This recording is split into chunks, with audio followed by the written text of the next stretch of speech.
Hello everyone, welcome at the FIDE World Youth Chess Championship in Montesilvano, Italy. In the studio we're working for you, Women Grandmaster Keti Tsatsalashvili and Grandmaster Arturs Neiksans. Arturs, we do have here third round, what we should expect today. I think it's going to be another exciting day because the first two rounds, Keti so far did not disappoint. We already saw some of the very first upsets. Actually, in the very day one, open section under 18, one of the top seeded players suffered a shock loss in the second round with the white color. Then more favorites are losing their points. For example, I'm just going to mention one of the age groups, open section under 14. I'm right now looking at the pairings, and we are going to bring you up very quickly on the screen what are the pairings, what were the results of yesterday. But in the top 10, only 3 players are standing. So many players are losing points and the competition is really fierce. That is right, Arturs, and we have a beautiful view, live view of the city which is the host of the World Youth Chess Championship. If you can find our playing venue, you tell us in our chat on YouTube. And you guys, our chat is also open for your requests. If you want to see any of the boards which are not on the top boards, let us know in the chat, and also please let us know from which country you are joining the show. Let's take a look once again at the graphics and check it out. The results of yesterday round 2 in the girls section, under 18. We do have here 2 rating favorites winning their games. And then we have under 14, the first rated Alona Nurmanova tied the game to Olesia Vlosova, and the other 2 boards of under 14 was not any big upset or surprise. The rating favorites won their games. Now it's time to take a look at the open section of the yesterday round 2, Arturs, what we had there. Yeah, it was actually quite a contrast compared to the first round, Keti, where for the favorites it was a tougher time. In the second round, at least in the open section under 18, Murzin and Grabnev, the top seeded players representing FIDE, they won their games rather quickly. Jan Klimkovsky survived a small scare, so to speak, because at some point, Keti, I'm not really sure he was in the driving seat against Erjan Zakshilikov from Kyrgyzstan, but he managed to win the game. Axel Bukvaloy showed a very nice Sicilian Najdorf game and managed to outplay his opponent from Romania. And then under 14, the open section, the favorites prevailed. Probably I would like to point out Pham's victory over Yash Paradia, because that featured the infamous Knight and Bishop checkmate idea. That is right, and a recap of the day 2, but today we have day 3. Let's take a look first the playing venue, because according to my clock it is already 3 p.m. Central European time and the games has already started. We can see the first board under 18, and we do see also moves from both players, and that is d4, d5. Maybe it's time to take a look at the pairings and check it out. Who is the opponent of the rating favorite in this category?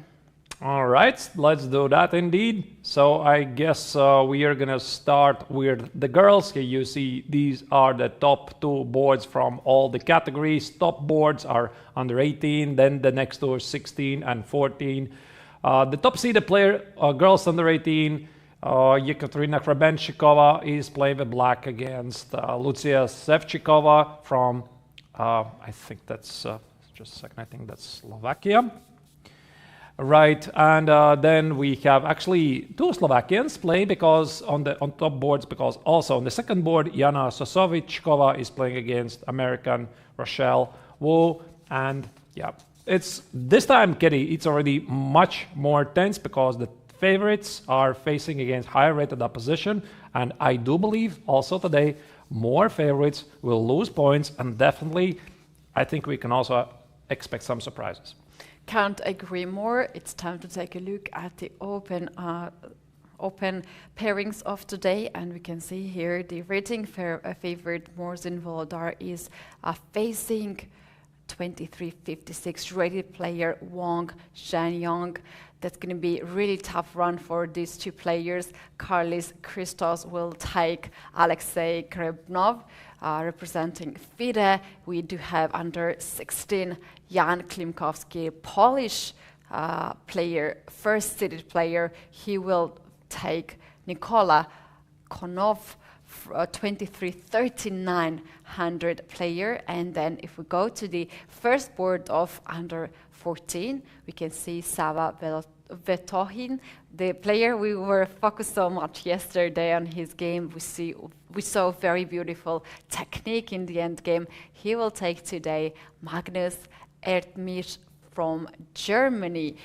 Well, this is the pairings. This is only top 2 boards in the all the categories here, but we have actually a lot of boards in all the sections. In total, 382 boards with 766 participants in this playing venue. And Italy is a host country of the FIDE World Youth Chess Champion Arturs. I love this view at the beginning, but then in the end of the day, we're going to see empty seats and only few boards are running in progress. So we're going to dive very deep into the analysis and the openings right away. But one detail that is, I think, worth to mention today, very early morning, I woke up because of the noise of the football playing just downstairs. It's a big stadium, and seems like some of the kids just agreed to play football this morning and even yesterday night, and they had some fun today before the game.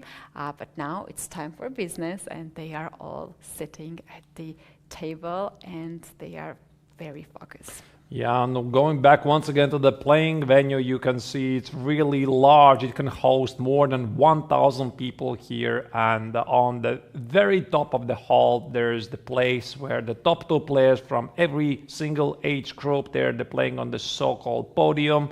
So for every player in every age category, it's a special recognition to step up the stairs and be more visible. Also, I would like to mention that some of the most represented countries here is obviously the hosts, the Italy. What were the numbers? Once again, I think they had 45 players in total. The second most represented country here actually is quite surprising, Keti. It's Kazakhstan with 31 players. I wouldn't have really guessed. Third place goes to India, of course, the increasing force, so to speak, in chess, dominating a lot of events lately. I mean, the latest example I would like to mention, of course, is the FIDE Grand Swiss, which was won by 2 Indians, with it Santosh Gujrati and Vaishali in the women's section. Fourth most represented country is United States of America, 27 players. Poland has brought here 26 kids. And then we have countries like Taipei, quite surprisingly, Mexico, Germany, and so on, with at least 20 players. Yeah, talking about Kazakhstan team, I'm not actually surprising to see so many kids, as I have seen other youth tournaments too. They are always a lot of players from Kazakhstan. In fact, they had 6 teams at the Youth Olympiad this year in Eindhoven, which says a lot. 6 teams at the Olympiad. So this can be the fact that chess is booming in Kazakhstan thanks to its own women team. They are popularizing chess so much. And also, there have been the World Championship match in Astana just some month ago. Before that, there was the World Rapid and Blitz, so a lot of events happened in Kazakhstan, and we do have more and more participants and the youth players who want to be the champions. All right, I think it's time to bring up the chessboard on the screen and take a look at the first game, and we have chosen the first board of open section under 18, and we do have very interesting situation as well. We have the position, which can be either Slav or the Catalan. Yeah, it started as a Catalan. I guess it's something really modern. So let's take it step by step from the very beginning to see how it started. C4, C6. Actually, this is really interesting because I think that it also underlines that Merzen is not afraid of the so-called exchange Slav, which sometimes it is feared at the professional level, because after c takes on d5, c takes on d5, if somebody is pressing here, it usually only is white. This shows a lot of confidence from Black's part that he doesn't mind going for these simple positions. However, here white decided to play knight f3, knight f6, and knight c3, which usually is an invitation for some very sharp lines. Here d takes on c4 is a possibility, e4, b5, and now a lot of complications occur. First, Black played e6, invitation to play bishop g5, the so-called Botvinnik system. You know, last time I checked here, theory, Keti, it goes even up to move 40. So we are never going to know the answer how deeply was here prepared Merzen if he would have taken on c4. So instead here the Singaporean player played g3, switching to some sort of a Catalan, knight e7, bishop g2. And one thing I know about these positions without a lot of theory, Keti, that if white has positioned the knight on c3, in general, it's a good idea for Black to take the pawn on c4, because now it's a little bit more difficult for white to get it back. That's right. The knight is on the way on c5 of the queen, so you need to move the knight away and then attack the pawn. And also when the knight is on b1, then knight goes on d2 and wants to capture it by its knight, not by the queen. And the third reason why this knight is not good to be here, very often Black plays b5 in this position to hold the pawn on c4, and b4 comes with a tempo and attacks the knight, and that's a very unpleasant situation for white. However, after d takes c4, white castled here, and we do have a few more moves. Bishop e7, we have e4, white is controlling the center, castle, bishop went all the way to f4, and we do have here a5, which is not so clear where this pawn is going. I mean, I would like to a bit explain again why white is doing this, because I mean, white is down a pawn, and you might want to ask this question to viewers: what is the entire purpose of all of this? Why Black is going here and why white is going here? So again, it's a very interesting clash of styles. White sacrifices the pawn on c4, and what he wants to do is to get a very strong center. Pawns on e4, pawn on d4, easy development, and say, listen, you have your pawn on c4, but I'm going to get free hands to do whatever I want in the center. Black says, all right, you can take your center, I'm going to take the pawn, and I'm going to try to hold on to this pawn. But this is where things get really interesting, Keti, because if Black has taken on c4, it doesn't really mean that he's going to hold on to this pawn, because a very popular topic in chess is sell the pawn back at the right moment for the right price. And I think the idea of this a5 move, Keti, is threaten with moves like a4 at some point, creating some weaknesses. And should white respond with a supposedly automatic move a4, then after b6, bishop a6, this bishop on a6 is feeling sort of slightly more secure, having a shelter, the pawns on a5 and b6 next to it. Yeah, and what we can also add after a4, white has to be always very alert by the fact that the b4 square is weakened and Black's bishop can get on b4 right away, or even some cases knight gets on b4, and that is very unpleasant. So it is very interesting how white responded here after a5. Did he play a4 here in this position, or he is answering with something else? Yeah, I don't have yet that update. It could be a4 makes a lot of sense here to play. Still, Keti, this appears to be quite a theoretical position. It is, Arturs. I think I see a4 and bishop b4 on the board. All right, a4 and bishop b4. I don't have these moves here. Let's zoom a little bit to make sure that that's the exact position. All right. So after bishop b4, if this indeed is the case, black is attacking the knight on c3, and with the knight on c3 gone, weakens also white's control of the e4 pawn. It's going to be interesting. It's definitely going to be an interesting game, because here, even without knowing a lot of theory, Keti, I think something like queen e2 makes sense. And since I have the pawn center here available for white, I'm definitely thinking about some sort of a kingside attack. Could be h4, h5 idea, could be knight e5 idea, rook d1, ignore the pawn on c4. So Merzin here is aiming for a sharp, long strategic battle. His opponent doesn't really mind, and there you go, there we zoom in. Indeed, the bishop is on b4, and I think that right now the player from Singapore is simply trying to remember what he's supposed to play. Probably not e5 immediately, because it weakens the d5 square, and yeah, I'm not really sure. Queen c2 or queen e2, and definitely something kingside based. Yeah, queen e2 here can be quite logical move that attacks the pawn on c4, guards the pawn on e4, and just connects the rooks. What white can do, you mentioned the kingside attack, something like h4 would also work in this kind of positions. Rook to e1, rook to d1, moves like that. Maybe knight can go somewhere on d2, then h5, or maybe knight h2, h5, h6, to help some sort of kingside attack. But Arturs, what I know about this position, it can be very long moves, a lot of maneuvering there, not a lot of sharp attacks here, but one has to control e5 and c5 move that for sure black is planning to break the center with.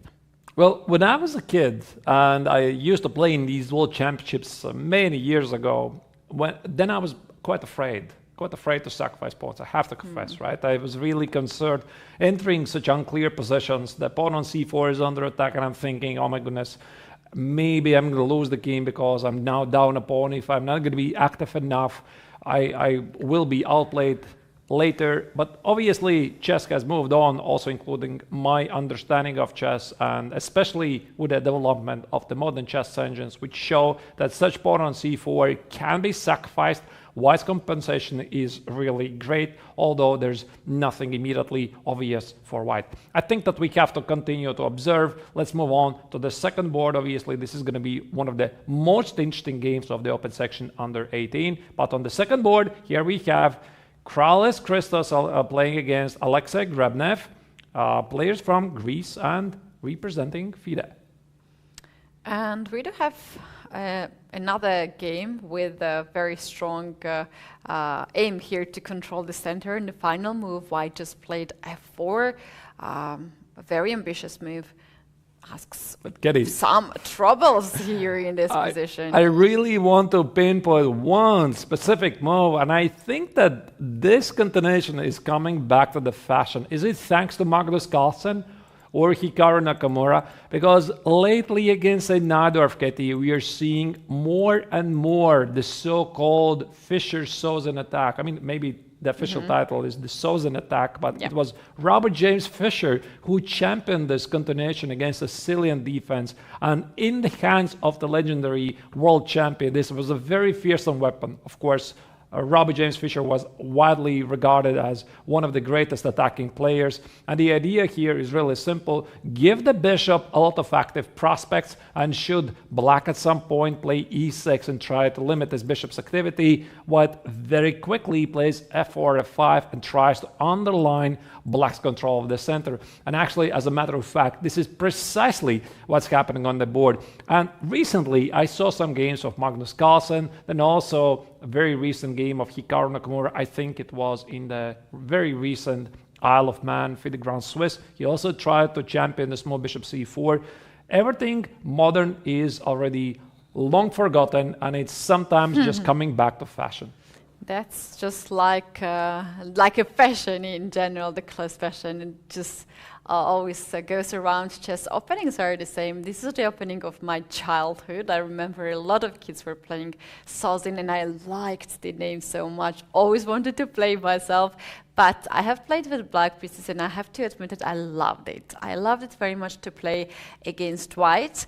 And black has his own ideas. White's idea is very clear here, right? We have seen the f4 already on the board, and white wants to open up the center. White is aiming sometimes even to sacrifice the piece on e6. So there have been some sort of moves like here after f4, let's say bishop e3. And maybe castle, bishop maybe e7. Castle. Bishop e7 is the blunder that you have to do here once in your lifetime. Knight e6, attacking the queen and the g7 pawn, and it is very difficult to play this position with black. I think it's almost already strategically losing, because despite the fact that black has a piece and white has 3 pawns, which is material equality, it's about the king's safety, and this king at f7 is just not feeling well. So indeed, this is a very famous motif in the game after f4.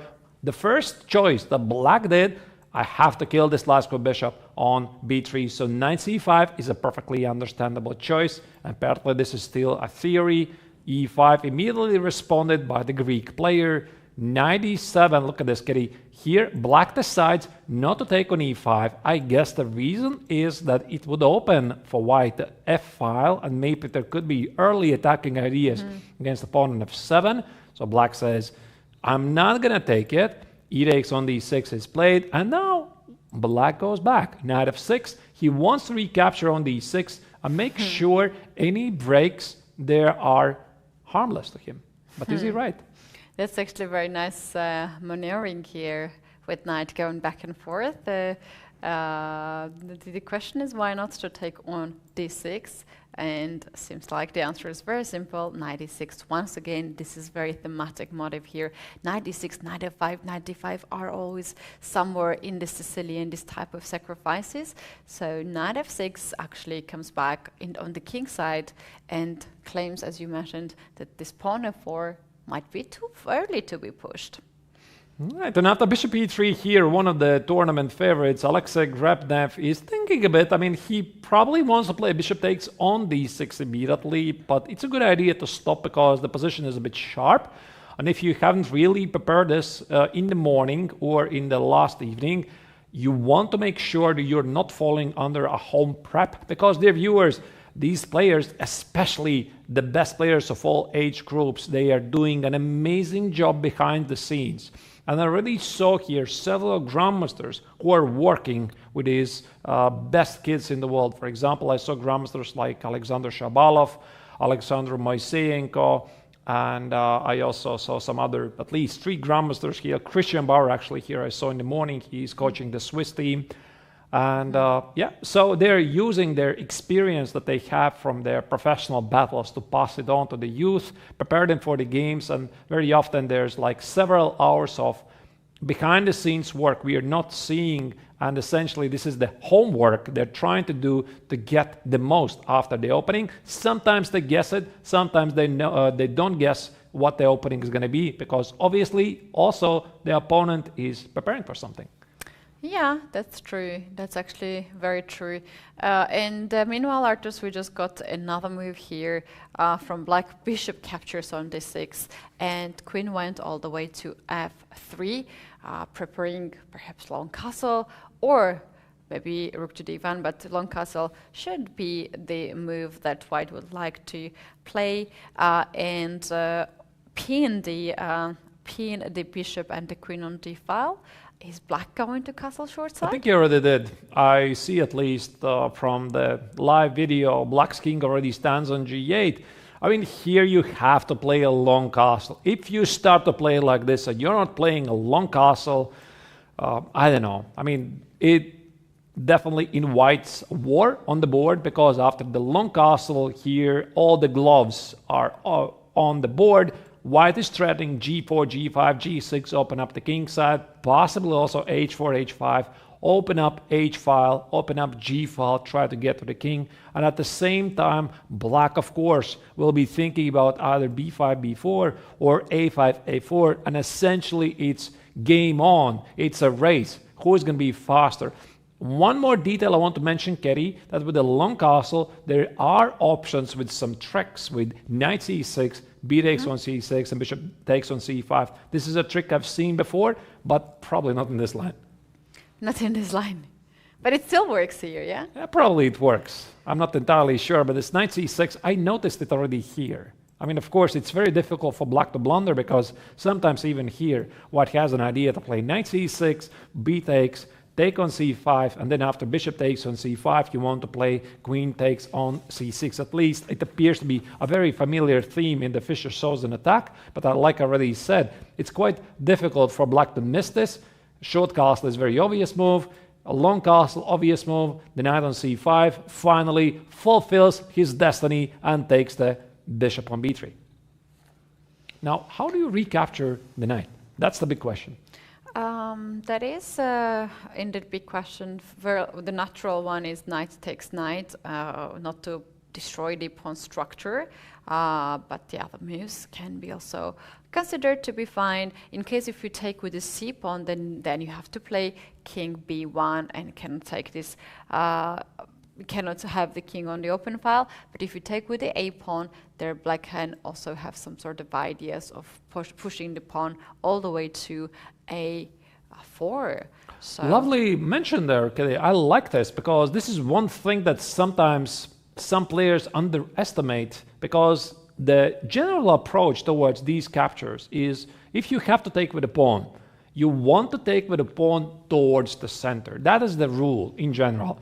And moves like c takes on b3 or f takes on g3 on the other side happen rather rarely. But I like the idea that you mentioned that after a takes on b3, Keti, black might be thinking about this a5, a4, open up the a file. And the major difference here is that after c takes on b3, should white position the king on b1, and let's say black does push a5, a4, then after the eventual capture, the king is simply feeling more secure. Very, very nice detail. But of course, there's obviously also drawbacks, because with the c pawn gone, maybe white unnecessarily weakens the c file and potentially loses some access of some important squares.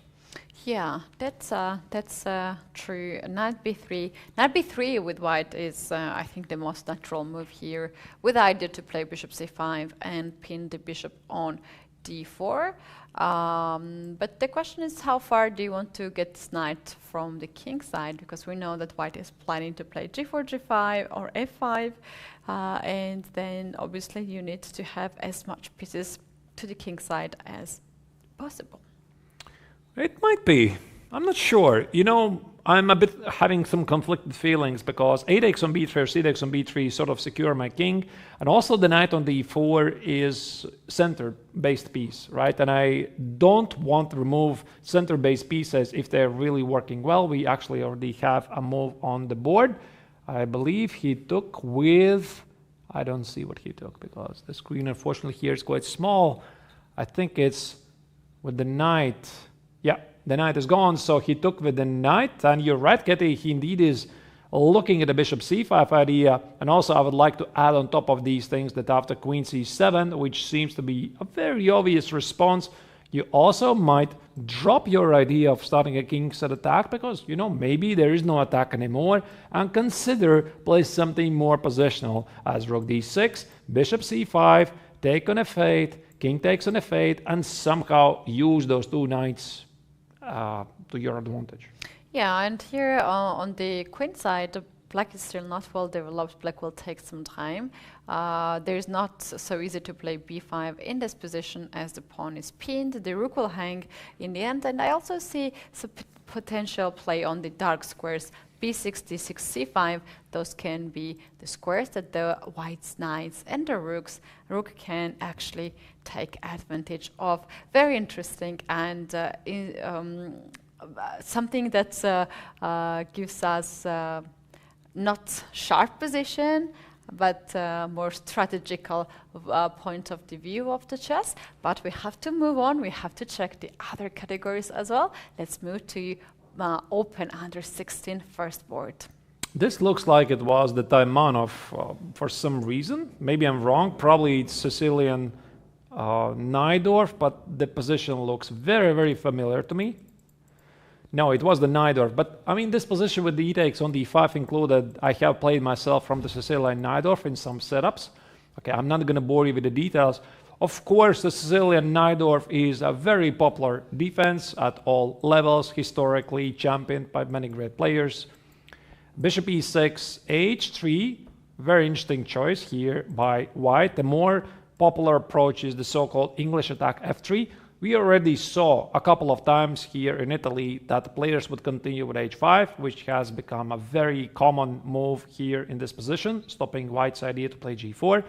White starts with h3. I guess the idea is to play queen f3 next. Arturs, I have very nice story from my childhood, and this is actually connected to the World Youth Championship and also to Najdorf. I was playing one of the competition, and we were talking about these tie breaks, so sometimes it can be brutal to players that you have won your best, you cannot do anymore, but still tie breaks are measuring that way, and you are not winning the tournament.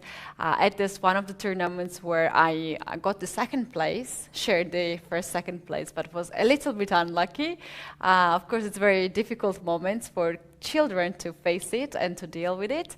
And I remember that one of the Georgian coaches, who I had, like I knew him, his name, but I never met him in person. His name is David. He lives in Germany for years and years, and that's why I never met him. He wrote me on my email that he's very happy to see my success. He wants somehow to help me. He has analyzed my games, and he thinks that Najdorf would help me very much. And he sent me the analysis, whole analysis, many years ago. A lot of files. I opened it and I couldn't believe my eyes that it was such nice lines. And that was like the biggest gift that I could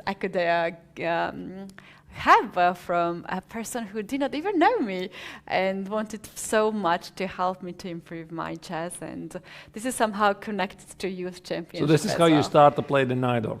Yeah. I actually I play knight c6 too, and I also go Najdorf a little bit, but I also play Caro-Kann. So I used to play a lot of openings, but this one and this gesture was something so nice and loved it so much. All right, very interesting. So h3, secure the g4 square. I think that Keti, you definitely will be able to remember something from those analysis, what black is supposed to do here, because I mean, I have played myself Najdorf on some occasions, but not really at that level. I do know obviously some of the ideas. Knight c6, okay, there's always the big question, is black supposed to put the knight on c6, d7? What is the difference, Keti? I mean, what you're supposed to do here? When knight goes on d7, it obviously have different ideas, and this knight finds the different squares to go. There's rook to c8, knight c5 jumps out there, but with knight to c6, you are centralizing more, and Arturs, as I remember, there are some lines where black actually pushes d5 and opens up the center. Okay, all right. Yeah, queen f3 here was played. I guess d5 is not very good, because after e takes on d5 on long castle, white underlines the power of the white rook on d1. So black plays rook c8, long castle, knight a5 immediately starts to ask a lot of questions. Also, one of the things which jumps to my mind, Keti, is this very common exchange sacrifice on c3, because it weakens white's king, had a queen side, and also white's control of some of the central squares. Not necessarily that there's an immediate attack, it's just a very nice thing to do when white has castle long. So it's something that you have to trust yourself, sacrifice this exchange, and know how to use the weaknesses on the queen side, and just try, maybe it will work out. All right, knight e5 was played, a takes on b3, knight e5, e takes on d5, bishop d7. Yeah, this position g4, it looks like one of the positions which I already mentioned can arise from one of the Sicilian Tamanov positions. G6, white, I guess, wants to start a successful kingside attack. So I would imagine something like bishop d3, h4, h5, and underline that black might be experiencing some issues in the long run. Okay, we are going to see. This g6 move is a bit mysterious to me because, as you're pointing out, white wants to play h4, h5, bishop d3, and g6 only helps. Why not bishop e7, right? Exactly. Bishop to e7, bishop to g5 are one of the main ideas here to trade dark square bishop, and you will just have all the good pieces left on the board. Since we can see that young Klimkowski has basically spent no time at all, he has 1 hour and almost 34 minutes on the clock, I assume this is still part of the opening prep, and he is thinking that after bishop g7, short castle, the dark square bishop belongs on f7, because then if he will be able to play f5, e4, and open up this long diagonal, he might have very good attacking chances. Also, with the pawn on f5, now maybe positioning the bishop on d3 is not as tempting for white. However, of course, the drawbacks, Keti, are very obvious immediately, because g6, in a common language, I call this a hook, potentially, a target that I can use. And as far as I know, rules of chess prohibit the pawns to go back. So after h4, h5, I will use this pawn as a target to open up things at the king's head. That's right. I was just thinking that Jan Klimkowski is not a person that will joke in this position with these moves. What is his idea? Maybe after h4, he just wants to play h5. And the reason to have the pawn on g6 is that if you take this, we have to somehow react, right? After h5, if you push g5, then bishop g4 wins in exchange. Thank you very much. Try tomorrow. Then if you don't take it, then you have to somehow guard this pawn. But if you take here on h5, rook takes on h5, and pawn on g6, guards the pawn on rook on h5. It could be still pretty sharp, because white might sacrifice the pawn on h4, but I get your idea. Yeah. I mean, definitely black doesn't have to take the pawn on h4 and expose his king. Maybe even the same idea, trade the bishops, put the bishop on g7. The pawn on h4 in the long run is a weakness. I like it, actually. It's very original. So you were saying after g4, g6, that h4 might be met by h5. I like that. That's one idea. Another idea might be to push f5. And well, if you take the pawn, bishop takes on f5, and I attack the pawn on c2. And after f5, you cannot that openly play bishop d3 anymore, because the pawns are very dangerous, as they are aiming to win something in the center. But the move g6 is something that can burn the time from the clock, and we can see here white has spent more than 20 minutes already at this point. This is move 14. It's a very important decision, of course, because especially if you don't know this move, you want to spend some time. Another idea, Keti, which pops to my mind is play something like f4, and I have a feeling that the queen on f3 is not doing much. So how about improve the queen? And something like queen g3, again, makes a lot of sense. For example, queen g3, open up path for the f-pawn, bishop g7, and then again, you have to calculate the consequences properly. With f4, are you actually initiating an attack at the king side, or you're making things worse? You're opening the bishop on g7. Dragon bishop. A dragon bishop. I like that. Yeah, dragon bishop indeed. So e takes on f4, bishop takes on f4. Think about ideas like a short castle, bishop d6, queen a5. I mean, use your imagination here. So that's why, of course, it's quite understandable that Nikola Kanov here is going to spend his time. And while he's thinking, Keti, I think we have to select the second board of the open section under 16, where we have Axel Bukvaloy, one of the top-seeded players from Norway, one of the young talents, playing against Daniel Sapenov from Kazakhstan. Yes, and Arturs, while we are going to the game, there's very interesting opinion in our chat. You guys were behind, 15 minutes behind. You are 15 minutes behind, so we are 15 minutes ahead in that order. But we'll still see the comments, so it's very interesting. James Drugan says that an open Sicilian, well, here's something you don't see a lot in the professional games. He means at the top level. What you can say about that? I agree with this. We have always this e4, e5. Really tired of that moves. meaning the open Sicilian compared to the Rai Lopez and Berlin's. Yeah. Well, I think it's always been there. The popularity comes and goes. I mean, the surge of the popularity. The Sicilian Najdorf, the Sicilian Sveshtikov, by the way, now has become a household name for pretty much every top-level player. No, I still think it's here, but especially what I really like that it is most common continuation at the youth level, because this is really, I mean, showing you are here for business, you're here for fighting chess, and Sicilian often You want to be a offers champion and you play chess. Sicilian. Yeah. Exactly, yeah. So I like it. And speaking about this particular game of Kvaloi against Sapenov here, again, another Sicilian here we have. It appears to be another Najdorf. And what makes it really interesting is that Kvaloi also himself yesterday played a rather modern line of the Sicilian Najdorf, so he should know quite a bit things here.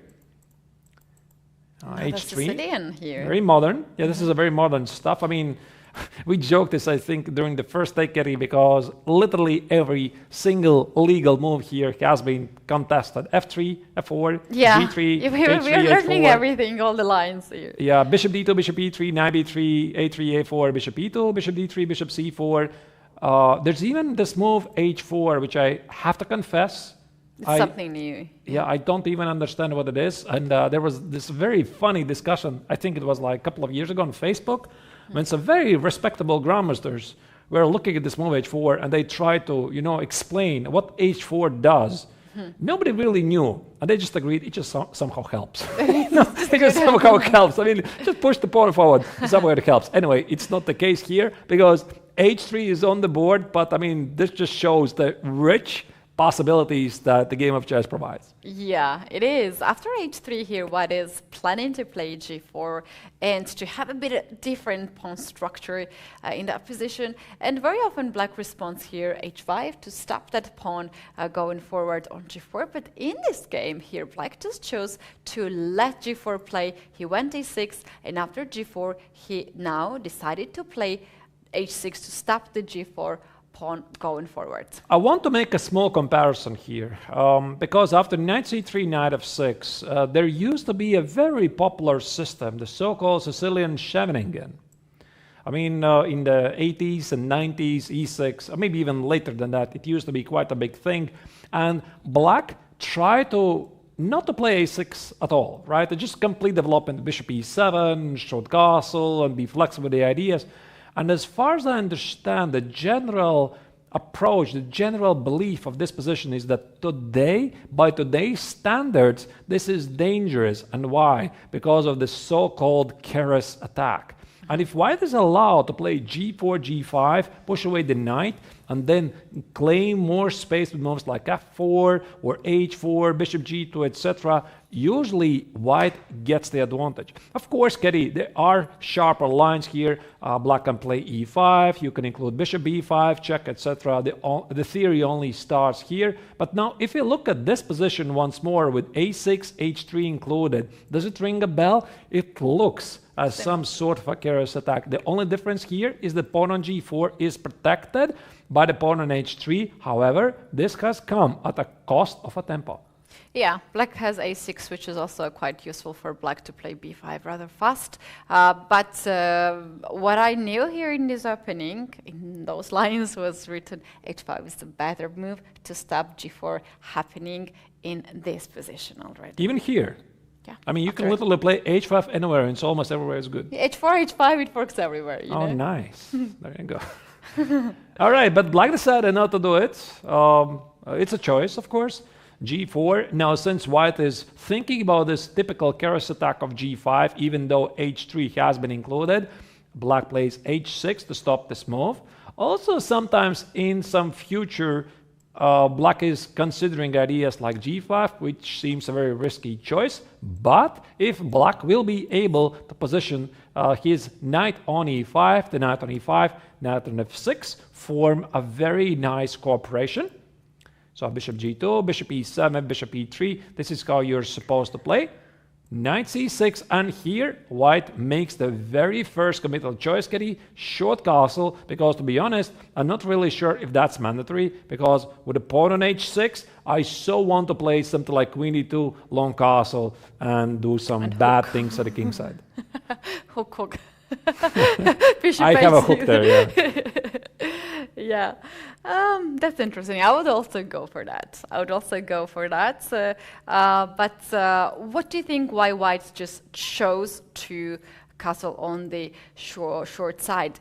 Maybe he's still keeping the eye on h6, like queen d2, let's say, and how to improve that position? Maybe knight e2, knight g3, bring more pieces on the king side, and eventually to take the pawn on h6. I think it's a choice. I mean, very often in chess we have a choice of styles because I mean basically there is no single correct line. It's all about how do you like to play chess, how do you like to play particularly today, or how would you like to play against this particular player. And that's why it's a good idea to mix the styles. And sometimes in a single position, there are like 3 or 4 very good plans. Queen d2 long castle, it's very sharp, it's very direct. I, by the way, here see one of the most played moves here in this position is f4, which of course clearly hints towards the long castle, but short castle is the more positional approach. And I think we are already seeing with the next moves here after short castle, queen e2, white simply wants to play a quite positional game because the bishop on g2 here very nicely controls some of the events which are about to happen in the center. d6, d5 is difficult to achieve for black. b5, this is where your bishop on g2 makes things to be able to play it out quite difficult. So that's why knight e4, bishop takes on d4 was played, and black tries to underline white's created dark spot weaknesses at the king side. Very interesting position, and promises us so much fun today because how many Sicilians we have already seen in the open section on the top boards. That's amazing, Artur. King h2. Yeah, I'm not sure I understand this move because I'm not sure what here Kvalo is doing. This definitely is part of a deeper prep. And with the move of king h2, I can only assume he's thinking about a potential king set attack. What is it? Who knows? I mean, is he thinking about f4? But why would you need a king on h2? Maybe here Kvalo is considering something rather original, like rook g1, g5, open up the g file. And this is why the king on h2 stands where it exactly belongs. But then again, just ask yourself the question, Keti, has black done anything wrong? No. I think he has made all the normal moves while white's choices look quite original, right? And I think here that the young Norwegian will have to be very precise, very aggressive to show what he has prepared, what's up his sleeve here. And apparently he has already made a move here. We don't see it yet on the screen. Maybe we can zoom in and see. Is it? Oh, there you go. Finally, we have update. Ooh, that is so strange. First, he goes queen e2, then he goes queen to d2. Maybe that's one of the reasons of that can be that he doesn't want anyway this rook c3 happening and doubling the pawns on c-file. And he understood that it's always good to battery this queen and the bishop on this diagonal. And perhaps he wants to play knight e2 and knight g3 f5 later on to bring more pieces. By the way, there's one minor threat which I forgot to mention, bishop c4. I mean, black was threatening bishop c4. Oh, okay. Yeah, and this means that white simply didn't have any other move besides of maybe knight e5. By the way, why not knight e5? I don't know, but something just doesn't add up. Visually, white is playing a bit strange. King h2, queen d2. I don't think that he is looking for immediate attack on the pawn on h6 because white is simply not ready. And if I was playing from black's perspective, I think Sapenov has no reason to be unhappy. And right now, I think he's going to try to find a way to underline the control of those dark spot weaknesses. And the first moves, Keti, which jumped to my mind, I'm thinking something like knight e7, bishop g5. But of course, if I was about to do that, I need to figure out what happens with the pawn on d6. What's the future of this What's pawn? the future of the pawn on d6? Maybe there's no future. Maybe the pawn on d6 has to be, given up for the greater good. Who knows? Yeah. All right. Very interesting game. So we have seen some moves like king to h2, queen into queen d2, which might not be so tense as the other moves can be. But still, this is not bad moves and game is on. Let's take a look at the other game and check it out what is happening. I'm so happy to see so many sharp games today in the third round of World Youth Chess Championship. And here we have just reached to the under 14 open section. Sveshnikov, is this Sicilian Sveshnikov? I think I've seen this idea. A very sharp position, open section under 14. Sava Vetokin, one of the top seeded players, one of the young talents representing FIDE. No, it's not Sveshnikov, but he's not sure actually. Okay, it is Sveshnikov. Look at the video. Look, he tried 3 times to make the move, taking his backhand back, then going again, going back. We need to reach out that moment and know what was the move that he was so uncertain. Sava was playing some mind games. I don't know what he was doing there, but we are going to look at that move he already played in a moment. It's quite interesting that this knight f6 move is a sort of a provocation for white. Knight c3, knight c6. This is a provocation to include in white to play knight x1, c6, b x1, c6, e5. Very modern line today. So here Magnus Ermich from Germany, he says, all right, I'm not going to do this. Let's switch to the Sicilian Sveshnikov, a line which has a very good reputation. But Keti, I think that the modern understanding here that this line has a very good reputation for black. Recently, it was championed by such great players as obviously one of the best players in the history of chess, Magnus Carlsen, who is now the ex-champion of the world, also Fabiano Caruana, and their world championship match in 2018, it was exactly the Sicilian Sveshnikov, very contested topic. And ever since, it's been a household name for many top-level players. All right, this is the old line, as I would like to call it. I mean, they used to play this already something like 10, 15 years ago, and I think that the general understanding here is that black is just doing fine. Also, I mean, if you look at the games of Magnus's games, Keti, you're always going to see how easy Magnus shows that this is a perfectly acceptable system for black. He has 2 bishops, and although white has a very nice control of the d5 square, Magnus somehow proves that with moves like g6, f5, he's having a brilliant game. Arturs, when we have also Magnus here with white pieces, is a bit confusing which Magnus we're talking about here. Oh, White's no, the player of white. I'm talking about the more experienced Magnus from Norway. All right, knight b4, c takes on b4. This is a very common line. Short castle, rook takes on a4, a5. Yeah. Again, let's not delve into the theoretical discussion because, again, the point is rook takes on a5, black responds with rook takes on b4, knight b4, queen a5, and I think black is actually close to winning. b5, bishop d7, knight c3, and d5. I think, yeah, all of this already has been played before. Looks very familiar. Black gives up the pawn, and white accepts the challenge. E takes on d5, f5, and now the game suddenly heats up. Black has given up the pawn, but he has a very nice pawn majority at the king side, backed by 2 bishops and some nice attacking chances. Yeah, and that was the move, bishop to f4, that Sava was not so sure to play or not to play. But I like this move. He puts this bishop on the long diagonal, hitting the pawn on h2. Maybe he wants to rook lift, rook b6 or rook f6 to h6, or queen can also go to the h4, or maybe he just wants to blockade the pawn. Bishop d6 also makes fine move here for black. Right. Yeah, I mean, I had a feeling, I very quickly cheated, Keti. I looked at what Engine says. I was really curious, and I think I knew the answer.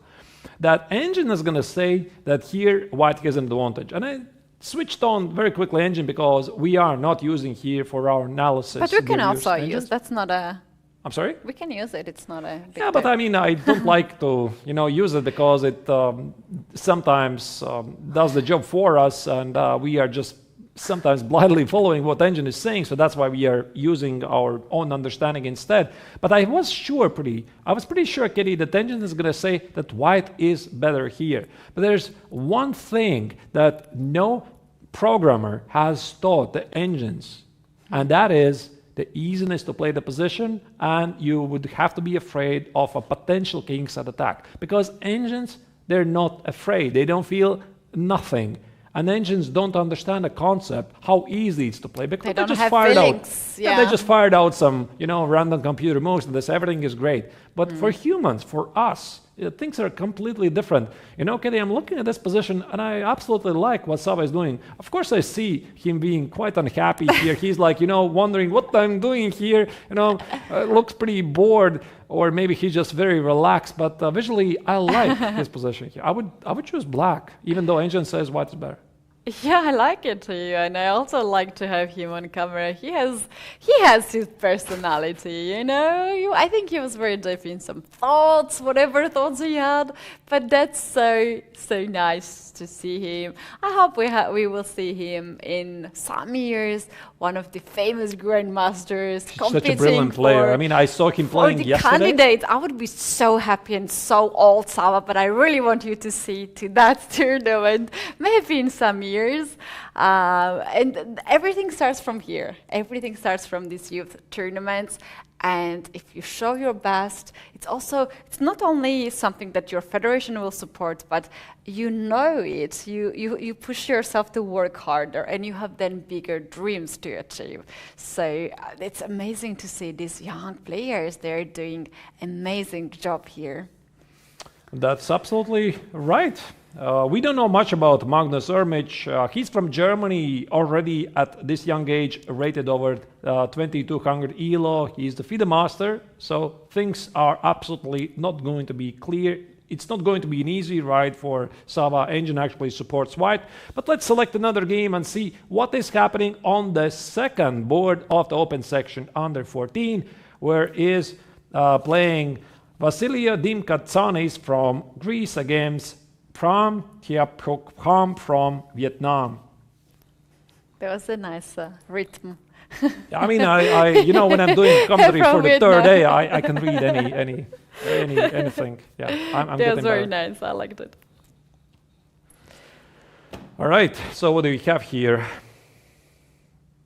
Something quite peaceful. Is this? I think that here Pram has no reason to be unhappy, because at least visually he appears to be better developed. The pawn on g5 is something he would love to put back on g7. Unfortunately, it's not possible. Let's just have a look very quickly. Without very deep analysis.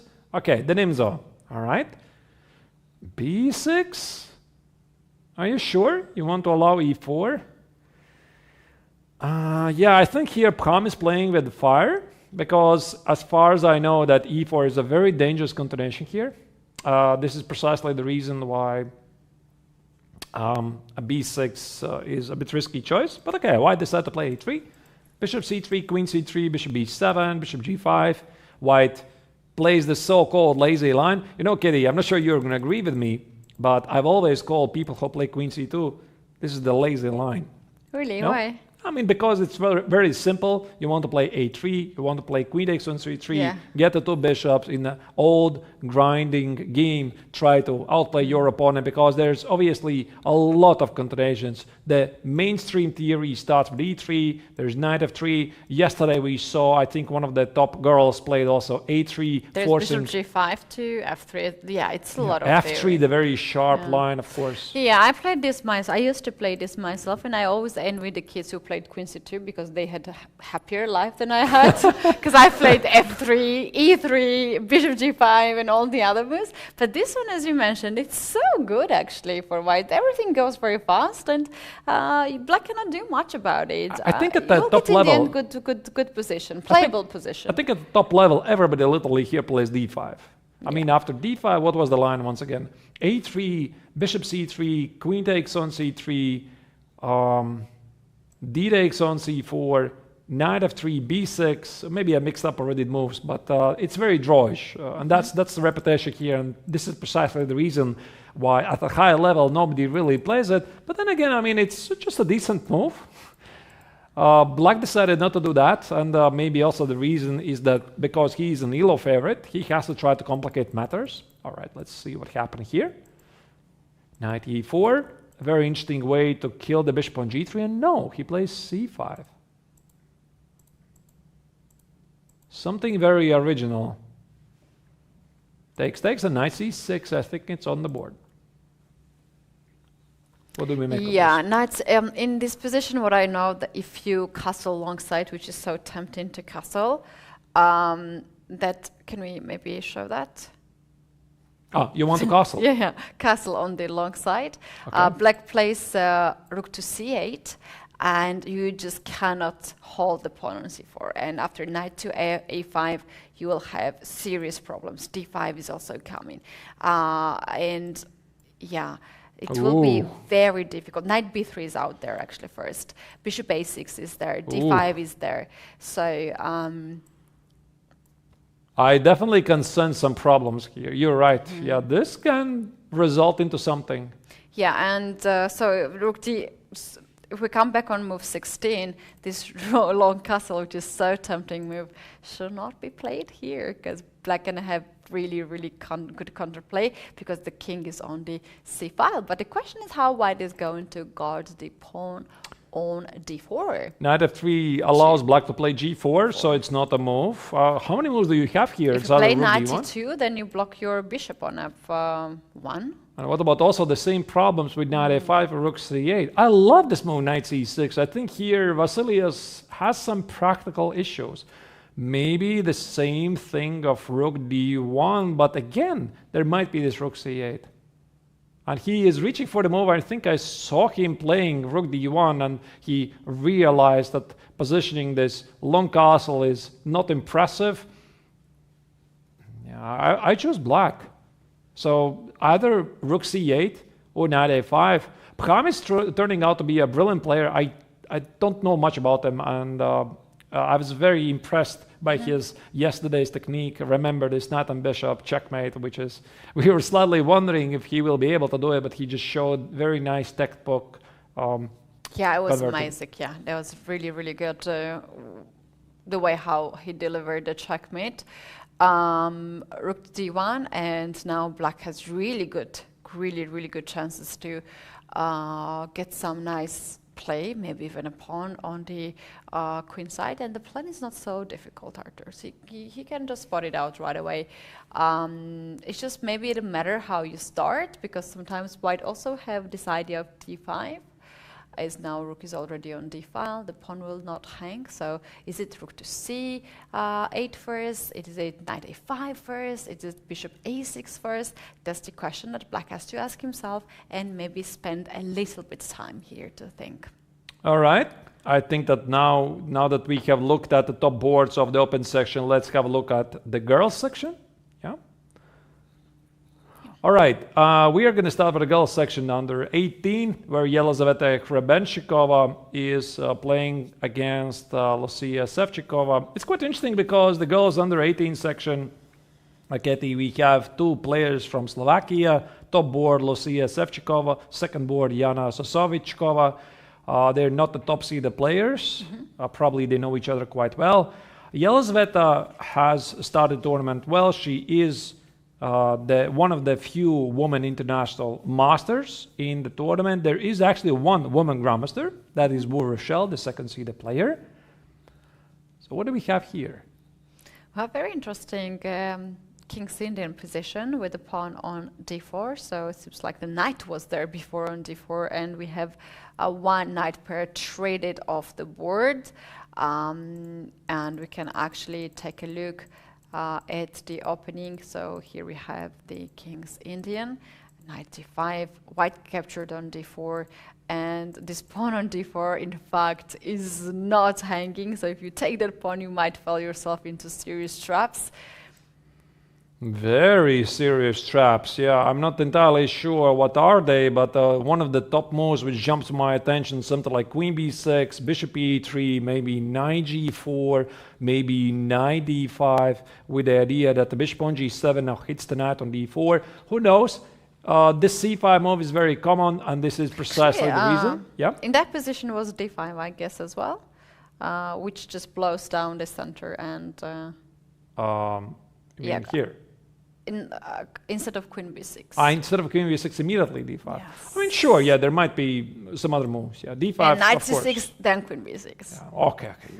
You're again showing off your tactical skills in these positions. Okay, I'm not going to argue. It's interesting, yeah? Yeah, it is very interesting, actually. That's not tactical argues. I have played this with white so many times. I have felt all the traps. So you have first-hand experience how it feels to play this from the white's perspective. Yes. All right, so bishop g5 makes sense. I mean, white doesn't have to take the pawn. h6, bishop h4, keeping the pin alive, bishop d7, and this is the current position.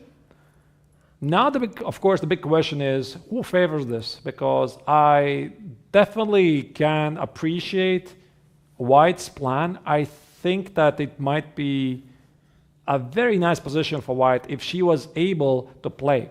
I'm just going to showcase what white wants. Queen e2. Rook e1, remove the knight somewhere, play f4 and e5. Yeah, dream come true.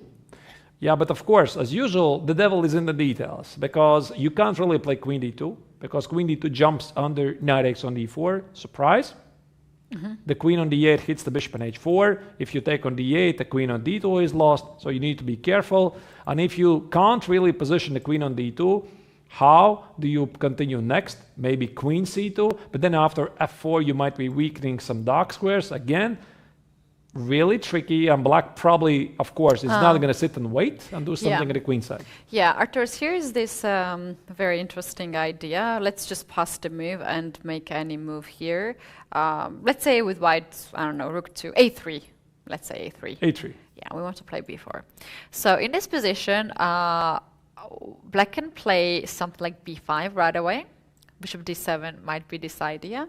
Pawn takes and queen to b6. So I want to recapture it back with the bishop. And when you play a4, I go c4. You have to take this, and I go d3. And this is very bad move. But the bishop c2, knight takes, and it's just a piece, right?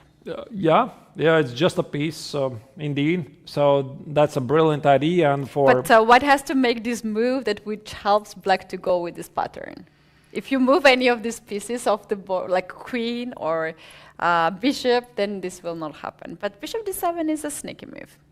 Yeah, but it's easy to fall into this. Yeah, you could play queen c2, try to execute your idea, and black could play b5. But to be honest, I don't think that white is going to take on b5. Let's say I continue with the same idea, queen c2. You continue with b5. You want to open up the queen side. I'm going to appreciate your tactical skills, and I'm going to play something like b3. Yes. You know? b3, b takes, b takes. Yeah, in this, black takes this pawn for sure. And in these positions, I think black has very nice chances on the b file, open b file. And the idea which you mentioned, that's the only idea to break through the center and the king side, where black already have the open file and to control everything. Indeed, very interesting. Knight d7, knight a5. Yeah, I think you're right, Keti. And the more I look at this position, I realize it's not so easy for white to push through. So again, a lot of things will be decided at the queen side. And of course, this is also precisely the reason why here white is thinking. She's not only thinking about herself, about her plans, she's thinking about the plan of the opponent, because essentially a proper planning in chess is like building together a puzzle. You have the white pieces, you have the black pieces, and you're trying to see how this picture will look together. That is true. But black also has this d6 pawn weakness, so maybe white has to go for that pawn, bishop g3 or so, and the game is still just starting. Arturs, I think we reached the mark where we can take our first break and continue to analyzing the other portion of this today's games on the top boards right after from our first break. So guys, don't go anywhere. We'll be back shortly.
You are watching FIDE World Youth Chess Championship in Italy. This is round 3. In the studio, we are working for you, Keti and Arturs, and we are about to see other top boards in the other categories too. Arturs, the games are now heating up in the playing venue, and we're switching from the opening stage to the middle game already, and we might have also some of the early results today as well. And on the side, our viewers can see the playing venue. That is really nice place to be. I was there, just came back from that playing venue, wanted to, check it out, how it really feels. And they have actually so much space between the boards, and you can observe a lot of emotions from the players. I also saw, we don't see now on the camera, but there are like head of delegations sitting on the chairs on the side to control everything, to guide the children from its federation, but we don't see them actually entering in the venue, because I don't think they have rights to enter in the venue. On the arbiters, and the players are right now in the playing venue, and it is really, really nice atmosphere. All right. Yeah, I was there yesterday. Today I didn't go there, so I had a walk just to familiarize myself. So it is How huge, was it? gigantic hall, Yes. a lot of players. Total quietness. Let's continue with the games, because we just started before the break. We looked at the girls under 18 section top board, and I think that if we did the top board, of course, we have to look at what's happening on the second board as well. And this is actually the position I'm looking at right now. You're going to get it on your screens. That is the second seeded player, War Rochelle from United States, the only woman grandmaster of the field, playing here against Jana Sosovichkova from Slovakia. And the last move here that was played by the American, c6 on d4. I love this move because I think I understand what she is up to, because here the point is, if you want to respond with the automatic knight takes on d4, it does loosen up the control of the e5 square. So clearly here Black is thinking about ideas like knight e5. When you amass so many pieces towards the white king, good things tend to happen. So that's the reason here why Jana with white color hasn't yet made a move. And I think the other point is that after rook takes on d4, maybe the rook here is not as well positioned, and there could be some moves like e5 or maybe the same knight e5. Either way, no matter how you look at this, Keti, but I like Black's position more. Yeah, I agree with that. I also like it more because somehow the pieces activity, I like the queen from f6 controlling the long diagonal rather than white's queen, which is on the back rank. I also like the bishop position, that light square bishop from b7 hitting the g2 square, while white's bishop on f1 is not really doing that much. And also, if we take a look of the knight's position on a3, that is not very strong knight, although this knight has really nice move to go, knight to c4, knight to d6 maybe later on, or knight to e5. But also from white side, there is not much of the weakness. I can only see c3 square might be something in the future, but the rest of the things are just also fine for white. I just love these close-up videos when you are able to see the players in the thoughts. Here we see Rochelle trying to understand all the details of the position, and we have to thank for that for the European Chess TV, who provide this amazing coverage. Here you see, despite the fact it's not it's American who is the move, so she's deep in the thought. And also sometimes, dear viewers, when you are giving us ideas which the game we could potentially follow, then the operator is actually trying to find these players in the hall. Not easy to do, because once again, only the top 2 boards of every age category, they're playing on the stage. Everybody else is playing in the big hall. Could be quite challenging to find. Anyway, and that is also precisely the reason why we're mostly following the top boards. But of course, we'll do our best not to forget about other boards as well. I think that we have to move on here, Keti, because this position, Black's position, appears to be slightly better, and she's pressing. My recommendation would be that let's move on to the girls section under 16, where we have the game of Wang Chikiao from China The second seeded player playing against Tsatsalashvili from India. Very interesting matchup. The top seeded player already has lost a point in the previous round because Aloha Nurmanova last round yesterday from Kazakhstan made a draw. Actually, things could have been worse for her. Yeah, this is losing just a half a point is not much of a deal in the first rounds because 11 rounds tournament usually is quite long, and once in a while you might just share half a point. But what we can talk about this position from the first glance, I really like here somehow Black's position because of this move G5. Somehow it's very aggressive move, attacks the bishop and forces white to take the pawn on g file, which will allow black to open either h file, which then black can use as the attack rook to h8, maybe some crazy move like king to g6 and so on, or you can also take with the f pawn and somehow hit the f2 square. What would be your choice here, Artur? Well, I'm seeing a lot of ideas here I would like to check. So one of the first things which caught my eye, of course, I think normally you want to take with h-pawn, you want to take with the pawn closer to the center, open up the h-file. But then again, I'm not really sure if black will be capable to use it because the queen is so far away on a5. So in order for black to actually build up something real, rook h8, king g8, queen d8, queen e8, queen h5, queen h2. Oh my goodness, it's just so long. I don't think it's going to happen. And that's why Keti here is actually looking at f takes on g5, which is actually on the board because it opens up the f file. And now black is up for some tactical ideas. For example, if white is careless and retreats with the bishop, let's say bishop e5, bishop e5, d takes on e5, you already have to look for some tactical shots with knight takes on f2. And you know what, Keti? When I was looking at this position from the very beginning here, the point is that after h takes on g5, I was wondering, is even knight takes on f2 a move? Because I thought this could be a very smart order of the moves. The point is, king takes on f2, I can include f takes on g5, but as soon as I saw this, I realized, why just plays g6, closes the file, and then takes the piece. Oh, that's a brilliant move here for white. Intermediate move, which might win this game, even for white. So we have to always watch out for the moves like that. But yeah, very nicely spotted here, knight f2, and also g6 pawn. That's right.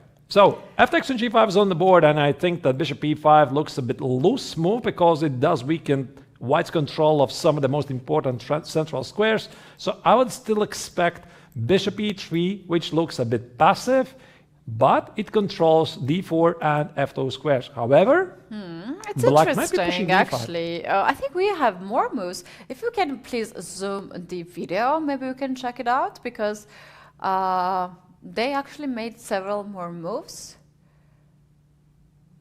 Right, bishop. Oh, where is the bishop? So she did play bishop e5. Bishop e5, bishop takes on e5, and d takes on e5. I think the reasoning, Keti, here is that Wang simply didn't have a choice because the safer move bishop e3, it doesn't really do anything against black's threat of e5. e5, d takes, bishop e5, and visually black is doing really well. And I think that here what Chikiao did, she played bishop e5 not out of good life. She's trying to close the e-file, and immediately the Indian player is playing queen c7 and asking white a lot of direct questions. And the question is, how do you protect the pawn on e5? The answer that which just drops in my head right now is queen to d4. That's the only way. Sorry, there's a rook actually on the d file. I thought it was a queen, but yeah, queen to b2 maybe. I think that here Wang is in trouble. That's what it looks like. Her coordination of the pieces is completely scattered. The knight at e4 doesn't do much. The pawn on c5 is loose. The pawn on e5 is weakness. On top of that, she also needs to watch out for the tactical shots of knight takes on f2, king takes on f2, and the discovered check looks very dangerous. And this also might be a potential upset in the making. Oh, very interesting, Arturs. And on top of everything that here black has, there can be also these very unpleasant ideas of b5 here on the other side of the board, which attacks the knight. You don't have a perfect square for this knight, and if you give up the pawn on c5 and capture it with en passant, then pawn takes on b6, and somehow more and more black pieces appears on the board. Very difficult position here for white. How white actually is going to hold the pawn on e5, that's the key point here. But you know, I'm not really surprised, Keti, that Tsatsalashvili from India is playing so well, because again, look at the country, India. And India has produced so many chess talents lately. One of the biggest names, of course, right now, women's chess, that is Vaishali, sister of Pragananda, who recently won the Women's Grand Swiss in Isle of Man. By the way, who had today, I suppose, the match this morning at Women's Spitz Chess Championship against Kostyuk. So you can imagine how fast Indian chess players are getting on these top events, such as World Spitz Chess Championship, or, for instance, Isle of Man. So those are one of the top tournaments in the world that you dream to play as a chess player. Yeah, precisely. So again, one of the players from India, and so many players from India are underrated. They don't really have a lot of international tournaments, so we don't really know the actual strength of Tsatsalashvili.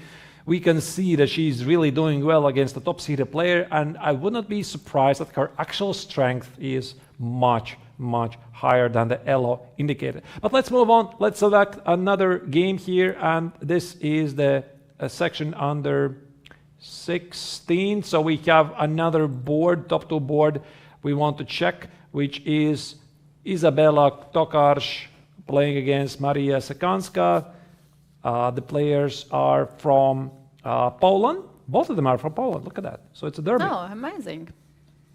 Yeah, so Maria Sekanska is technically ELO favorite. I'm not sure if that really matters. So Poland is quite well represented here with 26 players in total, and 2 of them are playing right now today in one of the top boards of the girls under 16. And Arturs, the position itself is very interesting, because we can see here the disbalanced position. White has a lot of pawns, but knight is missing from the board. There's no castle. Black has castled, but it's a weak king. What is happening? How we actually got in this place? Because it seems like there was some sacrifice. Just a second. Let me try to have a look at the position for a second. White's in trouble. That's how I feel. My first instinct, unless of course there's some immediate issues with rook d3, rook g3, I have a feeling that white is experiencing major problems. Although she has 3 pawns for the piece, she has no development. Well, by the way, but which also can be said about black, right? I mean, the queen side is underdeveloped. Now, after queen g6, perhaps the more pressing question, Keti, is what white is going to do with the pawn on e4. I don't like this position for white at all.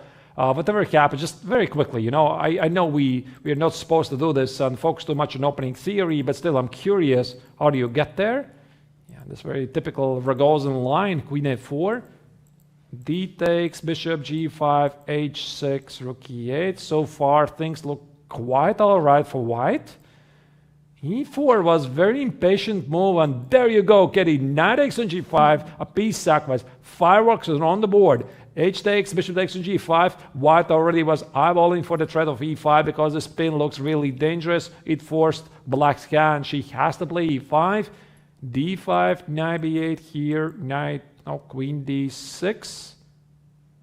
Oh, no, you're not supposed to play like that. I think that here Izabela misplayed something. I mean, if you want to win the pawn on c7 and give up your ducks with bishop like that, I don't like this. Instead, perhaps she could play rook to d3, rook to g3 to use this dark square bishop for the more dangerous job here for black, because black's bishop is gone from the board, and you can find a good use of this bishop. I agree. I think this bishop on g5 is quite important for white to dream about this potential attack. I'm not sure about this entire sequence. I like white's position from the opening. Black probably is doing just fine. I think that e3 would have been a more cautious move, but she immediately went after the horns, So she played e4, knight x on g5, bishop g5. Looks very tempting, but I think the problem is the follow-up. White is not quite ready to continue the attack because the king is in the center, the pieces are underdeveloped. It looks nice, it looks tempting, but I think that black is simply killing off the attack.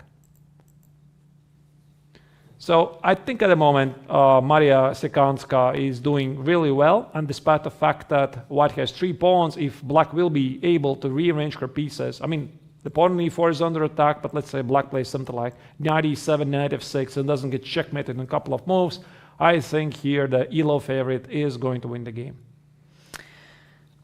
Well, Arturs, I actually not hate white's position that much. I actually like this position. You like it? Yeah. I like it. First of all, the king is open and the pieces are not developed. And if white is fast to put the attack and the pressure, we know the result, right? So maybe let's start to look some of the moves. Such as like rook to d3 is a straightforward, I think. Yeah, we have to check, of course. We have to check it, yeah. Yeah, rook d3, all right. I mean, you got it. I'm going to take the pawn on e4 with the check. I guess bishop e2. Yes. It's like, oh no, my pawn. Yeah, I know your tricks, Keti. Oh no, my queen. You learned already. I know you. Okay. My little tricks. Bishop e2. I'm not sure that this rook g3 check is such a big deal, to be honest. Maybe it is. Huh. It can be, Arturs, because we will cut the king from the g file. They know castle. Wait a second. I'm going to play knight a6. I attack the queen. Now you give me this nasty check, and I'm going to play king something. You have no check on h3. This is why my bishop on c8 stands perfectly. And I play king h7 not to be checkmated on h6. So after queen d6, I still don't see the threats that we have. Wait. I take the pawn on f7. I blundered something. I already see. I take the pawn on f7. Yeah, I blundered the mate. You're right. Maybe king f8? Then I check, yeah. But then there's a check on d6. Oh, wait a second. Maybe it's actually, maybe you're right.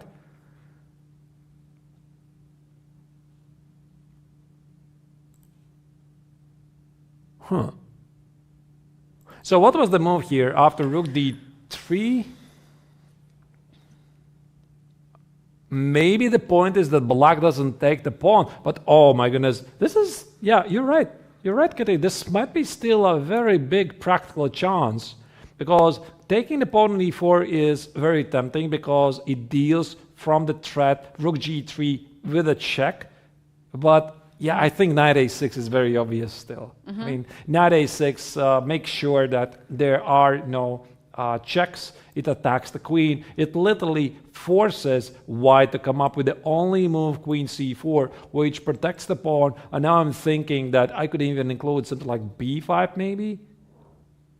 Yeah, b5 just to develop my pieces, get rid of the queen, protecting the pawn, queen b5, queen e4. I hope I don't forget my rook is under attack. Yeah? I will not take the pawn on b5. Okay. I might be greedy, but not this much. The question is, how about if white decides to trade the queens, for instance? And how many pawns do I have? Like queen c6 in this position. I think the answer is going to be not enough. Why not? I don't know. I'm a big fan of extra piece, to be honest.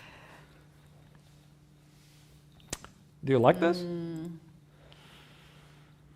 I mean, probably no. No. It's not like I don't like it. It's just I feel that white is the one who is looking for the possibilities, and black has to guard the weaknesses.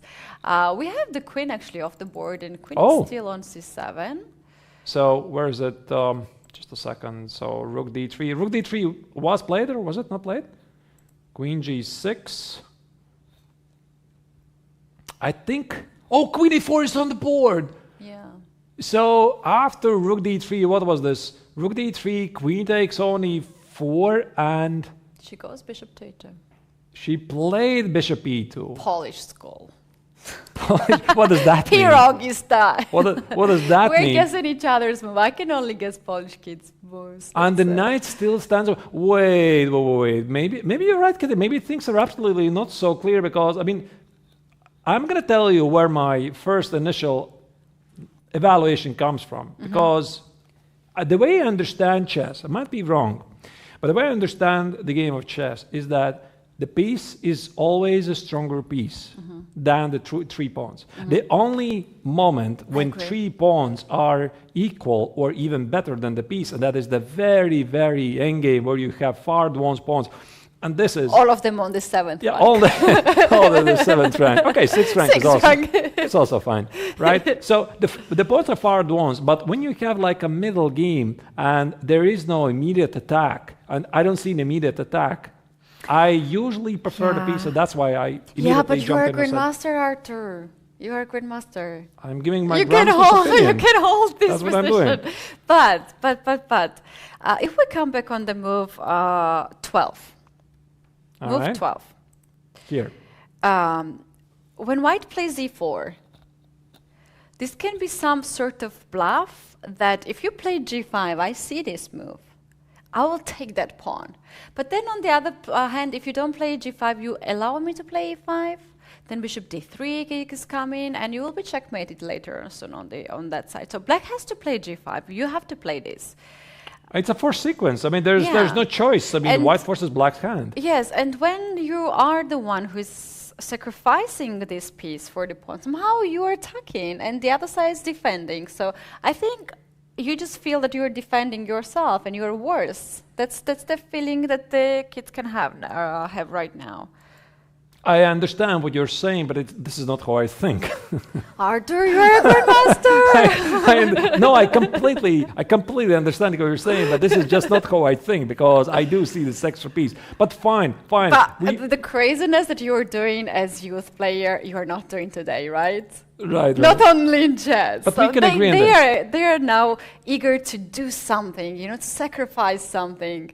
I'm sure white thinks here that white has better position. But we can agree on one thing, Keti. Yes. Now, this position, I'm not so sure anymore because I was not entirely convinced that the pawn on e4 has to be taken because I try to shuffle the lines a bit and I see that this rook g3 check is quite a serious threat. For example, I thought that after knight a6 I will be in time, but this very annoying check on g3, I have to change my mind because now I don't see how to continue. King f7, king h7, king h8. The pawn on f7 is dropping with all mate ideas. And the point of king f8 is that there's at least a draw.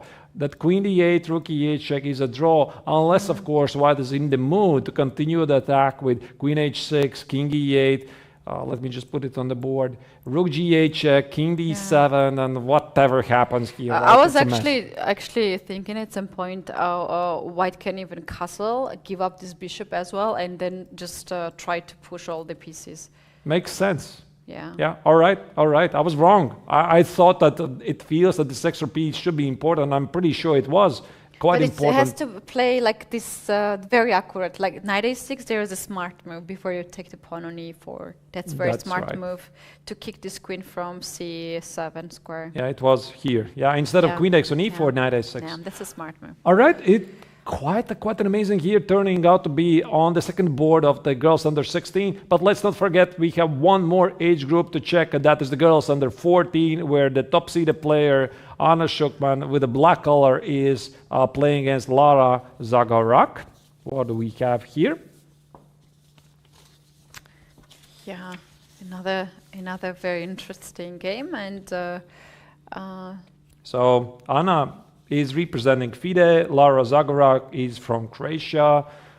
Anna yesterday played a wild game in the Karakan in advanced variation. At some point, at least according to the engine, she was worse, but I loved how she was playing it out. And what do we have here? Looks like some sort of a Benoni. Benoni. Why this opening has the reputation to have like sad man's opening or something like that? Sad man opening? Yeah. Why? Only sad men are playing it. It has such a reputation. I don't know. I always complain about I've that. never heard it. Really? No. I think it's really nice opening, actually. Very, very aggressive.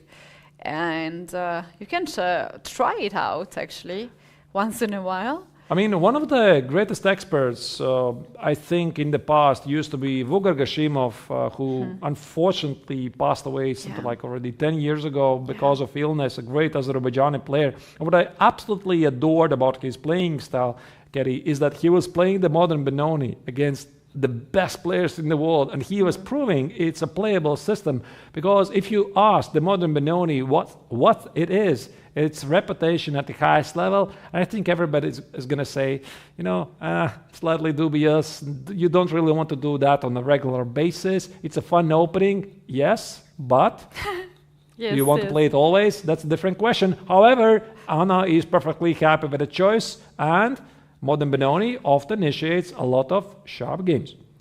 Arturs, I'm just Googling right now, and after I Googled Benoni, one of the most searched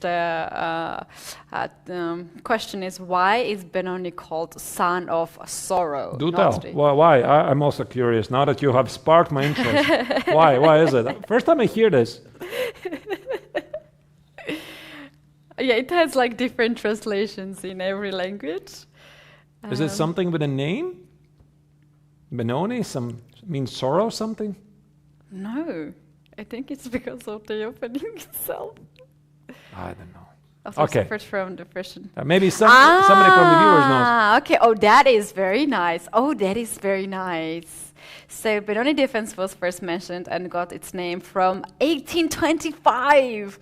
That is many years ago. The word Benoni means son of sorrow in Hebrew. According to the manuscript, the author suffered from depression and studied the opening beginning with the move 1. That is a weird story. That is really weird. Yeah. I have never heard it. All right, now I'll know. Now I'll know. Anyway, it has nothing to do with the actual defense, because it's pretty sharp. Looking at this position, by the way, who do you prefer? Because one of the things which I really like from the White's perspective, just going to pinpoint one move, no analysis. No analysis here, is this move E3. It's very nice, and White continues development and doesn't position the pawn automatically on E4. Why? Because very often Black's counterplay is based on this pawn on E4, and that's why White just plays the more modest move in E3 and says, you don't have this counterplay here. All right, and this is how they got here. Queen E7, Queen D2. Okay, it's pretty strange, I think, because I think that in the Benoni you're supposed to put the knight on C4. Yeah. Queen D2 looks strange. All right, C4, another typical move from Black's part. Put the knight on C5, try to control the D3 and B3 squares. So Anna is playing some textbook game so far. Rook C1, knight E5, Rook D1, A5. White just calmly fixes weakness at the queen side, and after Rook E8, this is what we have on the board. Here you see the top seeded player. Very nice zoom in. She doesn't look very happy though about the position.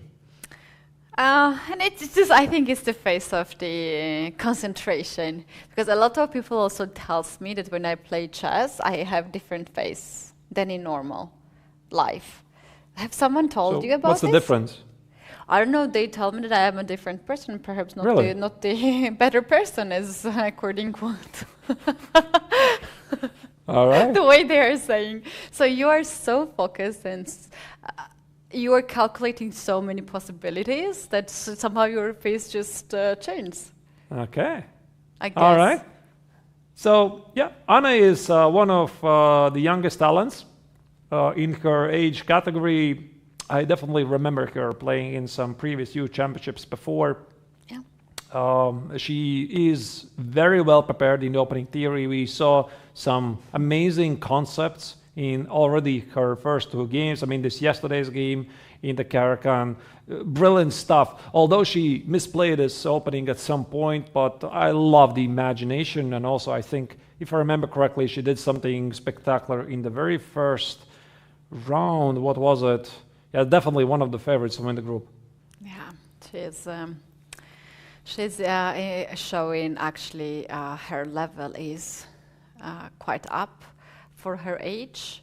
I also like her dress code, actually. Look at this. I think she's wearing tie. Is that a tie? Or Oh yeah, speaking about dress code, is there an actual dress code here in the tournament? It is a dress code in the playing venue, and I know it because all the federations got the emails that they got the warning that from the second day there will be checking of the dress code as well, because here is very sunny days. We have some of the players wearing shorts, and the first day, of course, it was more struggle to ask players to go and change, but from second day they got the notification that they have to take care of the dress code as well.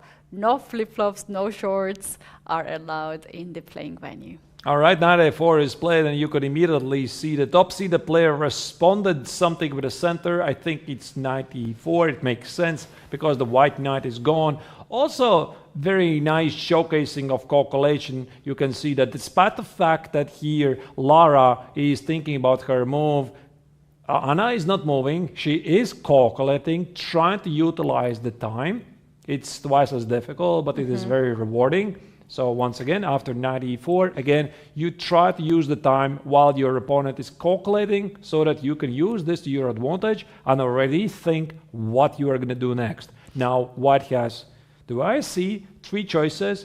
Perhaps the most obvious choice is queen b4. Try to do something at the queen side. But if you put the queen on b4, you know, the question I'm asking myself, are you not a bit concerned what happens to your king at the king side? I would be. I would be. Here's something like g5, kicking this bishop on h2, then looking for f2, e3 squares, rook and the queen on e file. Oh, that let me can just be maybe very show dangerous. some funny ideas here. Let's say g5. Bishop goes. And now the big question, what's the order of the moves? I'm not entirely sure. Let's just showcase. Knight f2. Which is quite a common theme in the modern Benoni. I want to give you a check. Let's assume you have to take with a bishop, which of course you don't. I want to give you a check here, and my brilliant point was there's going to be a brilliant mate, and of course there is no brilliant mate. But that's the idea anyway. Yeah, that's actually the idea, but black can improve this position, for instance, instead of bishop d4, maybe to take on d3, and I think it's a very good compensation here. Oh yeah. Queen That's also a e2 is coming possibility. up. Now rook is also hanging on c1. Bishop d4 is now even more powerful. So I think it's worth it to take a look at this. Indeed. I mean, the devil is always in the details. So the question is, does this work? Not sure. And also, I mean, first it's white who has to figure out if queen b4 is the move she wants to make. Why queen b4? Because the queen on b4 is hitting the pawn on c4. It is sort of hinting towards some pressure on the pawn on d6. Also, knight b6, knight c4 is an option. But of course, I mean, if you have developed some sense of danger, you are expecting that there might be some issues at the king side. So the safer move would be queen e1. But of course, queen e1 doesn't apply any pressure against the pawn on c4. Yeah, I agree with that. Queen e1 seems to be the safest to guard f2 pawn if white sense the danger in this position, and that's why here white is taking her time, and out of these two moves that she has, there's also a third move, queen to c2, but it's not looking as good as the other two moves. I think the move might be played after some think of white player. Maybe we can take a look our last game on the top two boards in each group category. This is our under 14 with white pieces. We have Zarina Nurgalieva from Kazakhstan against Michelle Zhang From Canada. The position seems very interesting. Yeah, and Zarina is one of the tournament favorites. She's seeded number 3. The second seeded player already has lost half a point, so quite unpredictable here. Games are. The bishop on d4 is a very common idea. Oh, that's her actually in the red shirt. What? the player within the white red shirt. What about she her? looks actually younger than 14. Look at her wearing the t-shirt of her country. Oh, wow, that's so cute thing to see. All right. That's really interesting. That's so cute thing to see, I actually. mean, by the way, Some of the kids, Arturs, they What? are winners of the older group category in their country, and they're playing in that category here. Because I remember some of the kids from Georgia who won the boys category. They had to play in boys. right. And there was back in those days we had even no open section. Right.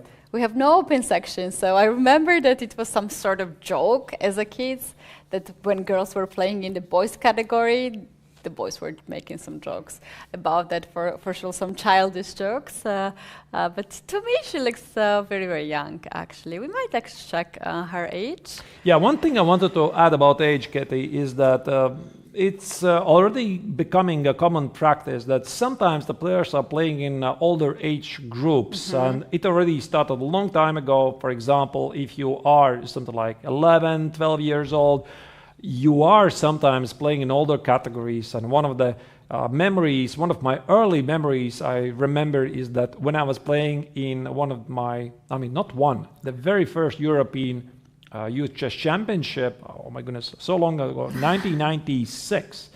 One of the top-seeded players in the oldest category, under 18, was the 12-year-old Ruslan Ponomaryov. And he won the tournament, right? And being 12 years old, absolutely incredible stuff. And this happens from time to time. I also remember, I think it was in Oropesa del Mar, when the Spanish town was hosting 4 World Youth Championships in a row from 1998 until 2001. One of the years featured the young talent Lenier Dominguez Perez, who now is obviously a super grandmaster from Cuba. He also, at age of something like 13 and 14, he was playing under 18. So this happens from time to time, so not necessarily everybody is of the same age. Yeah. So I'm just checking right now her age. She was born in 2013. That it makes her 10 years. Oh, wow. 10 years. She could be one of the youngest players actually. She's playing against 3-4 years older competitors. That is very impressive.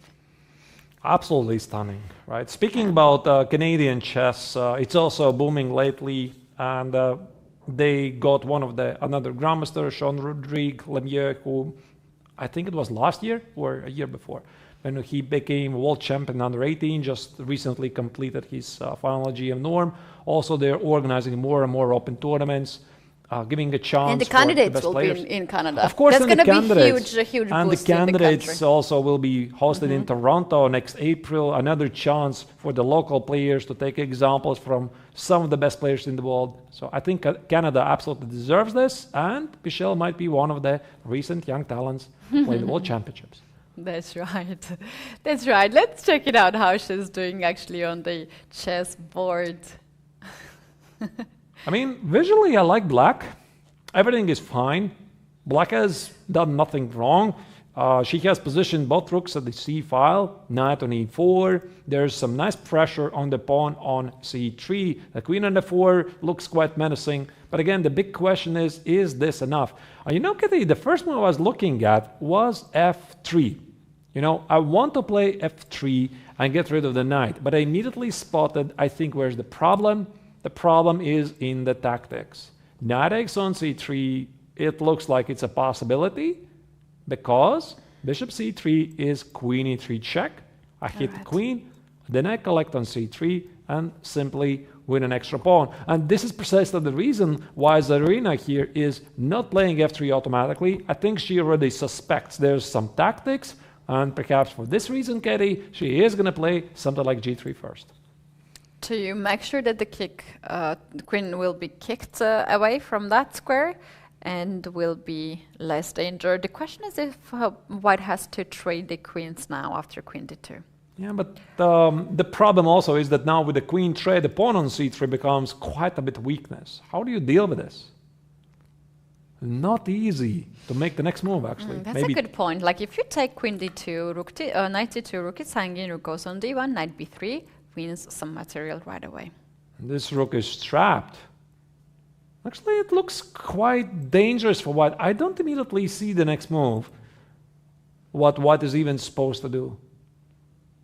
Very difficult to come up with the next move. So there's no f3, which drops the pawn. g3 allows queen d2. I mean, it could be some other random move like b5 something, but it creates more weaknesses. And do you want to create more weaknesses in your position? Because after b5, a takes on d5, bishop b5, black retreats, rook c7. Maybe that's the way to play for white. But here, the young Michelle is doing really well. She's doing fantastic. Active pieces on the board. She barely reads the board. But rocking it on the chessboard. Fantastic. Look at her! I love to see this so much. That's the name we definitely want to remember. So one of the top-seeded players, Zarina Nurgalieva, is getting a hard time to play here. I think we have to move on, and let's not forget about this game. My suggestion is that let's go back to the under 18 open section and check the boards of 3 and lower. Let's do that. What is the first category what we have? Under 18 open section. Right. So the open 18 under section is Emin Ohanyan from Armenia. He was here yesterday, right? He's a very impressive In the person, studio. actually. He speaks very good English, and the way how he speaks, he just covers every part of the story, and you just... I thought I read a book yesterday in this whole game. The opening, the middle game, and the end game, and I just got masterclass from him. Nice. Very, very impressive. I wish he wins more and more games and join us in the studio as well, you know, shows himself more to our viewers. His opponent is Chakraborty Mayank from India, rated 2368. Emin himself is 100 points higher, so he should be a favorite with the white color. And also the position, Keti, really looks nice because black has... Oh, actually it's the same pawn structure. I thought that black has more pawn islands. No, it's 2 pawn islands versus 2. Because white's pawn structure, I thought it's the same. This no, bishop on e3 yeah, it's a big pawn. Connects the islands. It connects. It's a bridge. It's a bridge. Yeah, but I mean, this pawn on a7 is quite a big weakness. And if somebody's pressing here, it's definitely only white. Because here you're thinking about something like rook a5, rook a1, maybe find the right moment to play b5, get to the queenside weaknesses. Of course, the pawn on h5 is something that you need to watch out. But then again, maybe black is just in time, because if black is able to rearrange his knight, put it somewhere on f6, which not only targets the pawn on h5, but also controls e4 and g4 squares, maybe things are not really so bad for the Indian player. Yeah, and also the fact that Emin has this style, that he has huge patience. What we have seen yesterday in his interview, he uses all the chances and tests his opponents, even in the equal position. He has patience. He's waiting for his opponent to make the blunder or a small mistake, and then he pushes on that. But I like this idea that what you're pointing out, that black can go after h5 pawn. But the question is, like, even if you get this pawn on h5, is not it dangerous to drop the queen side pawns? Because if you concentrate bishop and the knight on the other side of the board, probably you're going to lose one of the pawns on the queen side. I mean, I definitely choose white here. There's no debate about it. White's position looks just more practical, better position. So here, Emin is doing really well. Let's check board number 4, perhaps, of the same age group, where is playing Sion Radamantes Galavis Medina from Mexico. I think this is the first Mexican player we are following. He's playing against Konstantin Popov, representing FIDE. Both players have 2 points out of 2. Perfect score. Actually, speaking about the perfect score, the open section under 18, in total, they have quite a bit players. If I calculate correctly, 25 players share 2 points out of 2. That's a lot. That is a lot. But after today, I think there's definitely going to be fewer players with a perfect score. Yeah. I mean, it's inevitable. So that's also because this category is quite packed, a lot of players. I like these positions with white pieces. I like to play it myself. When I got the knight on e5, supported by d4, f4 pawn, and potentially I have the king side attack. And what I really like is also that this bishop on the light square on b7 is not doing much of the job, but I know that I have to control e4 square. So if black jumps knight e4, then all the attack stops there. That's right. Before now can be something that black might look after, even though that it gives up the c5 square. e4 is very, very important square for white in this attack. That's why maybe white needs to start with something like a3 here. I think it was some sort of a nimzo. Yeah, visually it looks like a nimzo typical position to me. Secure the knight on c3. And then I try to imagine if g4, g5 could be a possibility here to play. Black would love to occupy the e4 square, but I have a feeling, Keti, that the maneuver of whatever it is, knight c8, bishop, wherever it goes, bishop b8, knight e6, knight e4 is simply too long. So I don't think it's happening. At some point, of course, black might consider play knight e4 anyway and sacrifice this pawn to get some better control of the center. But I would imagine this could be the case after white is committed to g4, g5. So let's now try to picture ourselves. What could be the follow-up? For example, I play rook e8. I mean, it kind of made sense. I control the e-file. G4. And if white wants to be if he wants to be ambitious, he plays g4, g5 because, you know, you see some rook f3, rook h3 ideas, maybe try to get to the pawn on h7. And then at some moment, for example, let's say after rook c8, g5, knight e4, I think this is quite an idea. Takes, and then claim some gigantic compensation. But is it a compensation? Probably it is. Yeah, it surely is some compensation here. With knight f5 coming up next and controlling all the light squares, yeah, for sure it is a compensation here. All right. But Arturs, what I know in this position for black is that you can actually meet g4, g5 with knight g6 move. Like let's say a3 here. All right. a3. Knight can jump on g6 right away. Right away. And when you push to g4, there are some weaknesses here in this, like maybe knight h4 right away. So you're asking the question to queen, where are you going? Then you want to jump knight e4. Yeah, this is something and else. the queen from d8 is guarding the knight on h4. Oh my goodness, that is such a deep concept. How do you come up with this? Unbelievable. My coach told me. He told you. I mean, and then remove the knight and land the knight on f3. Oh, wow. So I like this very much to play with white, but I remember I had a match when my opponent was playing this with white all the games, and I was suffering so much I couldn't know how to deal with it. So I asked my coach like how to deal with it, and he says like, what's the problem? Play knight e7, knight g6, and knight h4. And I was like, what? Just like that? Just like me, yeah?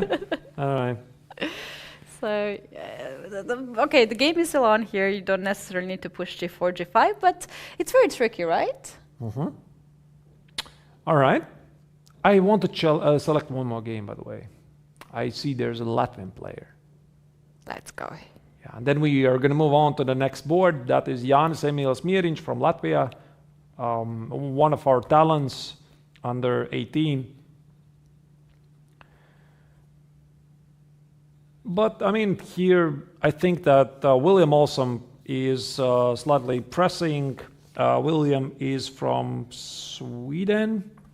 He's higher rated player, 2372. Jānis is 2200. The eternal discussion, I mean, who is better? I think that white appears to be slightly better because black has an isolated pawn on d5. White has established a very nice outpost on d4. But maybe it's not a big thing. Not sure. I usually prefer these positions with white, although I know opinions really differ, especially with the modern engines who are saying that isolate the pawn nowadays means absolutely nothing. I mean, it says it's not even a weakness, so go figure, right? All right, so the position appears to be quite balanced. Let's move on perhaps to the section open 16. All right. And board number 3 in the open section of 16 is Ergali Suleiman from Kazakhstan playing against Diego Macias Pino from Spain, the third-seeded player in the tournament. And they have traded a lot of pieces. Queen and the rooks now on the board. In Arturs, we don't see a lot of weaknesses here. However, black has this annoying idea of a4 to open up the a5, create a weakness on b3. How white can deal against this? I think that here, despite the fact that it's quite an equal material balance and there's not many pieces left on the board, black is pressing. You're right, Keti. This a4 appears to be quite unpleasant threat, creating a weakness.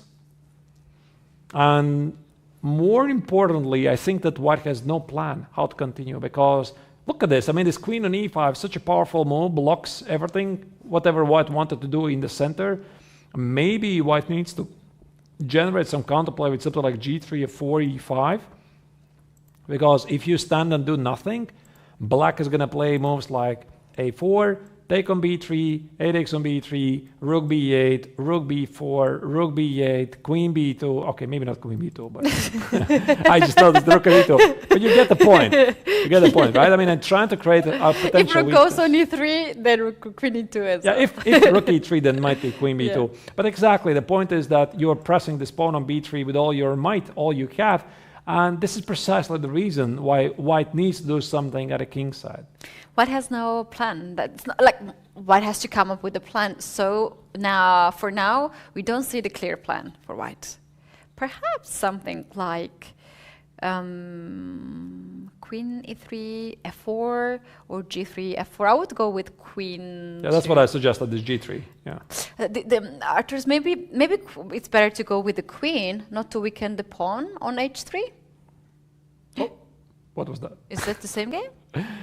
That is the queen same. d5 happened actually. That was really quick. I mean, queen d5, he traded the queens, and black accepted. Okay, rook e2, rook e2. Nah, it's just a draw, I think. It's just a draw. So With one we are not weakness, going yeah. to see much here. But was it necessary to take the queen on d5? I don't know. I mean, maybe for him, playing a draw is just fine. Yeah. He's happy with the choice. Now, king f8 most likely will follow. White already can play a4, Yeah. stop any business here. Rook b8, rook e3, literally nothing is going to happen here. So after rook e8, rooks can be traded. This is heading to a draw. Yeah, I think probably if you even try to lose, you can lose. This position is so I mean, close. you can lose any position, of course, but no, I don't think this is going to happen. Let's move to the next board and check it out. The open section under 16, board number 4 is Marius Doyer from Germany playing against Daniel Xu from Canada, another Canadian.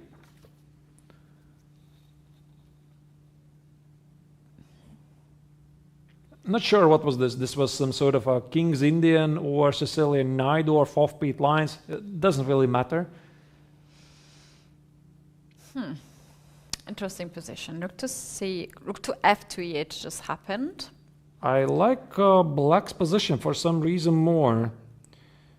I mean, speaking about ELO favorite, Marius is ELO favorite, rated 2453. He is a FIDE master, but already with the rating of international master, and Daniel Xu is 200 points lower.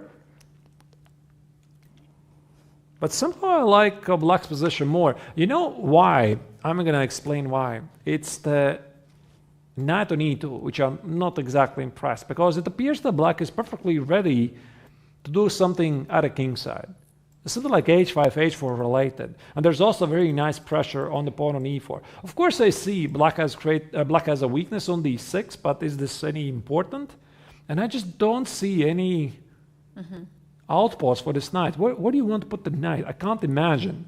Knight f4 doesn't do much. Knight e4 is under attack. Knight c3, do you want to go to d5, which is protected? Where do you put this knight? I just don't understand it. Yeah, that's indeed something that White has to ask himself where to bring the knight. Arturs, I suggest to go to the top two boards. Maybe some of the games have been ended, not to miss any results in there. Just to take a very quick look. Maybe, yeah, we have to go to the top board of the open section under 18 because it's already been quite some time when we looked at Volodar Murzin's game with black against Jaden Zhanyang Wong, which started with quite a sharp opening from the Singaporean player, sacrificing the pawn on c4. Now look at this. This knight is on d6. Black still has the extra pawn and it's seemingly healthy running forward, but I'm looking at his kingside Keti and I'm seeing all kinds of ideas with f5. Interesting. But yep, I f5 is a good move. I think that, yeah, f5 for white or black? Both. I think if whites move f5 and if blacks move, black should play f5 here in this position. But let's not forget the pawn on c4 is under attack. Minor little detail. Yes. Well, if you want to keep the pawn on the board, you have to play knight b6, right? Then you give another pawn. So we have to face that we lost the pawn already. Now, I think that I would be more afraid if I was playing with black. I would be more afraid of the attack f5 because yeah. Artur, look at this. Knight c4 for the moment is not hanging because takes and knight e3. Yeah, I mean, okay, nice. Yeah, that's a nice fork. But to be honest, I'm not even looking at this pawn. So what I was saying is that I think that this f5, f6 looks so scary. So let me just illustrate one idea. For example, a4, I want to play f5. Now here, black faces a dilemma. If you take on f5, for example, here you take on f5, knight takes on f5, and how do you get rid of this knight here? Queen g4. Right? Yeah, and some queen g4 stuff. Okay, maybe it's not the mate, but looks quite scary. And this bishop on b3 somehow is not having a word in the matter. He has no say in the defense. And if black doesn't take this pawn, he plays something like a3, ignoring things. I mean, I'm talking here about f6, and things are suddenly escalating. For example, g takes on f6. I'm talking queen h5. I'm talking e takes on f6. It looks really scary. So I think from Murzin's perspective, I would be dealing with this right now. So something like f6 or f5. The point is you can't take on f6 because the knight on d6 is hanging. It seems that black has successfully killed the attack. But what about this knight x on c4 now? And now we're going to your idea, Keti. The point is bishop c4, queen takes on c4, knight e3 is no longer a fork because of queen e6 check. Yeah, that's a fair point. White is getting a lot of pawns, and it's a good compensation. f5 is the move that maybe black has to hold. How about we go again e4 in this position, and after f5, maybe there is this move queen to g5.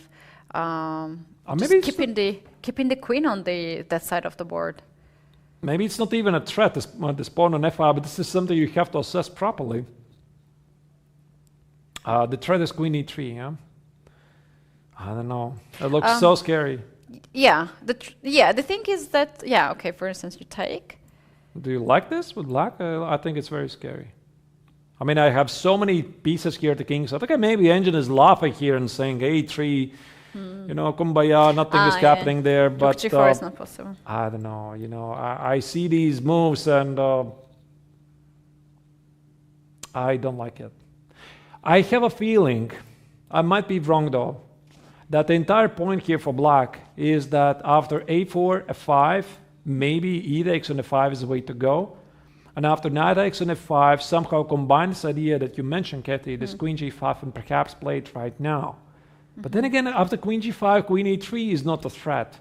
Because now white can simply play h4, you can't play queen g6, bishop d5 allows a fork on e7, so basically the queen has to go back. Maybe queen g5 has to be reserved for a later move, and you have to make the cold move a3 and leave your king side open. So I'm going to just show you some ideas. For example, bishop d5, e takes on d5, and oh my goodness, use your imagination. Exactly. Rook f6. Rook f6, queen g4. Do you like this? Do you want to go here? I don't every think so. day. And with white every day. With white, of course, but I mean, if you're playing with black and No, it's a serious one. More we see these lines, more it gets scary for black. right. I don't know what to make of this. Yeah. Yeah.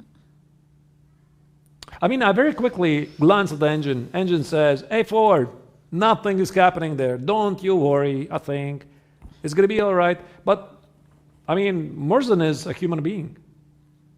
Let's take a look actually what Neiksans here suggests. It's very interesting. So you want to follow it, yeah? Yes, all right. A4, all right.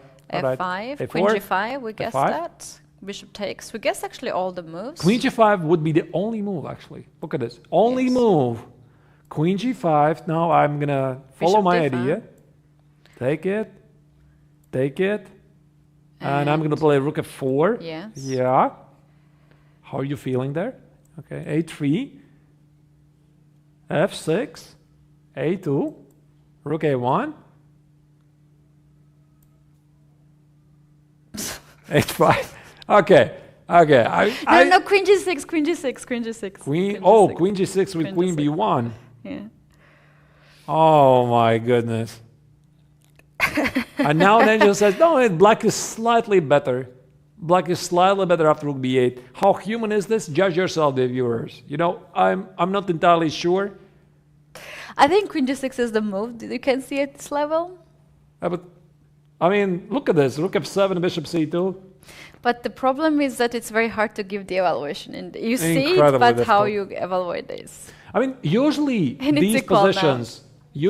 positions are in favor for the attacking player. That's how I treat it, especially when it goes to the time scramble, because all of the human chess players, they're generally afraid of their king's safety. And there's one thing that engine says, and there's the other thing that how the you human feel is it, feeling. yeah. And imagine even this scenario. Let's say Murzin knows. Let's say he knows. This is his analysis, and he knows. The engine says everything is all right. But I mean, you still have to play out this position yourself. And there's many examples like this. For example, one of the most favorite examples of mine is the King's Indian attack, right? From the white's perspective. This is where I wrote my chessable course. Oh, really? Yeah. Oh, nice. Yeah. I mean, It's one of the greatest starters, I think, Thank for you. everyone Anyway, to learn that. Anyway, the point is, engines don't really like it. They're saying white is worse. Black is better, black is better, black is better, and then somehow black gets checkmated all the time. So it's not really so simple. And also for Murzin, I think this is very, very unpleasant. And even though engine says that he is slightly better in this position, I don't think it matters. I love this game. I love this game and all this analysis. The engine can be very nice and useful for chess players to give this creativity. You know, and to make you feel like, no, it's safe here in this position. You can go crazy. But Arturs, we are getting some crazy information in our YouTube chat, and they are saying that under 16, Jan Klimkovsky sacrificed the queen. Oh, wow. We have to see this. So I'm definitely going back to this game because I'm very thrilled to see how Volodar is going to treat this. By the way, he just made a move, and I think I saw F5.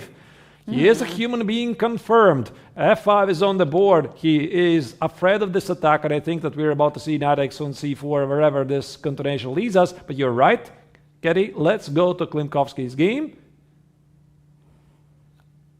And the queen is gone. The queen is gone. For two bishops, is For it? good. So how did they get there? I'm just gonna. I need some I need some background information here. So it was this Najdorf. We left it some time ago, 95. I remember this opening discussion the players had. Why did play bishop d3? Why did push h4? And as you said, Keti, h5, brilliant point. G takes, rook to h on h5, rook d to g1. White says, okay, I have a weakness on h4. You can actually even take this pawn, but I'm going to start a kingside attack. That's the reason why Klimkovsky opted for a queen trade, also opening a way for e4 threat and try to get a pawn on b2. Queen e4, white blocked the idea. Bishop f5, check here.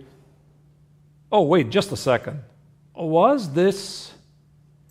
All right, now again, I know I keep repeating myself, but Keti, is this a deliberate sacrifice or was this a blunder? Queen a4 check, king f8, and bishop g5. Is this deliberate? I think it's deliberate because you don't blunder a queen like that. I mean, queen has nowhere to go. Rook takes on g5, h takes on g5, drops the exchange for no good reason. And here, Klimkovsky sacrifices a queen. Bishop d3, bishop f6, intermezzo check on d1, a bishop takes on f6. No, it's gotta be a sacrifice. Two monster bishops and a pawn should be good enough for a queen. And king safety here. Black's king will hide on g7. White's king now is in the center and struggling very much. Arturs also, can we just a moment go back in that point when queen a4 has been played? The move 20, that actually when the sacrifice happened after queen to a4 in this position. There's also this move b5 that you can also consider to play. Probably it's not so good because you are dropping the pawn on a6 and bishop g5 is still there, but you are not losing the queen, right? So he went for it. Yeah, the point is that after queen takes on a6, bishop d3 is not possible because the rook on c8 is hanging. Yeah. So he went for this. He did this deliberately, and maybe actually it's not a great idea for white. But what choice did he have? Because here after queen f6, look at this. Nikola didn't really want to trade the queens. After queen f6, bishop f6, he's left with the weakness on h4. And I think he played queen e4 with the idea that black cannot play bishop f5 because of queen a4 check on bishop g5. But this is where the geniusness of young Klimkovsky showed. He went for this deliberately, sacrificing a queen, and now... Oh, wow. I just checked with stunning. the engine, and after bishop g5, black has a huge advantage after queen sacrifice. Yeah, that's what I mean, visually it feels very good. All right, so I guess white is here thinking about killing one of the bishops. Rook takes on d3, e takes on d3, and get this pawn, but the pawn on d3 remains. Stunning game so far by the tournament favorite. So he's playing a brilliancy so far. Definitely a game we will remember. We are going to come back to. Let's select another game perhaps. Here we have a very nice zoom in on him. He's trying to find out what he should do next. Which game would you like to follow up next? There was also a very interesting game and very sharp on the girls section, I think under 16. Which board? On the first board or the second board. Let's just check it, those games. Yeah, I'm trying to find it. This one? No. No? That is under 16. Yeah, I don't know. We don't have the other one. We don't have any number you mean to this check one? it out. Yeah. You mean this one? Where we had, for the first time, a clash of opinions. Yeah. Because very often we agree on the First no, Keti said, no, I don't studio. believe you. I mean, Keti, here in this position we had an disagreement. Keti said, white has a good attack, and I said, oh, come on, there's no good attack. And yet somehow I think Keti was right in the end. So after rook d3, queen e4 maybe was not the best choice by black. Bishop e2, bishop f5, queen takes on b7. So Isabella took another pawn on b7. Knight e7, rook g3 checking, h7. Yeah, but where's your follow-up? I think we are now going to continue our discussion right here from this moment. I'm picking the extra piece. I already won first one. Okay, let's see. I like how black actually managed to develop everything. All right, so apparently queen takes on b7 was too slow move. So what was the opportunity f5. here? Bishop f5. It's a move we didn't really see. Yeah. I mean, it does make sense. Yeah. So, rook g3 check. Apparently this was the right move. First give a check. Bishop g6. And only now take on b7. But and wait. the difference is that knight d7 is not possible now because this knight will hang. But maybe it's a sacrifice. Maybe you want to play queen b1? Knight d7, queen d7, rook b8. Queen b1 is of course a check, but there's always... Oh, no, one queen was on b7. What? Here? No. What? No. Why are you suggesting me this? No. I see there's a pin. No. All right. So knight e7. Black continues development, queen Yeah. d7, rook b8, and what is this?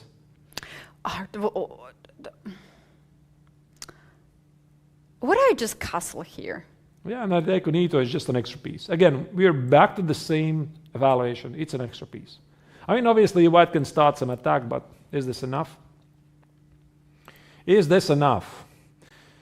I think from the get-go, the entire combination was slightly emotional, to be honest. Too much emotional, because white was not really ready. So we're talking about, again, this opening phase right here, right? Where white very much committed. I like how herself. you want me to drag into the conversation again. You're going to disagree. I mean, maybe this is essentially the difference how men and women play. I mean, yeah, for sure. we are It's playing different approach. just differently. Yeah. All right, we are approaching things differently. We are valuing things differently, and I love I love this difference actually. Yeah, for sure. All right, so this is which is the current position here after King H7, and yeah, I don't really see what white has. There's no short castle here because the bishop is pinned. Rook B8 is threatening. I think that Maria is going to win this. How about Rook E3 here in this position? Now there's your Queen B1. And you wanted it. There you go. I'm using your weapons against you, Keti. Yeah, that's very cruel decision. How about I castle here? I mean, okay, and the game continues. Maybe King D2? I mean, it doesn't really matter. The game continues, but this is a middle game, and the piece should be the stronger piece. Yeah, and for instance, how bad this can be if I start H4, H5, G4? Like, I understand it's bad position, but is there any practical chances? No. That is the short answer. I don't believe it. That's the more polite answer. Okay, I'm not sure. Maybe H4. I can include Rook B8.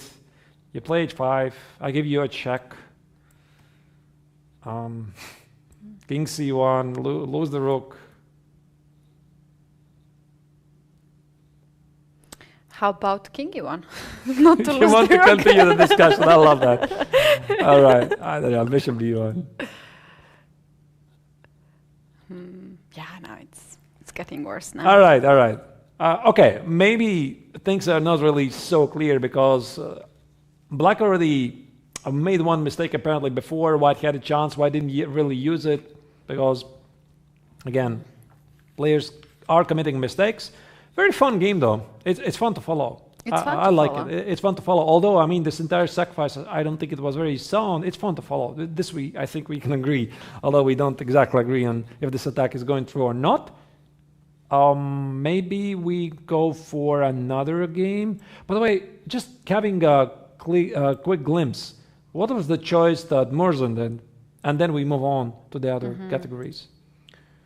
So what Murzin did, he played a 5, clearly appreciating the powerful attack that white can develop at the king side. I mean, look at this Keti here.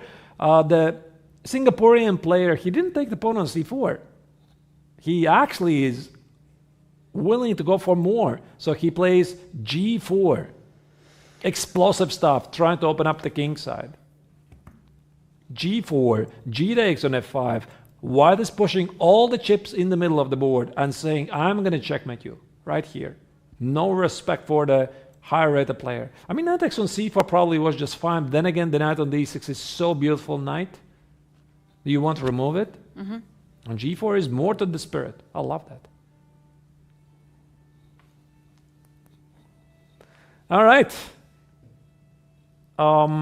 Any other games you want to follow up? Maybe somebody from the girls section, some lower boards we haven't yet seen? No, we have seen everything, but unfortunately we don't see the...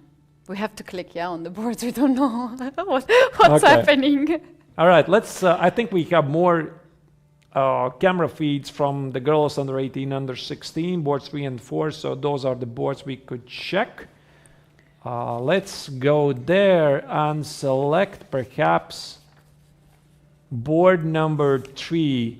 Roxani Matute Escobar is playing against Martina Starosta. I think Marina... Oh, where did they go? Martina Starosta is from Poland. And Roxani is from Venezuela. All right. What do we have here?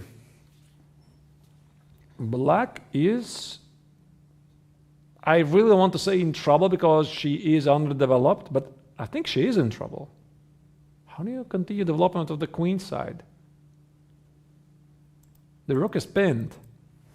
I mean, the pawn on b7 is pinned. You can't continue development. Something like bishop d6 or bishop c7 makes a lot of sense. Could be a small surprise in the girls under 18 section. Yeah, Arturs, there is this in the chat the suggestion to show some of the boards, but you guys have to understand that if we are not showing the boards that you are requesting, it means that we don't have the access, and you have to just understand how the system is working.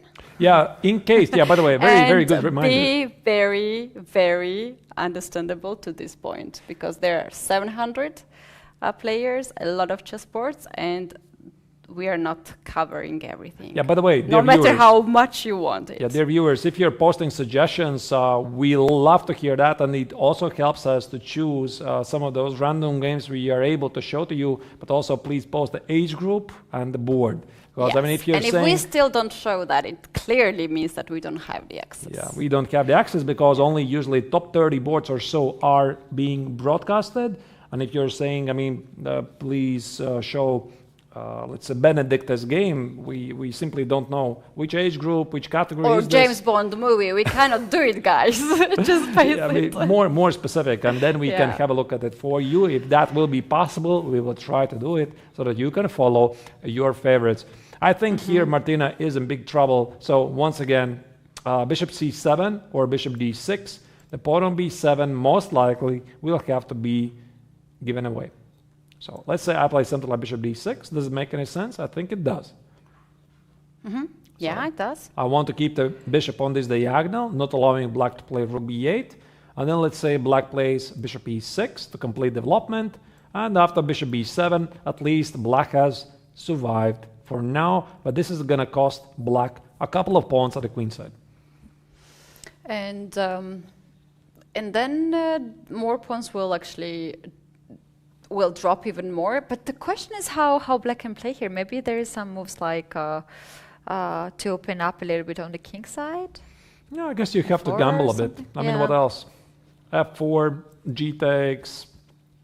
I'm not sure, g takes, or open up the bishop g4 or something, but looks really unpleasant for the Polish player.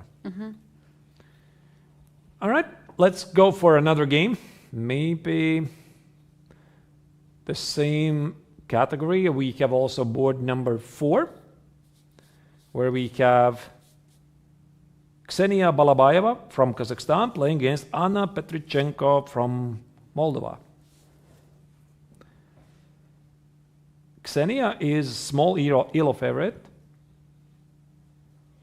The position is looking to be quite promising for white, I guess, because there's two bishops on c2 and c1. With a pawn on f5, it means a potential kingside attack could be possible to organize. All right. Now the question is, how does black continue? For example, you play knight f6. Do you want to play knight f6 or don't you want to play knight f6? Maybe something like knight. I don't like this for black. Also, there's one more thing I noticed. White is threatening queen g4, Keti. Hit the pawn on h6 and also attack the pawn on c4. So knight c5 in this regard doesn't help much for black. So maybe the knight is necessary to be positioned on f6, but it allows white to think about ideas like g4, g5. And then if you play knight h7, try to hit the pawn on h4. This is asking for something bad. Some f6 ideas, some g5, f6 ideas. I cannot calculate so quickly. Not sure. Okay, maybe there's ultimately nothing. So Ksenia appears to be pressing. She's doing really well. Also, one of the players in the girls under 18 section with 2 points. In total, there are, let me calculate, 17 players with a perfect score, 2 points out of 2. In total, 85 players have registered in the oldest section among the girls. Yeah, that is the statistics in this group, and things like now we have a little bit like slow moment, and at some point we're gonna see a lot of ups and downs in most of the positions. Shall we check once again the position of Jan under 16, where he sacrificed the queen, how he's doing in that position? Let's do that. Only one move has been played, rook f5. It makes sense. Black attaches more pieces. I think it's just winning here. I mean, rook f5, rook f2 looks unstoppable. Monster bishops. It's one of those amazing positions where white has a queen, but it's powerless. It can't do anything, really. How about rook g6 sacrifice here? Rook what? Rook d3? G6. Whoa. Why? Why would you want to do that? No, I understand there is a checkmate if I don't do anything, so is there I take it. You want to give me a check and some h5, yeah? Yeah. I'm not sure how forced is this, to be honest, but I mean, probably it's slowly losing after something like rook h5, although I get your point. Just a second. Let me look at this more closely. So maybe starting with h5. I don't believe it. I don't believe it for a single second. But okay. I mean. No, h5. Oh, I'm sorry. Where was this? Here, h5. Here? No. To go back, not to sacrifice rook yet, but to play h5 first. First h5. Yeah. Oh, that is really smart. So the point is rook takes on f2. Now you want to play rook g6. And after f takes on g6, queen d7, probably. There is also h6 move, right? I have a feeling you will run out of checks somehow. Because it's a checkmate in one move for white. If I'm running out from checks, I'm done. That's a small problem. And then again, I don't see how... Oh, wait, you just play... King f7, queen e6, king f8. I forgot that the bishop is defended by the rook. And your check should be running out at some point. But it's a good try. I like it. It's a good try, definitely. It's, I mean, what else? What else? Because, I mean, the pawn on f2, it's impossible to defend. Rook h2, there are bishop e5 ideas. Rook g2... Yeah, maybe there's also rook g2 here. e3, rook e3. e3, rook e3. You're trying to deliver the mate. Somehow there should be a win for black. Trust me. Yeah. I'm just going to say trust me. Trust me, there's a mate. Somehow. Here. Maybe something like, for instance... You want the specifics, yeah? Rook, bishop e5, bishop f4, rook c1, checkmate. Oh, that's nice. That is beautiful. Yeah, and I cannot really avoid that if, like, rook e3 is still... Rook g6. I mean, it seems, Keti, for you, rook g6 is the answer to all problems. Okay, I mean... Yeah, I mean, why not? Rook e3 is not the same. You have to play rook g6. Rook e3, bishop e3. Yeah. Black is completely lost. Yeah, I think black is lost, and Klimkovsky is on the verge to play until a logical end a brilliant game. So here we see him being very confident. I mean, even if he hasn't yet figured out all the details, I mean, you gotta feel. And very good chess players usually develop this gut feeling. Things are really going well. And in case you are wondering, the viewers, how to become better chess players, understand the calculation, there's this one of my absolute favorite videos available on YouTube, explanation of the thought process of Garry Kasparov. When he's going through his 1987 or 1990 World Championship match, I don't remember, against Anatoly Karpov. They go through step by step every single game, his thought process with the French journalist, and his insights together with Karpov, of course. It's just amazing, mind-blowing. And I How love to search that on YouTube? Kasparov analysis. Kasparov-Karpov analysis. And I think the full video was Kasparov-Karpov documentary, something like that. It's 2 hours 40, 2 hours 40, something like that. Yeah. Really, really nice. And there was this one game, the legendary game 20, I think, where Kasparov sacrificed his piece, and the way he explains the thought process, how the highest level players are calculating, is just mind-boggling, because they don't always see every single detail. So it's some calculation, some gut feeling, and the rest you find along the way. I'm pretty sure that this is something that also happened here. This is how the best players are doing the calculation, because essentially you can't calculate everything until then. You have to make good guesses. Yeah, and you have intuition. You have to feel that that's the right. And usually all these top players, they have very good intuition. That's right. So here I think Klimkovsky is going to win. Can we have a look at the second board of Christos Kralis playing against Alexei Grebnev? That is the open section under 18, because it's already been quite a while. Last time we checked it.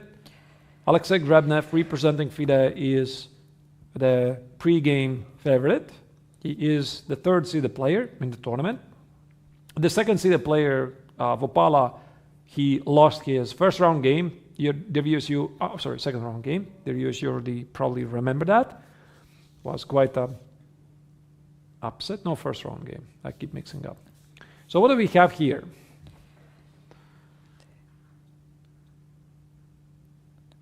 Visually, black is doing really great. I mean, look at the clock also. I mean, 2 minutes and 47 seconds for the Greek. Not doing well. Black has solved all of his opening problems. Beautiful bishops on g6, on f8. White's king set attack is non-existent. The bishop on e5 stands nice. The knight on d4 is beautiful.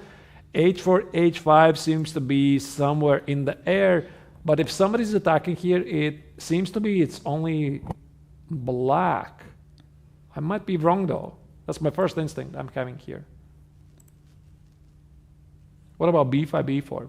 Sounds like a plan. b5, b4. Arturs, there is this... oh, maybe it's too much. Maybe black can even respond with h5 here. You know, try to kill all the excitement. h5, g4, h takes, queen g4. Of course, white is willing to play h5, but I have a feeling there's going to be something unfolding really fast at the queen side. Maybe even bishop a3. Bishop a3, b takes, queen a3, king b1. And the rook left. Yeah, the question is how to properly do it. a6. The rook is hanging. Rook is hanging. Rook is hanging on c8. Rook something. Rook c something. Rook c4. That makes sense, because knight b3 you can always take on b3. Yeah. Look at this. The bishop on g6 is conveniently pinning everything you can position at the b file. Rook a4 is another threat. If you avoid rook b4, then you can't avoid everything. This looks really nasty. So once again, one of the lines I think right now Grebnev is trying to calculate. Of course, he is not going to miss the threat of h5. You can't blame the Greek player. I mean, he has to do something. He's doing his best.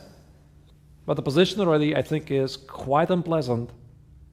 So once again, what was the line? So h5 makes perfect sense.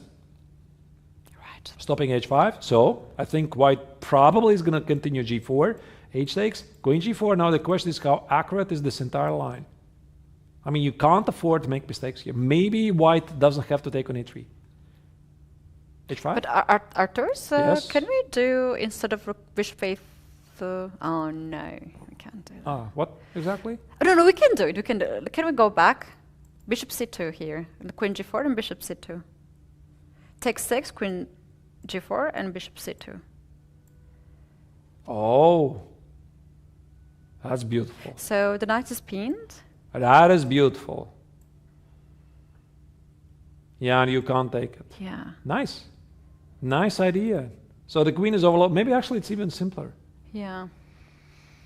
h5 once again makes yet another reason why it's such a logical move. Yet here Grebnev is thinking, maybe there's no need to rush because he still has 30 minutes on the clock. And I mean, usually at these moments, players remember what their coaches are telling them. Don't rush. I mean, don't rush. I mean, why are you rushing? Think. This is a critical moment. Think. And it's very easy, you know, to run forward with your opponent. Your opponent is in time scramble, and you want to punish him. You want to play on his time. No, he's going to fire out. H5 is on the board. Very logical. Well done. 2 minutes for white here in this very difficult position. And still so many moves to go until the time increment 30 minutes that all the players are getting. Oh, I like this position. But I think that nobody even has noticed that the pawn on b7 is under attack, but somehow it doesn't even feel something you want to investigate, because after rook b7, I mean, we're looking for some tactical ideas like bishop takes on a3. Does this pawn on b7 even play any role whatsoever? Yeah, something like, oh wait, although there's going to be queen b2. Okay, this I didn't see. I thought the king has to move. Apparently there's queen b2. Oh wait, no, no, there's nothing. Maybe queen b7 is not such a bad move after all, you know? I mean, if you die, then you dive in the music, as they say. So what else? It enables some defense FIDEs at least. Wait. But I don't like it. I don't like it, usually. Yeah, it's something is not good. He has played a move. The queen is not on b7, and what did he play? I don't think the pawn is also on g4. He opted for something else. I don't see what he played. Can we zoom in a bit? There's no queen b7 for sure, because pawn is on b7. He has played something safer, probably knight f5. Yeah, I was wondering about it. Yeah, it makes sense. It makes sense to also remind black that there might be something. Knight on f5 also, by the way, closes the bishop on g6. Very human move. Oh, look at this. There also could be considering at some point ideas like knight h6, g takes on x6, queen f6. Nice. Considering that there's no mate on c2, of course. Yeah. Nice. That's a nice idea. All right. Very rich position, actually, with a lot of moves that are looking very tempting for both sides. I think there should be no discussion that black is better here. This is how I absolutely feel, because two bishops, they control long diagonals, and even something like queen g4 is a move here, and yet Grebnev has already responded with something. What did he play? I did not see. Well, this is indeed the tough moment for both players, but black is in a better situation with 30 minutes on the clock. He can figure it out. He has enough time, which we cannot say the same for white. Yeah, I mean, the broadcast is lagging a bit behind. The move, we can actually zoom a little bit. Black has already made the move. And this is... Rook c5, yeah? Oh, I love this move. That's a great move. Hitting the bishop on e5, knight on f5, also preparing to play rook c8. Such a brilliant move. Easy move at the same time. Very good players, they tend to find these brilliant moves and make it look easy. Yeah, when you play your own game, you know all these little details and you're finding these moves on a spot. Rook to c5 is indeed amazing move. 2 minutes to go. What do you do here? I think that white's position is simply collapsing slowly, because I don't see any single move here. If you move away with the bishop, the knight falls, the knight cannot move, the bishop falls. Maybe rook e1, but somehow white's position is feeling overloaded, and played something? Christos has played a move. We need to zoom once again. We keep missing it because, I mean, at the moment when he makes a move, I'm not looking at the camera. What's the move he's making? Rook d4. Ooh, counter-attacking the queen on a4. I think it's probably losing something after queen e8. That's how it feels. I mean, there's too many pieces going in. Queen e8 makes a lot of sense here for black. So hitting the bishop on e5 once again. How do you defend, actually? No idea. I don't see any defense after queen e8. I think he just collects everything. Yeah, after queen e8, it's over. We do have the move? No, he played something Where else. is the rook? Rook has left the 4th rank. What? Oh, there was no rook d4. There was rook, Rook d5. My apologies. There was rook d5. I saw wrongly. My apologies. It was not rook d4. I thought it was attack the queen. No, it was rook d5, attacking the rook on c5, protecting the pieces of the fifth rank. This is where Alexa responded rook c8 immediately. Another rook getting on c5 and attacking the pawn on c2. Seconds here for white. This game might end in a second, after some moves, and still too many moves to go. This is move 29, 11 more moves for the time increment, and even after that you still have very bad position. Yeah, the problem for white is that even though there's a material balance on the board, his pieces are overloaded. And he has played b3. It's a panicking move, but I mean, you gotta do something. The pawn on a3 already is under attack, but I think that right now white is already saying, okay, you can have my pawn on a3, but leave me alone and leave my pieces not under attack on the fifth rank, and maybe he'll have time to conduct some surprise counterattack with his knight h6 something. Maybe he's hoping for this knight h6 final trick, you know, if somehow the queen goes away, but I mean queen a3 actually is with a check. Arturs, can we do some inspirational move here, bishop f5, to sacrifice the queen, just like in the other position? Queen what? Bishop f5, pawn takes a4. I mean, I think you're clearly inspired by the game of Klimkowski. Yes, that's what I said. It's enough to see one game sacrificing a queen and you already want to sacrifice. You think that you can also play good. All right, so if I take on a4, I accept your challenge? Challenge accepted. So, I think... I mean, why can't I make the move here? All right, it appears to be some technical issues. That is time for us to take our second break, you guys. When we come back, we will start from this game. It might be on, it might not be on, it might be the first game to be ended, one of the first games to be ended in the top boards on the stage. This is FIDE World Youth Chess Championship, where Keti and Arturs in the studio. We're taking now our second break and we'll be back shortly. See you soon.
back at the FIDE World Youth Chess Championship 2023 in Italy, Montesilvano. We are Keti and Arturs in the studio, and we do have already the most critical moment in all the positions where the players have less time on the clock, but very, very interesting situation on the board. Arturs, we do have actually the results, some of the results on the top boards. What are they? Indeed. So that is the game under 14, where one of the top-seeded players from Vietnam, Pham Trangiapuk, managed to outplay his opponent from Greece, Vasilios Katsanis. Not sure if we really want to go too much through the game, but we left it quite a long time ago. I think it was right after this opening here, where White didn't really, I think it was about here. We didn't really follow it much after that. White was experiencing some issues with pawn on c4. So far, the Vietnamese played brilliant game, a5, b5, knight e7, creating multiple weaknesses in White's camp, and at some point, White was having major difficulties to hold on to them. He tried to organize some counterplay, but wound up in an endgame down a pawn, and the rest was a matter of technique for one of the tournament favorites. The other game also which has finished, that is the girls under 14, one of the youngest players in the tournament from Canada, Michelle Zhang. We saw her promising position in the opening stage. I'm just going to pinpoint this moment. Where was this? And we had a feeling that there might be a big surprise upcoming because we could not immediately figure out how White is going to solve her problems. And she did play b5, this move we were discussing, Keti. Bishop b5, rook c7, and now f3, knight c5, queen d1. She continued to improve her position. Oh, that's a blunder. That is a very bad blunder, as the knight on d3 will lose the protection from the queen. Very unfortunate. Beautiful idea, of course, by Balak, but g4, this very annoying intermezzo move, and here the young Canadian trying to change the course of the game. Queen f4, bishop d3, very spectacular. Queen sacrifice. I guess today, Keti, is the day of queen sacrifices, but I mean, the same game is just that lost, of course. Yeah, it is no chance here to survive with black pieces, as there are too many pawns on the board. We do have more results, and let's take a look at the second board of the under 18. Second board under 18 girls, yeah? Or open? Which one do you want to check? Any. Anything. We have to do them in order anyway. By the way, giving you another update, just right now, the game of Alexei Grebnev under 18 finished against the Greek Christos Kralis. He started this very successful attack in the opponent's time scramble, and ultimately his opponent was unable to hold everything together. I think we left it here, where the Greek tried to change the course of the game with b3. Here, black played queen c6, pressing these white pieces on the fifth rank. It was already very difficult for white to hold on. And rook e8, very interesting move. King b1, king h7, king a2, a4. It seems that white is somehow holding on, but I guess it was the time scramble, Keti, which proved too much for the Greek. Try to hold on here. That was a pawn blunder, maiden one, and this is where white stopped the clock. Yeah, and the checkmate is ahead of white, and there was not too much to handle. However, we do have still a lot of games in progress. Let's now take a look one by one on the top boards. All right.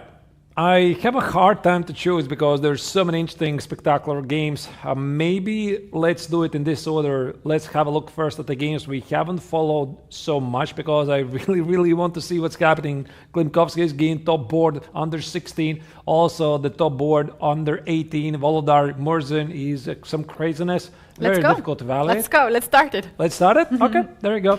So let's start then with Klimkovsky's game. There you go. Oh, the rook is gone. The rook is gone, but the checkmate is incoming, apparently. The bishop has been also gone, so seems like black tried to activate the dark square bishop. Did he? Wait for it.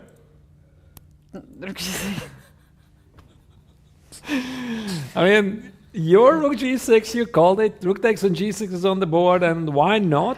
Because the point is after f takes on g6, queen e7, check, queen f8, white has decent chances to deliver perpetual check. And this is the reason why Jan decided not to accept this rook g1. And now the question is where black has the killing blow. By the way, Nikola Konov with the white color here is down on 34 seconds. I think I can just take the rook here. Arturs, can we know where the dark square bishop went? All right. Rook b2 has been happened. So he executed exactly the same idea. We were discussing here a different idea. I think it was bishop e5, bishop e5, bishop f4. Maybe there were some problems with this rook takes on g6, but to be honest, I'm not sure where they are really. It looked like it was perfectly playable line. Instead, Klimkovsky played something else. Rook takes on b2. I think what he wanted to play bishop c3, rook b1. And now that after white played h5, he realized he doesn't have time for that. He played bishop g5 instead, allowing this exchange, sacrifice, rook g5, rook g3. White, of course, is trying not to get checkmated. Rook takes on g6, very inspired defense. And here Klimkovsky played king h7. We can only assume that there is indeed this perpetual. I can very quickly... Oh, wait, there's not... Is there a perpetual? Let's see. Yeah, the question is which check first? Queen e7. I assumed it's queen e7, maybe queen c7 as well. Check here. Check. What I'm looking at is this check on d4. Somehow also collect the rook on b2. That's why I'm a bit afraid I might be missing this rook in some lines. King g4, queen e6. Oh, there's a game over. What happened? It's resignation? I don't know. Let's see the final position, maybe. Oh, sorry. So the final position was after king h7, e3, rook g1, e3 was played. And? Fe, rook h2. Oh, that is beautiful. Oh, nice. That is a very, very nice technique. Too. So I think here Jan Klimkovsky could have simply already accepted the rook, which would have prolonged the game. Rook b1, king d2, rook takes on g1, he would have to show some technique. But e3, rook h2 steals the deal because mate is unstoppable. The only thing white can continue is play queen takes on h2, and then black is simply having a very nice tactical winning position. Wow, this game is a masterpiece. You can just copy what here black played. Going forward to the next board, under 18. First board, in fact, we see queens off the board. Pawn already on it. Yeah, this is also one of the most interesting games of this round. And we have a confirmation, by the way, that Volodar Murzin is a human being because he was afraid of this incoming kingside attack. I mean, who wouldn't? It makes perfect sense. Not. I also was. You were not? No? Oh, come on. No? Queen g5. I was really concerned, to be honest. I think I would have played f5. So black played f5, tried to stop the attack. The Singaporean player said, no, I'm not yet done. He played g4, a4. Here already Murzin felt that his king is having some attention from the defenders. G takes, c takes, bishop d5, c takes, king h1. White is thinking about his kingside attack. Rook g1, queen h5, king h8, knight x on f5. White collected the pawn on f5, and this also gave an opportunity for Murzin to trade the queens, because apparently there's no easy way for white to keep the attack going, and that's why here Wang said, okay, fine, we could trade the queens, but now I get to retreat. Knight a3, a2, king g2, and the question is, how do you value this position? Because it's material balance on the board. Well, I like the pawn on a2, and this is actually untouchable pawn, so you have to always keep the eye on the first rank. So what will you say about the bishop on b3? What are your thoughts? That's a fine pawn. I think this is one of those occasions when black would love to have not the bishop but the pawn because it's moving forward. Unfortunately, here for Murzin, I mean, the bishop on b3 is not doing anything. This could be actually quite a bit surprised because Murzin is down on 1 minute on seconds are ticking. 7 moves still need to be made. So the main favorite is in danger. The only grandmaster of the field. And Wang is doing absolute best to produce one of the most surprising results of this round. Of course, the game is still not over. but I like visually white's position more. Apparently here Murzin already has made a move which we don't see, so perhaps we could zoom in a bit closer to see what it is. All right, some moves, more moves have been played. I think it was rook a1 for white, but what was Murzin's move? Could we zoom in a bit closer, because we are not getting the updates from the game. All right. There you go. Very nice view here. So we have to thank for European Chess TV for this possibility. Yeah, bishop a4. Of course, black tries to give this bishop a new life. Rook a1. It goes without saying that white cannot immediately grab the pawn on d5. That would be completely irresponsible, because bishop c6 would pin the knight. The king stands on g2. But then again, if white plays king f2 at some point, the pawn on d5 might again become a topic that white would like to engage. Bishop d7 has been played here by Murzin. Bishop d7. d7. All right. I guess it's doing it a little bit more than on b3. It's going, if you move your knight away, bishop f5, bishop b1 would be a very nice square for this bishop, but you have to keep this knight here on e3. Okay, rook c3 is another idea. Also could be ideas like knight c2, knight b4. Yeah, I think I'm starting now to like white more. I really liked white more from the start, but doesn't mean that the black is doing badly. I mean, he's the one who has the pawn on a2. So there you see the players from a different angle. The Singaporean player has slightly more time. And after bishop d7, he's trying to figure out what to do. f5 could make sense, and f5 is on the board. Oh, this is so strong, Keti, because f5 is threatening with e6. E6, and think about future ideas like knight g4, knight e5, etc. Maybe here Murzin had to include g6 at some point. Again, it would form a weakness. It's very difficult to play this properly in a time scramble. And I don't see from this angle what's the clock situation for Murzin, but it's seconds. Seconds. It's literally seconds. Rook a3, attacking the pawn on c3. I think he just wants to meet e6 with bishop e6, sacrifice the bishop for 2 pawns there, and to take c3 and somehow to hold the position. All right. Rook c1 also makes a lot of sense, just in case, because there's no need to force matters. I think rook c1, king g3, king f4, get the king to f4, then think about e6. The main favorite here, and the only player over 2600 elo, the only grandmaster of the field, is in trouble here. This is no easy ride for the top-seeded player.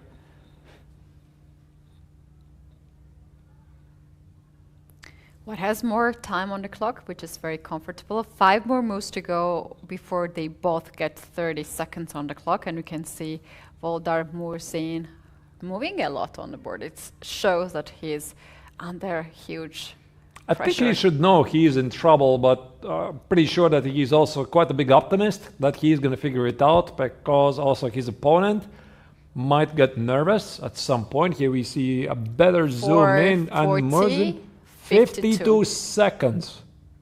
4 minutes and 30 seconds for the Singaporean player. Plenty of time to figure out details. And I think that if you are having this situation from the white's perspective, you want to come up with a series of moves so that your opponent doesn't have enough time to figure out the details in the time scramble. You want to be sure you're making the right decisions before you reach the second time control. 5 more moves to make for every player. And we have rook to g to c1, g to c1 on the board. Which is the safest here. Rook, bishop a4. The bishop goes back. I don't like it. I mean, it appears that Murzin doesn't know what to do with this bishop. It already was on b3. Now he's ready to go back. I mean, white can easily play moves like king g3, king f4, e6, king e5, and win the battle for the king of the hill. That's an amazing idea, to activate the king, hit the pawn on d5, and slowly win the game with all these pawns in the center. I don't like this, but I think that simply Murzin doesn't know what to do. I mean, what he's supposed to do here, because as soon as white played a 4 f5, I think here Volodar realized he's in a deep trouble, and that's why right now he's trying to change something. Bishop a4, I guess he wants to put the bishop on b3, relieve the rook from a3, and do something. In that case, the pawn on d5 is lost if bishop gets on b3. So for the moment, you can take on d5 because bishop c6 wins the piece. But the moment bishop goes on b7, there will be no more that threat. King f3. I would have preferred actually king g3. Maybe doesn't really matter. King f3 is on the board. We have slightly lost the clocks though, but you are seeing them on the screen. King f3 still allows black to keep the pin alive with the bishop c6. That's why knight x on d5 is not a possibility. Hence the reason why I preferred king g3. Murzin has responded with something he has played. What did he play? Rook? I don't see. Rook b8. Rook b8. Rook b8. He is going after the pawn on c3. King f4 makes a lot of sense. King f4, rook c3, take the pawn on d5. Don't forget that white has also to connect the pass pawns here on e5 and f5. I'm actually thinking, Arturs, after king f4, is there a g5 move? If you take f takes g, I'm very happy to break these pawns. Rook King f8. f4, g5. I like that. That's a brilliant defense. F takes, perhaps? I don't want actually to take it. F takes, yeah, I'm winning a pawn and creating another passer. But e6 is on the board. So not king f4. e6 has been the choice of the Singaporean player. He is pushing for those pawns, and essentially this is what you're supposed to do. And also he deals Keti with the threat of g5, because next white is going to play king f4, and after g5 there's going to be king e5 check. Are we seeing a big surprise, the biggest surprise so far of today? Murzin has reached, he plays rook b2, of course he goes for total activity. Okay, his idea actually is after king to f4 to give a check, and then rook to e2.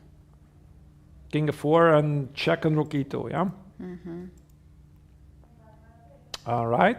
And black needs to activate the king. If black king is now preferably at d6 squared, this is different scenario, but this king needs 4 or 5 moves to get in there. This is also move 38, Keti, because white here doesn't need to force anything. He can basically make 2 moves here, not to force matters, and then figure out details with extra 30 minutes on the clock. And of course, we are approaching the mark, move 40. And this is often the case when players are unfortunately committing mistakes. The tensions are really high and stakes couldn't have been higher. This is the top board of the open section under 18. Might have huge implications in the fight for the World Championship title. How white should go here? How white should keep the pressure? That's a fair point. Well, you could play e7 here. I want to play king f4. Maybe repeat the position a couple of times. Rook e2. I'm sorry? Rook f2, rook e2. And just repeat the position a couple of times. Rook f2 check and king g3, you know, just to figure out the details later. And then I'm going to calculate. Maybe knight x to d5 becomes a thing. But here the point that I want to mention is down. No, where? Yeah, I lost it. Is that when we, for instance, after this one, the king is on f3, yeah? So if we push e7, the bishop is controlling this diagonal, right? We cannot promote the pawn. But then we can take the knight d5. And bishop c6 will not be that strong anymore. That's a fair point, yeah. That's a very fair point. I think right now the main problem for black is that a pawn is going nowhere. Maybe Murzin actually is threatening rook b3, rook b1. By the way, don't underestimate also this idea. Rook b3, rook b1. It's not like only white is playing here. For example, if I play king f4, what about rook b3 here? For example, if I do this, king f4, rook b3, what happens now? I like that. Not easy to see the next move here for white. What is it? Rook, king f4, actually? Yeah, it's a very human move. It is, yeah. It is very human move, of course, king f4, and here Murzin responds with rook f2 check. Hinting towards king e5, rook e2, which maybe is still good. And it's safe to assume that white is reaching the next time control with no surprises. So either king g3 or king e5 repeats the position a couple of times, and I think Morzen already would be very happy with a draw here. Interesting. White is making a move, king g3. King g3 and rook d2, is it? He's playing for win. Every position he has to play for win as a racing favorite. All right. Yeah, now the players have reached the second time control. White has time to think about the details. He can still go king f4 and try to repeat the position, but I think he's gotta feel he has a very promising position here. So But how about knight d5 now? Knight what? Knight Knight e5? d5, yeah. Rook d4, that's why he played rook d2. That's king nice. is pinned, yeah. That is nice, yeah. And knight is hanging. Oh, Oy. what an interesting position. Very, yeah? very interesting game. So, of course, this game still continues and it's not over, but let's focus on some other games which might have big implications in the time scramble. Let's go to the game of open section under 16, the second board. Axel Bukvaloy against Daniel Sapenov. We haven't seen this for a while. The players have safely made it to the second time control. I don't know what happened before, but I know what's happening right now, and it is the Norwegian who has an extra piece, more time on the clock, and a lot of ways to figure out how to capitalize on that piece. So it's safe to assume that Kvaloy is on his way to win his game. Maybe go now to the open section under 14 with the top-seeded player. Sava Vetokin is playing against Magnus, not Carlsen, but Ermich. What? We do have the opposite color bishop and the rooks on the board. Should have the character of a draw, but it's not draw actually. It can be equal, but never the draw dispositions. Black has open file, the control on open file, and a possibility to push the pawns on the king side, but white has the pass pawn already ready to be pushed forward. I love this position for black. Remember, we looked at this opening after, what was it, something like 15 moves, and I said that black has excellent chance to take over the game, and it exactly happened here. But okay, the players have reached already the next time control. Let's continue jumping between the games and see if we are going to be witnesses of a time scramble. That is the game of Yelizaveta Hrebenshikova in girls under 18 section against Lucia Sevchikova. No, they have already safely made it to the second time control. It appears to be that Yelizaveta is doing really well to win the game. She has an extra pawn, two pass pawns, and technically Active winning king. position. Yeah. It seems that the time scramble is over. Yeah. Shall we take a look last boards on the women section, girls section? Second board under 18, maybe? Yeah. All right. So what do we have here? Jana Sovichkova from Slovakia playing against American Rochelle Wu. After the opening, it already could be felt that it was Rochelle who was pressing for our advantage. Now what do we have here? She has an extra piece.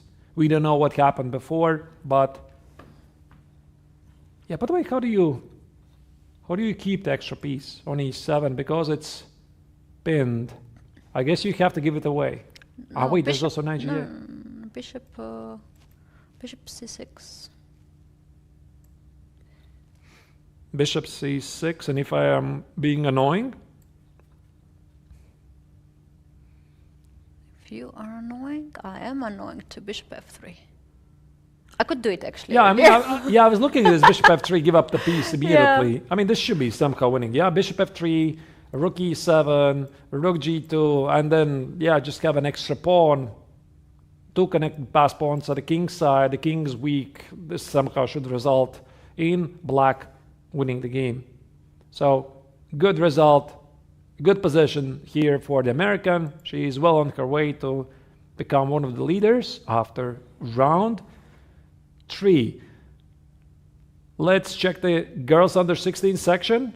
where is Chukya Wang playing against Tsatsalashvili from India. This was the surprising game after the opening, where we had a feeling that Tsatsalashvili was pressing and something has changed. I would like to have a look at this because I guess we are going to have to look at the start. She had a very good position after the opening. Remember, Keti, this crazy game of knight e5, f6, g5, h takes, f takes, and we were wondering if somebody could be having a better position here. It's definitely black. And I think we left it about here. Right here. Black played e6. This is what we didn't see. Bishop g6, rook f1, queen e7 here, rook f7. White rearranged her pieces. Knight e2. Knight e4, draw. And white said no. The game Oh my goodness, this is so unfortunate. Look at this. That's a trap. It's an actual trap by Chukya. Look at this. She played queen e3 and white thing black to take on f2 and black took on f2 with the idea that after queen f2, rook f2, king f2, white has the two rooks for the queen, but black collects a couple of pawns in the center. This bishop f3, I think, is something that Indian players simply forgot. Wow. And the rook is trapped? And the rook is trapped just like that. And now she has to go away. The exchange for a pawn, though. Maybe it's not so bad. It's not so bad, actually. Her d5 pawn is quite nice looking. And okay, not maybe in this position, but it seemed that white king was not so safe. Yeah, it's also quite difficult for white to make progress. Oh, maybe this was not the best idea for black. And after g4, if white gets to activate her rooks, trade the rooks on f5, extra exchange should somehow be stronger. But it was black who tried to win, because after taking on f3, you allow your opponent to capture, right? She could play king g5, but I think black really wants to win this game. White or black, by the way? Because black didn't have to do this. Yeah, to my eyes, it looks like black really wants to win the game. But I don't think she can do this. g4 is a very powerful response. For example, h takes on g4, rook takes on g4. I mean, where do you put the king? King goes here. I mean, if somebody can win this, it's only white. Rook e1. Oh, that's brilliant. Yeah, the pawn on f3 probably is gone. Rook h1. Black already is holding on with her life here. Rook h1, rook h5. Rook h1, rook g1. Rook There's so many great moves. This king is in a mating net.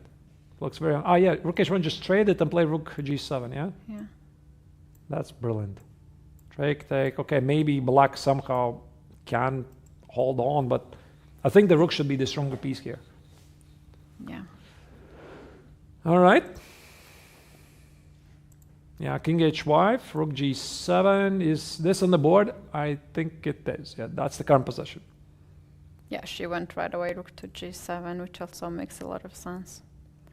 All right. Let's maybe continue to observe more boards. The second board of girls under 16, Isabella Tokars against Maria Sikanska. That's the game. That's the game where black had a piece basically from the start. That's the game where we had this very emotional discussion, right? If this is working or not. All right.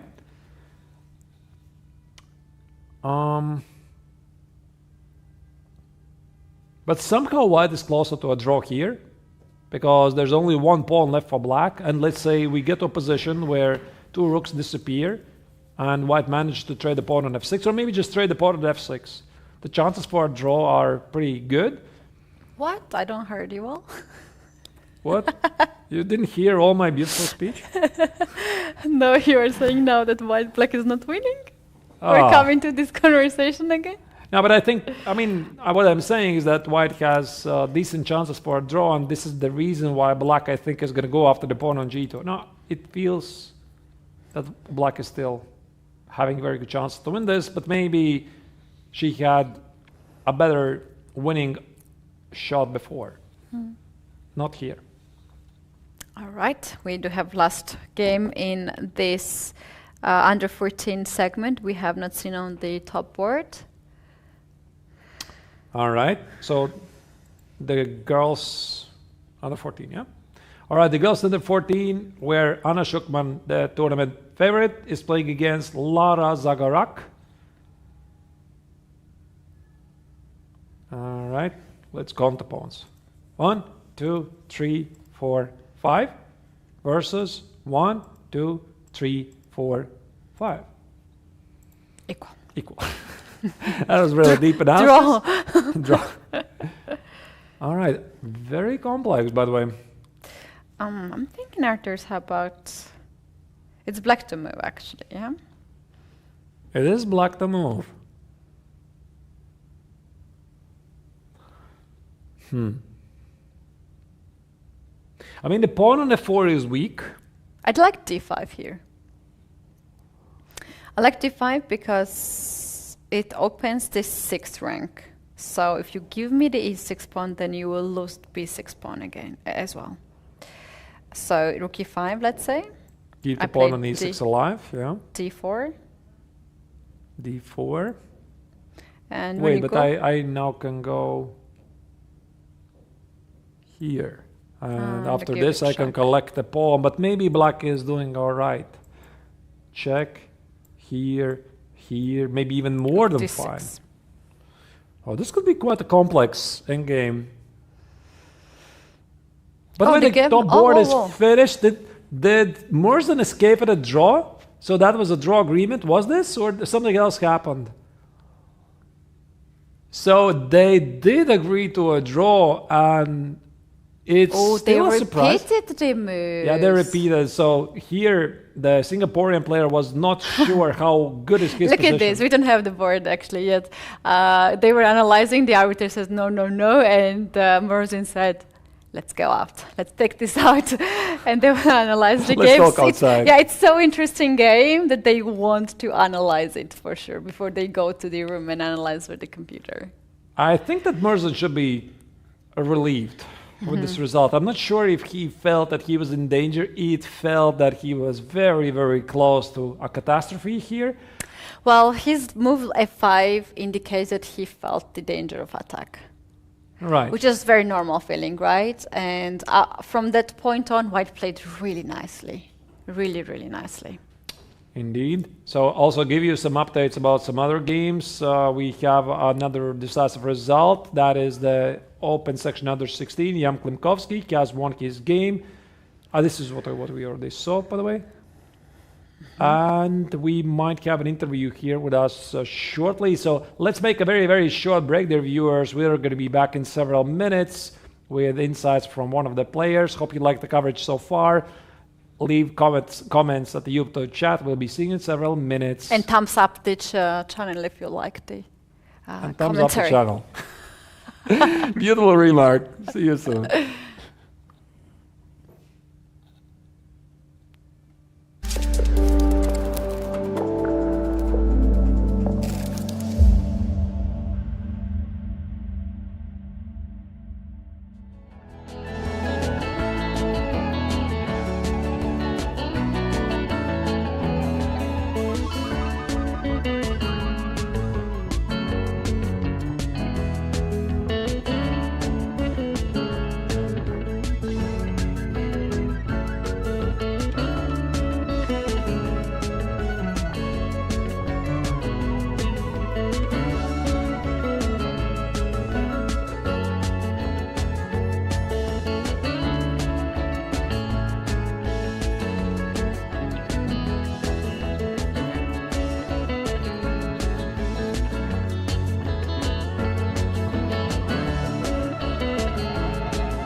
Welcome back, dear viewers, to coverage from Montesilvano, Italy. The World Youth Championships continues. Today's round 3.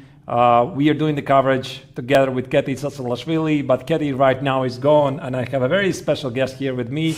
That is Yelizaveta Hrabenshikova from Ukraine, the top-seeded player in the girls under 18 section who just won.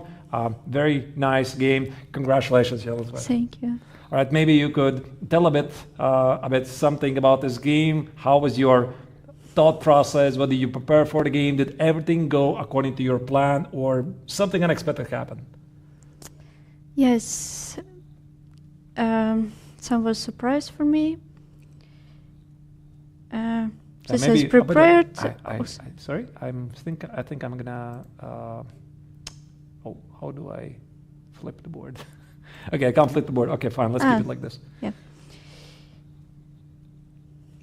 Yes, and here she played 94, and it was a surprise for me. Actually, here's the best move. I hope knight g5, and then h6, bishop d2, and so on. I hope this variant for white is not so good, but she always plays this, and I prepared this. So you knew this is going to happen? Yes, all yes, right. But 94 was surprised. Yes, and here I thought about h6. Maybe it's a tricky move. You mean here, h6? Yes, h6. Oh wow, what's the idea of h6? Idea if 94 then 95. Yes, and idea that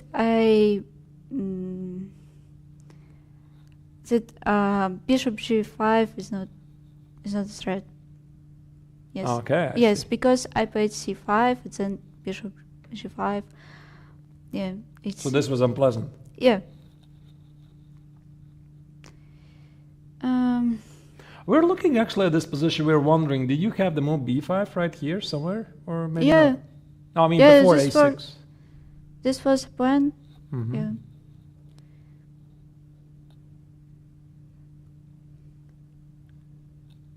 h3 is a good move, I think.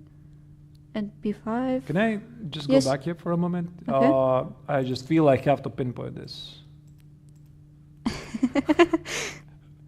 Yeah. I mean, it's not very often you get to see that, right? The king on h1, the rook goes on b1. Not very often you get sort of a setup of the checkers, but yeah, I mean, apparently it works. Yeah, it's then bishop f6. Yes. All right. Of course, white is not going to do that because it would give complete control of dark squares in favor for black. All right. Yeah.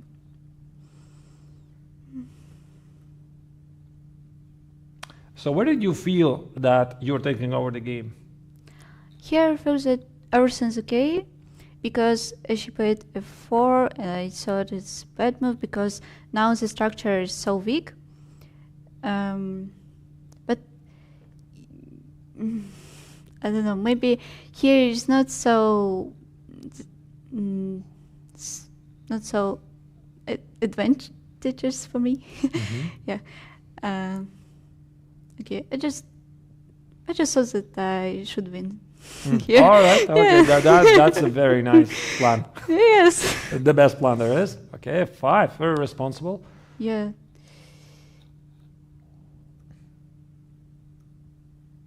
Yeah, bishop g3 is just weak move. Because now all black cards are weak. Yeah.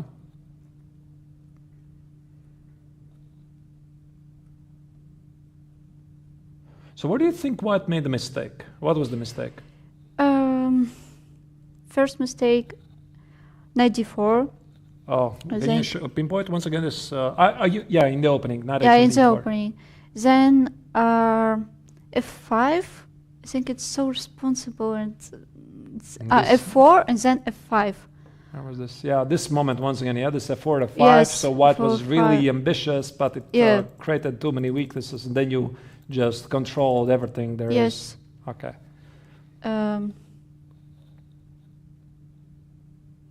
Yes, and bishop g3 also is but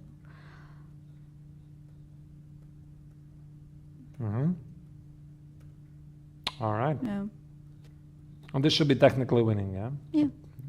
This we saw. I think at this moment we had a glimpse. So you have an extra pawn to pass pawns, and you were able to convert this. All right, quite a nice game. Maybe you could tell something a bit yourself. How is your tournament going so far? Is it everything going according to your plan? Do you have some setbacks? How you're preparing for the games? What's your daily routine? I prepared today so much. I don't know why, but I prepared maybe 3 hours and 3 hours? yes. That's a lot. Yeah, so then I played, I don't know, maybe 4 or something. Yeah, crazy. And the tournament? The tournament, yes, no, Since it you're goes winning, good everything because is good, yeah? yes, 3x3 have and I mean, I have to ask though. I know what you're gonna say. What are your plans for the tournament? I think definitely you want to win the title. yeah, of course I Of want to course. win. Yes. Why not? The tournament itself, what do you have to say about the organization? Have you been in Italy before? How's the playing venue? Last year I was in Sardinia. Yes, and the organization was good, and here also good. I really appreciate it, and I really love this place, and Italy in general. All right. So, yeah, feels nice. Well, okay, I guess thank you for joining me here, Yelizaveta, and I hope that you're going to continue producing more exciting games. That was Yelizaveta Hrebenshikova, the winner of today's game, the top-seeded player in the girls under 18 section here in Montesilvano, Italy, in the World Youth Championships. We are going to be back in several minutes. Keti Tsatsalashvili will bring back her coffee, and we'll be continuing the broadcast here from Italy. In the meantime, dear viewers, stay tuned. Hope you like the coverage. Thank you for your positive feedback in chat, and see you very soon.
coming back at FIDE World Youth Chess Championship 2023 in Italy. This is our last segment for the round 3. We do have some of the remaining games on the board, and Arturs, we are going to take a very close look at those games and also summarize the day of the other boards and the results.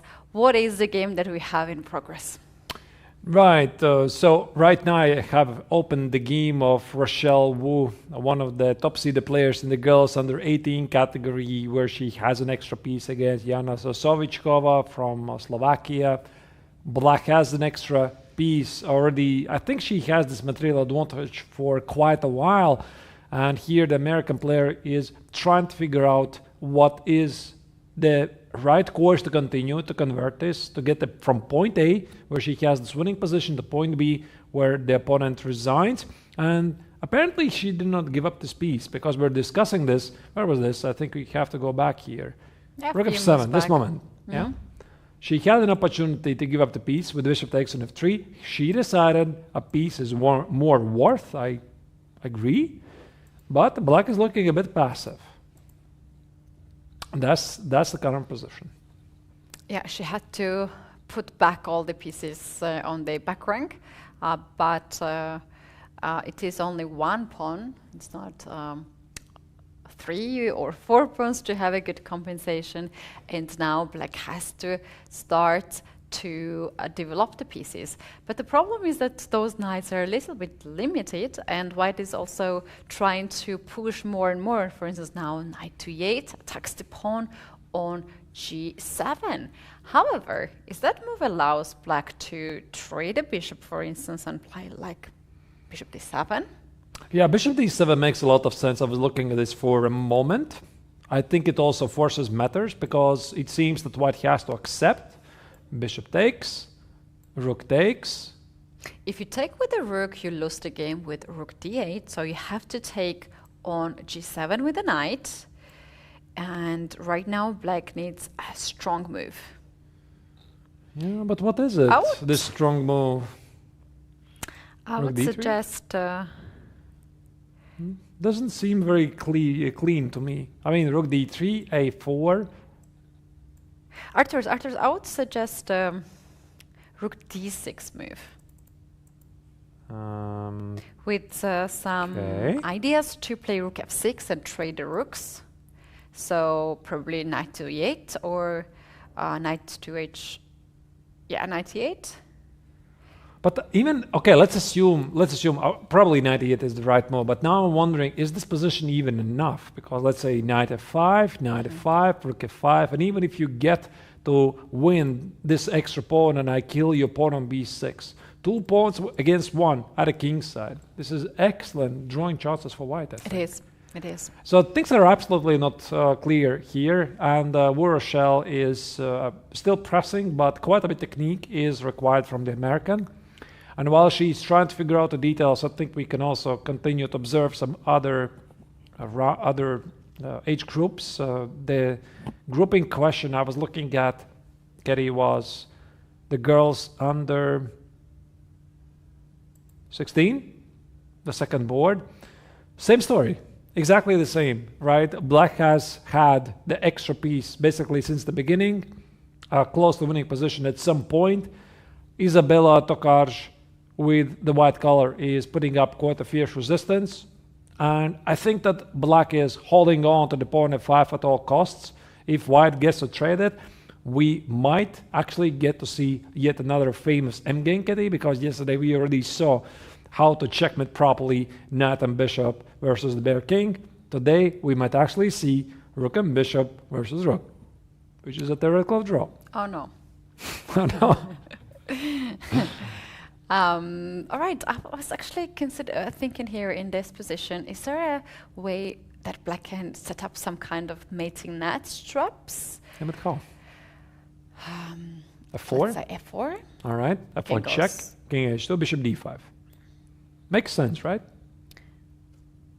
Yeah, I wanted to suggest first rook d2. Okay. Force white's rook to go rook g1. And now bishop d5. Yeah. That also makes sense, but I think it's going to bring us to the original question. What happens after rook b4? I try to kill this pawn. Let's say you take on f3. Yeah, I take off. I take on f4. I guess Take you with want the to keep the bishop. rooks on the board. By the way, maybe it's not so clear, because I know for sure that rook and bishop versus rook, and this pawn on h4, I think it's a bystander. It doesn't really It's do much. checkmate. Rook d3, king g4, bishop h3.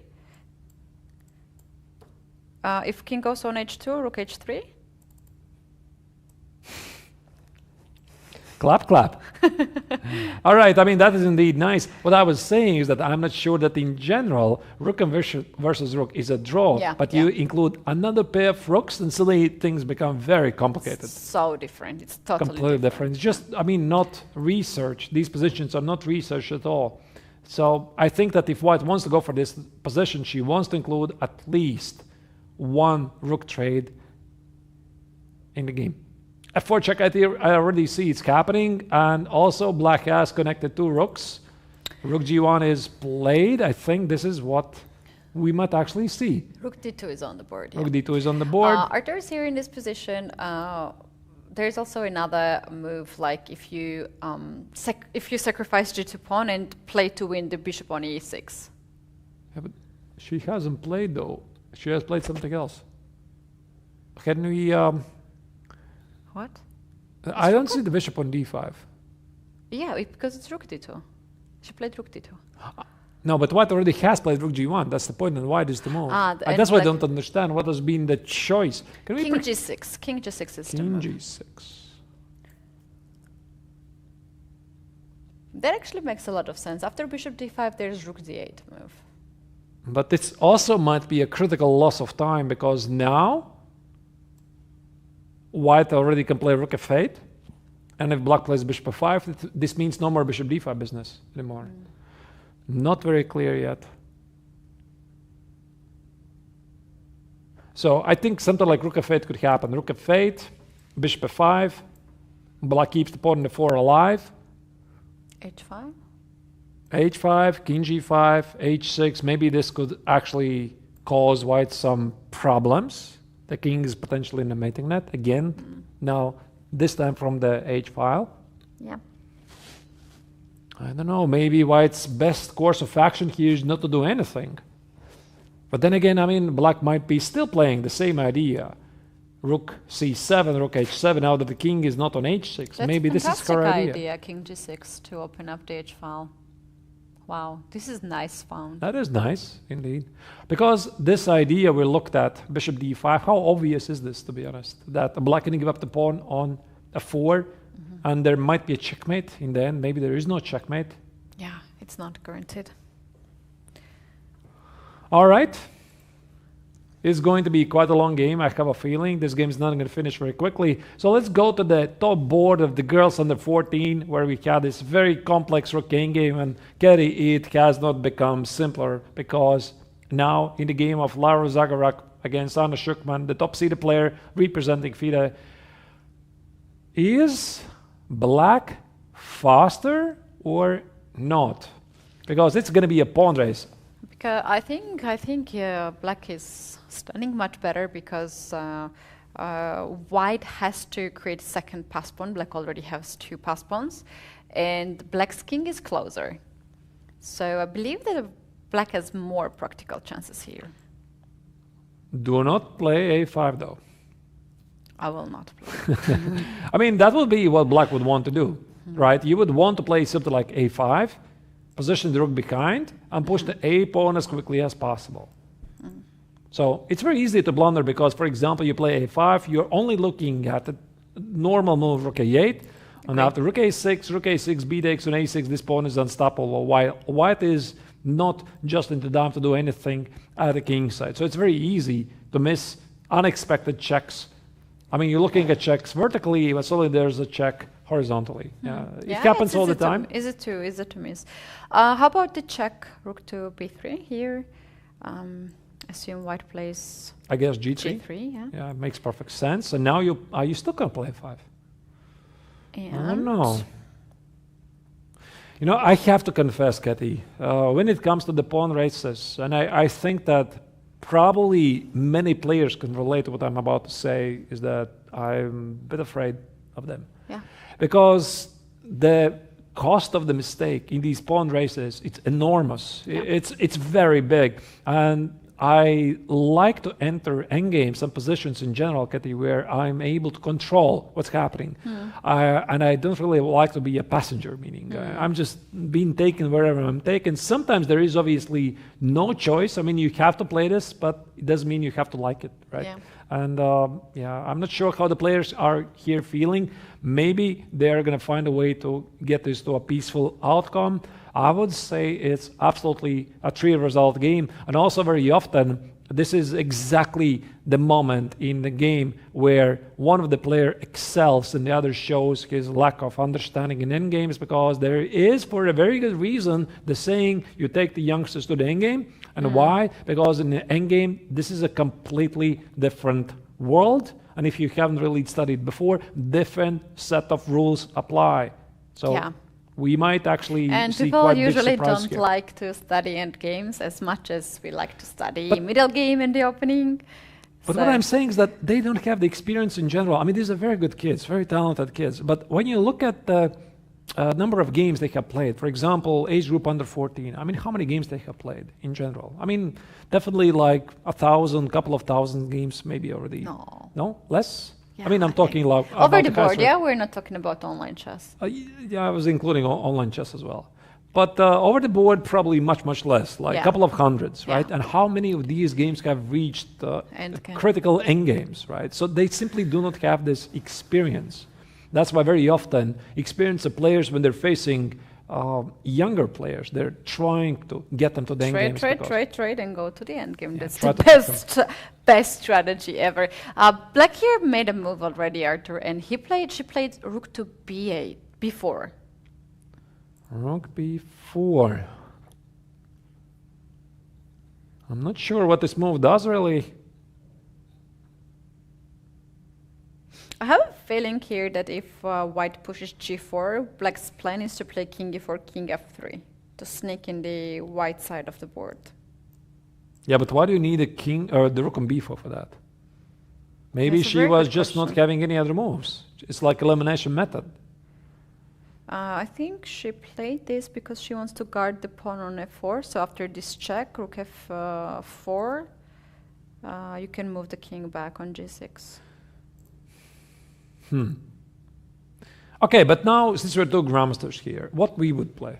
That's actually a very good question, right? I think that if I'm playing with black, I would be thinking about how to create a pass pawn. My first priority. Yeah. So how do I create a pass pawn? I'm thinking in these categories. So obviously, a5 allows rook h5 check. So, I mean, I need to deal with this issue. I guess king g6. But wait a second, if you play king g6, what happens after king g4?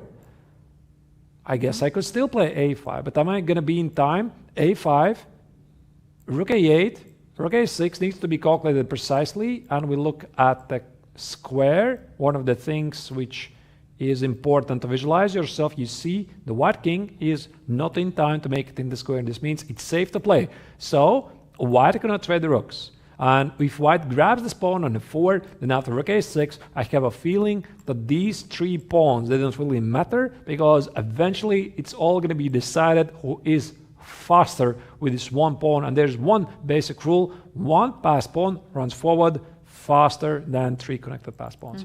So I think this would be my response, probably just the logical outcome. Maybe there's nothing wrong with whatever here Anna played, but I don't understand this move, to be honest. I understand. She wants to move the king back on g6, and after rook f8, she wants to guard the pawn. You mean now after g4? Then king e4, king f3.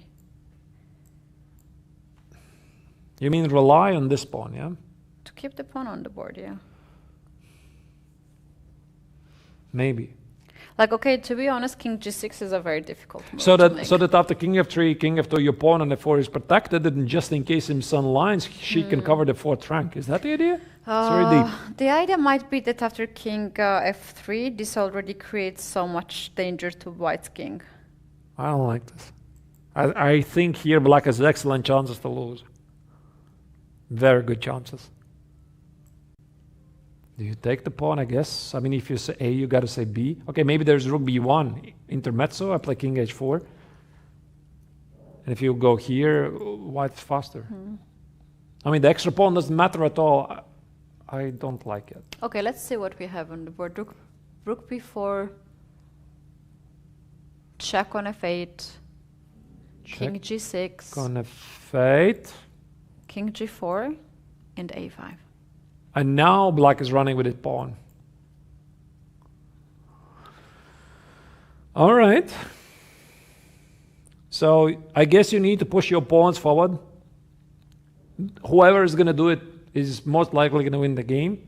I don't like this check, to be honest, on the fade, because again, a white is not going to take the pawn on F4 for the same reason. Because if you take on F4, black takes it, plays A4. The white king is not in the so-called imaginary square. And if you don't take on F4, why do you play rook F8? Again? But yeah, I mean, I think that this endgame might feature some mistakes, which is completely normal. You play rook F8 because you want to activate king on G4. That was her plan. Maybe she doesn't care about the pawn before, but she just wants to push forward, and it was important to push away the king. Might be. Again, it's it's very easy. We are sitting here in a total relaxed atmosphere in a commentator booth with a lot of experience in rook games. But when you're nervous, you're playing on the top board of the World Championship under 14 with almost no experience in endgames. This is really tricky stuff, and I'm sure they're doing their absolute best trying to figure out. Of course, they have plenty of time on the clock to calculate things. In the meantime, we are going to select another game, maybe somebody from who? What do we check next? We do have last 3 games. We can take one more road to see what is happening under... From at the top 2 boards, yeah? Yes, All under right. 16.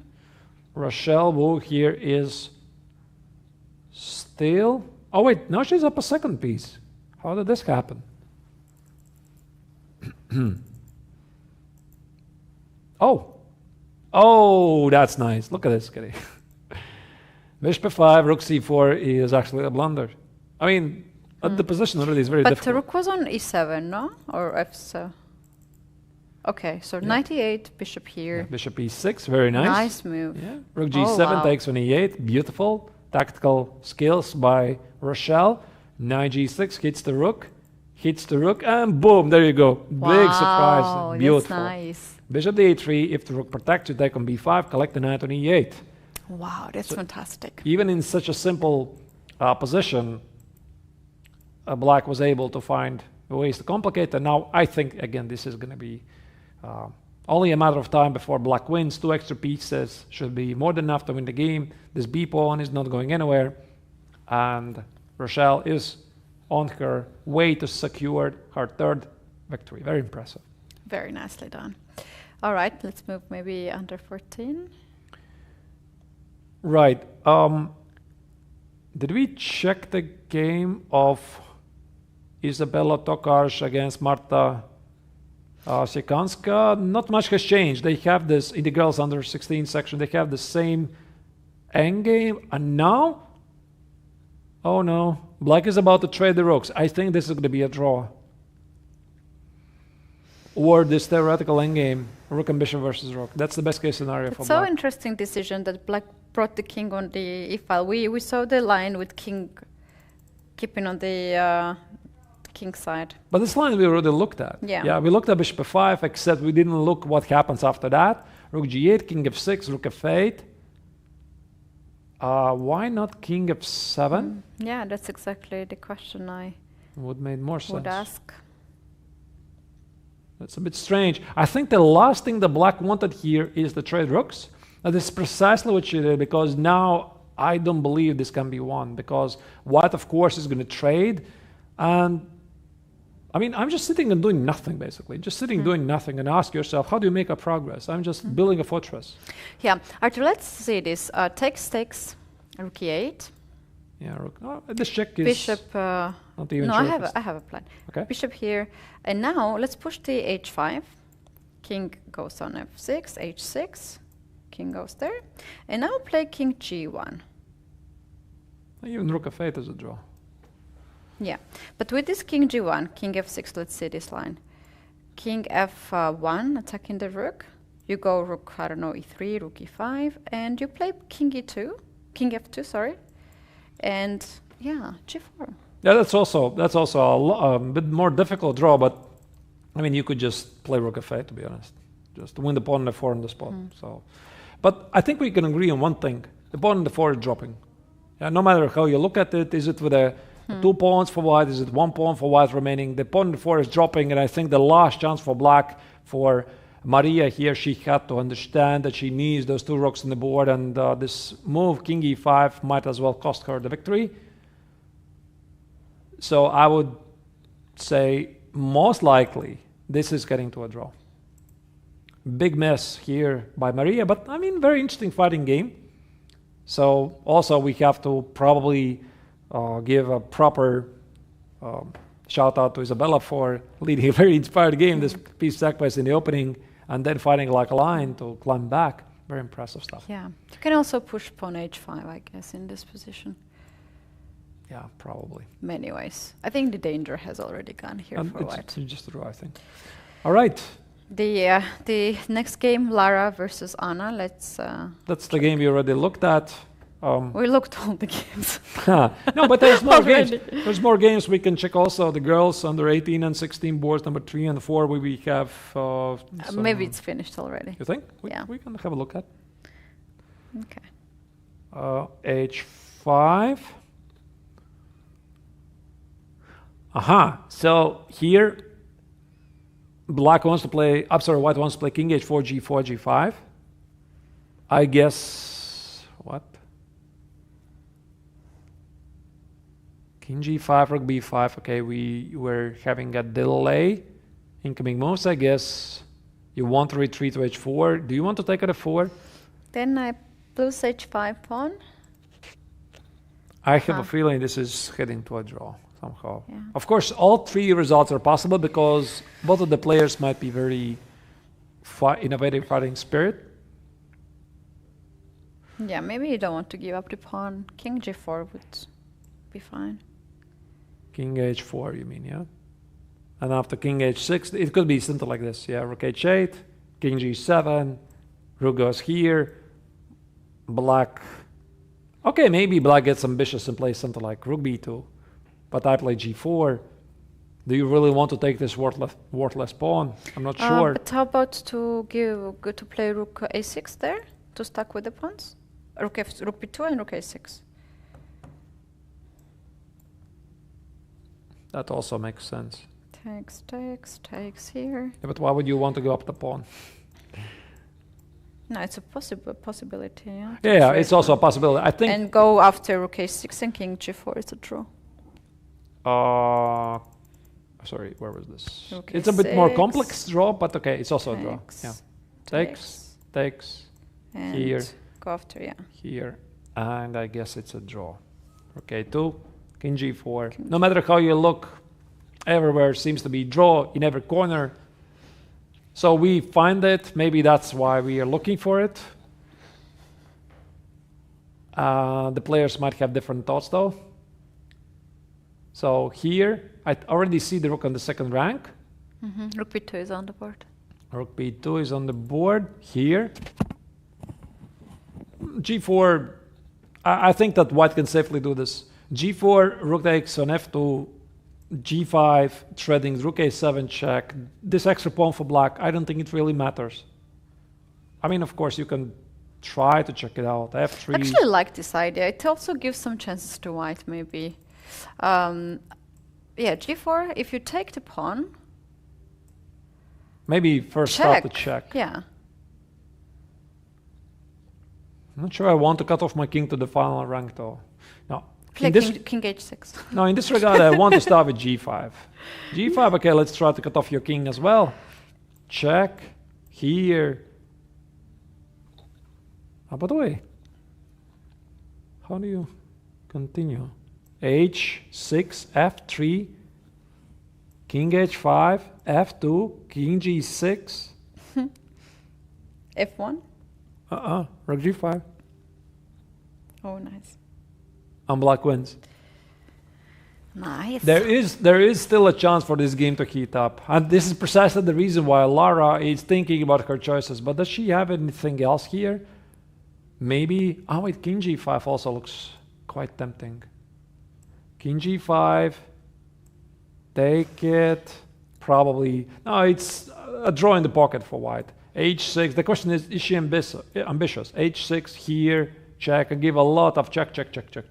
I mean, there's no way white is ever risking to lose this. Even here, actually, black needs to be careful not to jump under a potential mating net like this. Yeah, so I think that here a lot of side checks should end the game. So king G5 looks pretty clean to me. But again, maybe here Lara is the ambitious player. Well. We don't know that. I'm sorry? Rook A7, I like very much this move because if you play King H6 and block this pawn, you will fall for G4. Rook A7 also makes a lot of sense, by the way. Yeah. And if you play, let's make it very interesting. Arturs, after Rook A7, if you play King H6, G4, G5. Yeah, but then I'm going to en passant take on G3. Oh, there's the pawn niche under attack. Rook H2, Rook H5. All right. This is something we shouldn't have missed. Yeah. And then white is struggling to fight for a draw. Who knows? Is there a draw or not?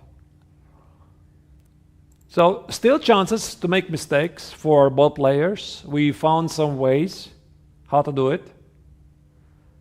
Anna still looks very relaxed.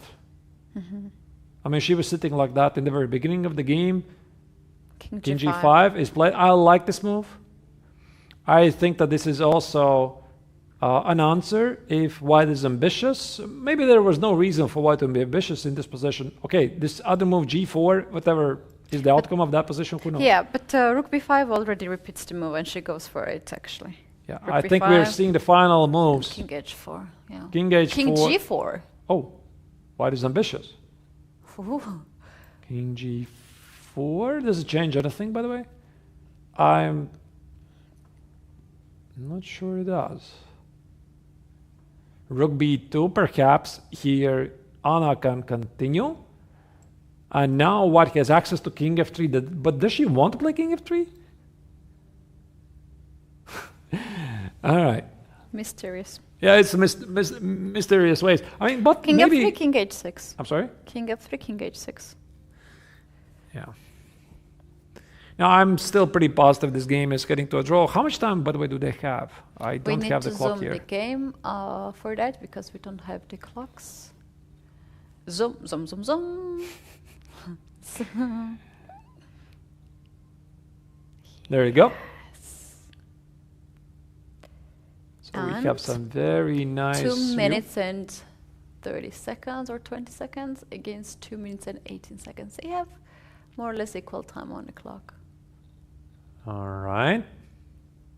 I would still say that... oh, wait, King H6 is also an option for black. But that's the thing, right? I mean, we are finding these drawish lines here, Keti, but we don't know what they want, really. And King G4... They want, both of them, they want not to lose, I think. And they are trying their best to keep the chances. No, I'm not sure. You know, maybe this is how I would be playing. But one thing I know about girls, they are very fighting. Tell me about it.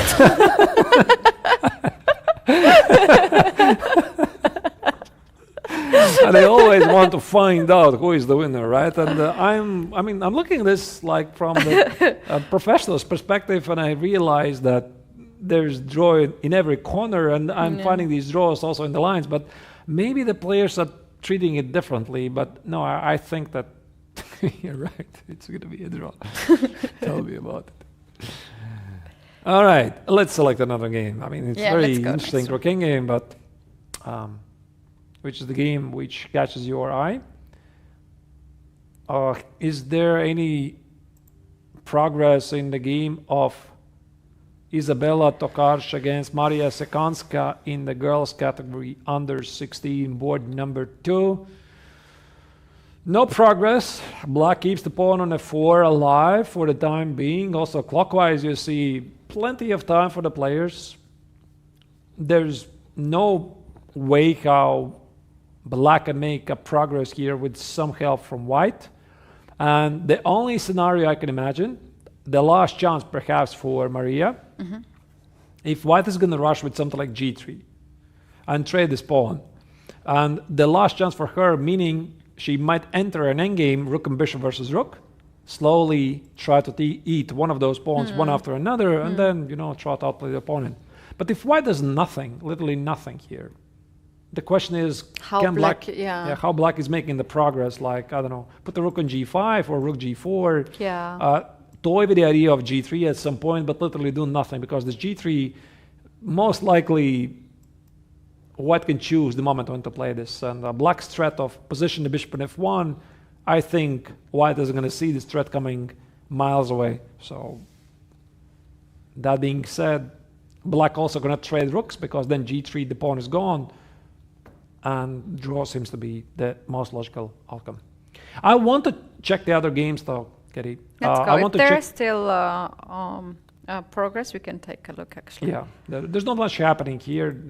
It's quite quiet games. I'm looking at the girls under 18. The top boards are finished. Martina Starosta won her game against Roxani Matute Escobar from Venezuela. All right, let me check the girls number 16. Oh, sorry, I think we had, oh, we do have, I think this is where we also have a camera feed. Alexandra Shvedova, one of the strongest girls in the girls under 16 section, board number 3, is playing against Dora Peglau.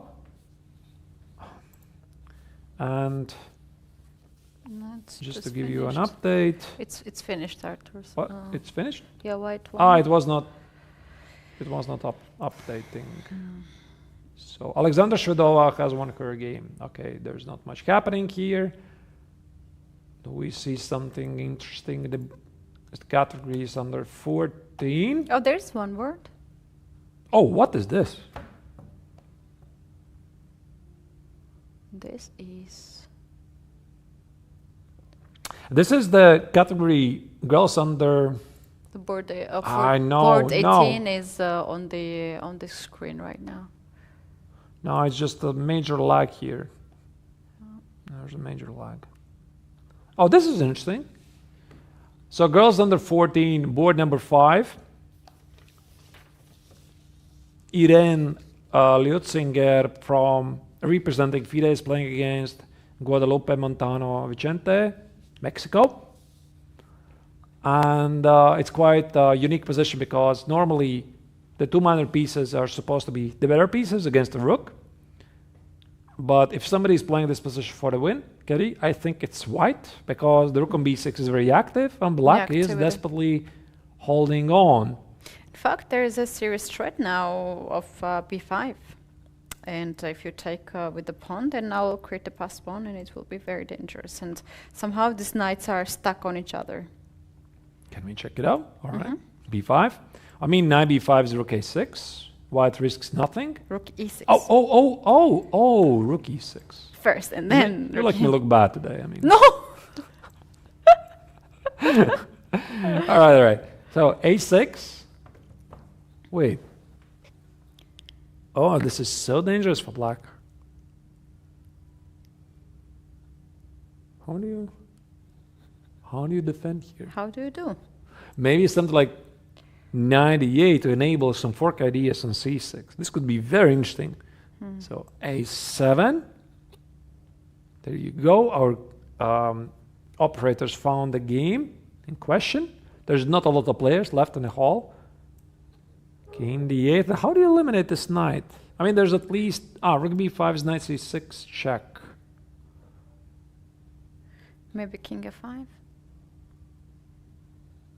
King f5, and I play knight c6, and you play rook b7 and kill the knight. And if I don't touch the knight, if I play... What do I play? Could be some Zugzwang, yeah? Wow, that's a brilliant idea, Keti. I love this. b5. Unfortunately, we can't get the camera feed closer. This is the best as it gets. But b5 is a monster move. Maybe black already has to play something like knight c5. Knight c5 is rook e6. It's so tricky. Those knights can produce a lot of tricky checks. Yeah. So Irene is pressing here, and Guadalupe is trying to hold on. I like knight c5 actually there. Knight c5? Yeah. All right. Try them, by the way, with the fork. Yeah. You never know. And if you play rook c6, I have first knight e7 check, and then... and then you take with the knight, yeah? But then I take rook a6. Oh, it's so complicated. No, it's very complicated. It seems simple but complicated at the same time. There's so many moves to calculate. There's also rook g6 you have to calculate very precisely what happens. Just to showcase the complexities. For example, rook g6, you're hitting the pawn. And if you play king f7, I might have b6. The point is, if you take it, I take on c7, I win the game. Yeah. The pawn's unstoppable. Yeah. Very interesting game. So one of the top games of the girls under 14, very fighting spirit. Let's go back to the leaderboard where the grouping question, Anna Shukman against Lara Zagorak has finished in a draw. This rook game, it repeated with repetition. Actually, after rook b2, black offered the draw. Yeah, so it was a draw indeed. There's more games, so 2 games on the stage are still being played. That is the game of Izabela Tokarz playing against Maria Sikanska, 2 Polish players. They don't have it enough, they're fighting it out, and I think they're going to play this for quite a while. Because, I mean, white is now invited to play king g4, and we might be heading towards this infamous rook and bishop versus rook game. What is happening in Rochelle Wu's game? But Arturs, it's actually very interesting because also when I was playing competitive chess, the longest games that I was playing was against my country players. And this is somehow very personal for the players. But what is very interesting, it's always good to save some energy when you play long tournaments. And if it's a draw, just to make a draw, call it a day and play the next games with more energy. All right. By the way, Rochelle Wu has lost one of the extra pieces, which left me slightly speechless. I don't understand. Where is it? I mean, we thought that having 2 extra pieces here on the board should be more than enough. Something has changed. She sacrificed. I think she felt a bit dangerous. She gave it up. But was this necessary? The problem is that this bishop cannot control the pawn. Pawn goes all the way to b7. But it's still a piece. Yeah, that's why you can give back when you have extra.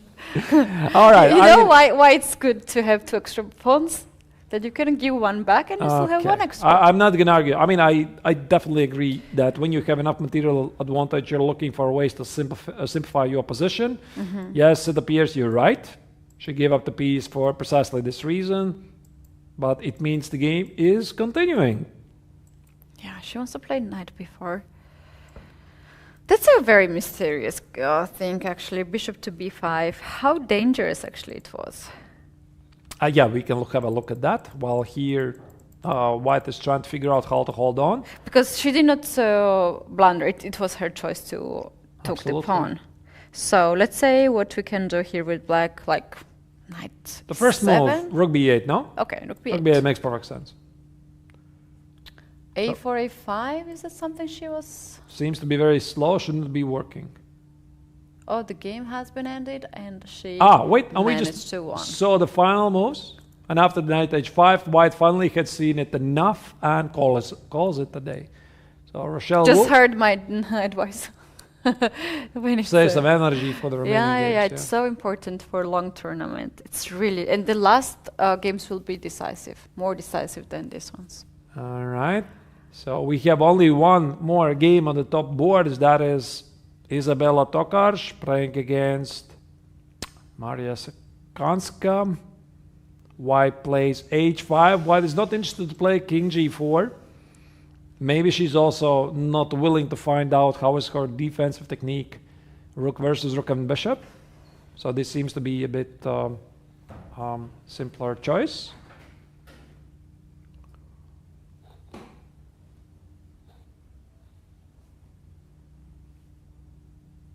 Yeah. All right, so we might, while we are right now in this quiet moment waiting for the final games to finish, we might have another interview here with us. Yeah, so don't go anywhere. We will have another interview in the end of the round 3, and I believe meanwhile this game can also just end. I don't think so, but okay. You have to agree. I think this game is to going agree. for quite a while. I think it's a long game ahead of us. All right, dear viewers, stay tuned. Don't go anywhere. We'll be back shortly with hopefully yet another interview. Hope you're liking the coverage. Hope you're loving a wonderful evening. We are here from Montesilvano, Italy. The weather is beautiful. Last time I checked, it was something like 19 degrees, I think, today, Yeah, although it was a bit cloudy. So, see you soon.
Welcome back, everyone. This is the final interview for today at FIDE World Youth Chess Championship 2023. I have a very special guest here today with us, Wu Rochelle. I hope I said the name correctly. Yeah. Is that fine? You just won your game.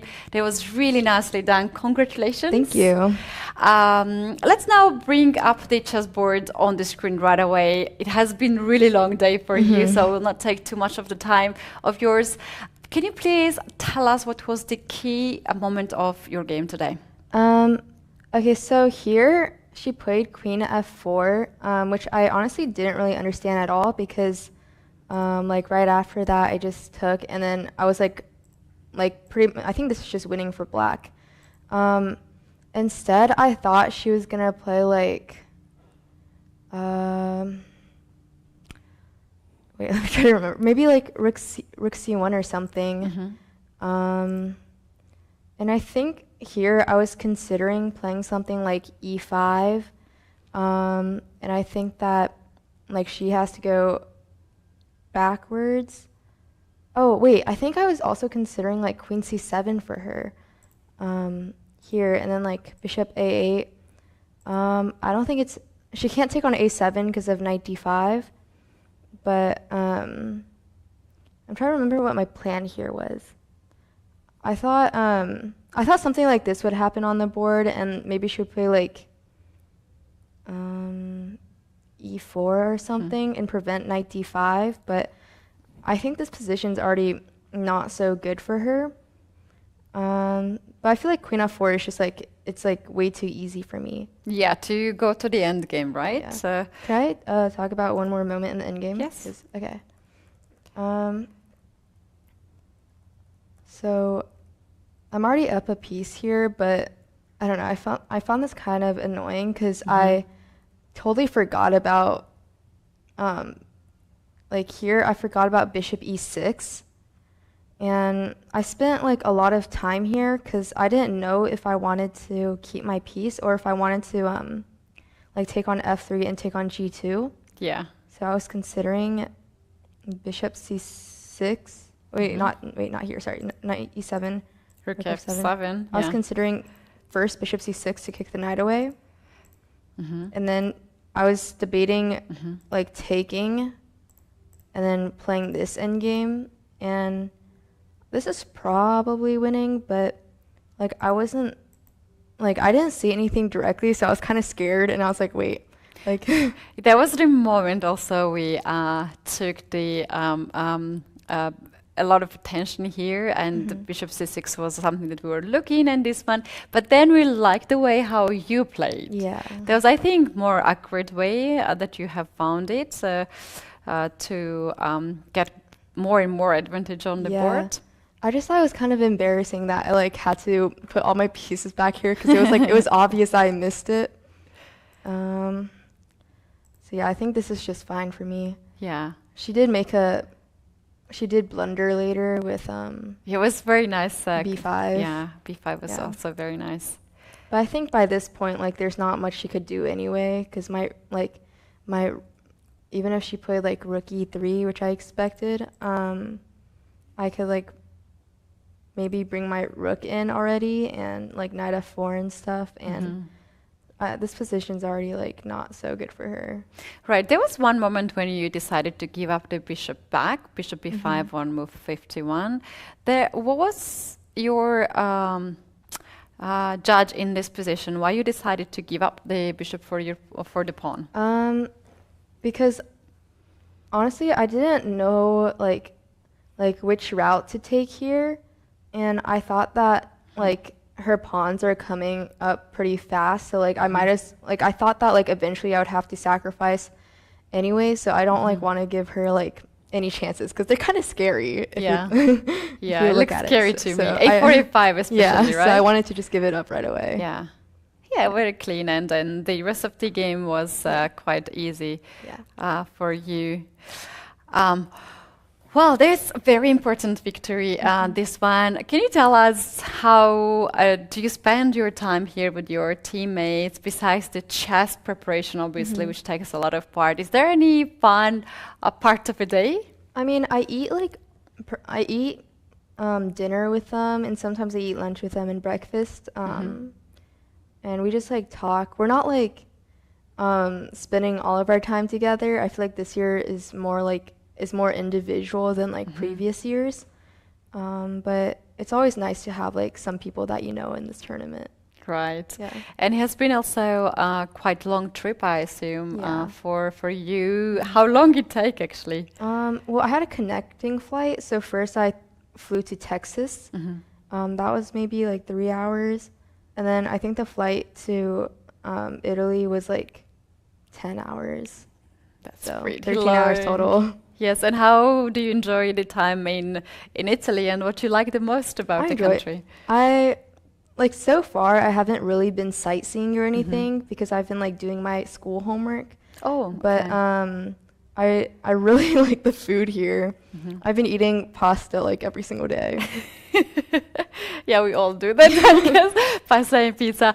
You mentioned about the school. So is it tough to combine both chess and the Yeah. school? I would say it's pretty tough because right now this is my last year of high school, and my like applications for college are due soon. So I've been working on that during during like Wow. the tournament. Yeah. Wow, that is a tough moment indeed. But it's very difficult to make choice between chess as your profession and to study and to find another profession. Have you already made your choice? I have not. I'm just seeing like I'm just going with the flow right now. I'm not really sure what I want to do yet. And do you have any hobbies besides chess? Anything else? Honestly, I like doing like whatever because whenever like I like just being spontaneous and spending time with my friends at school, and we kind of just do whatever we feel like at the moment. So Right, it is yeah. very, very nice. You're a women grandmaster, so can you please tell us about how you got this title, when you got the title, Yeah. and what is your next goal, what you want to achieve in chess? So I think I got my first norm in 2018 because I won this tournament that directly gave me the WIM title, and I got a norm. And then I got my second norm, I think in 2021 in Las Vegas in America. And then I got my last norm last summer, like summer of 2022 in Hungary. All right. Yeah. And also And- the next goal? Probably like international master, but I don't know yet. Yeah. Let's see. Wow, that is very impressive. I wish best of the luck. I will not Thank you. take more time of you. I know you need to rest a little bit and also prepare for the next game. Wish you best of the luck for the Thank other you. games. I hope to see you again in the studio, and also wish you the very nice day for the rest day. There will be for sure some activities for the players, and yeah, all the best. Thank you. You guys, we're taking a very short break and we'll be back with the final results of round 3.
Coming back with the final results of the round 3, Arturs, it has been one of the best days so far. We have seen very nice games on the top boards and some of the also nice sacrifices. Sacrifice probably that was what the main comes to topic my today. head. That's Yeah. what comes to my head. Arturs, it's time now to take a look at the standings. One game is still in progress, but it's going to be quite long. There will be no decisive result according to our judgment, but it's time to take a look now what just happened in the women's section. Yeah, so we saw earlier here Yelizaveta Hrebenchikova, who went through her very nice victory in the King's Indian defense against Slovakian Lucia Sevchikova. Beautiful victory here. Another Slovakian player on the second board lost against Rochelle Wu. Another interview here with us just recently.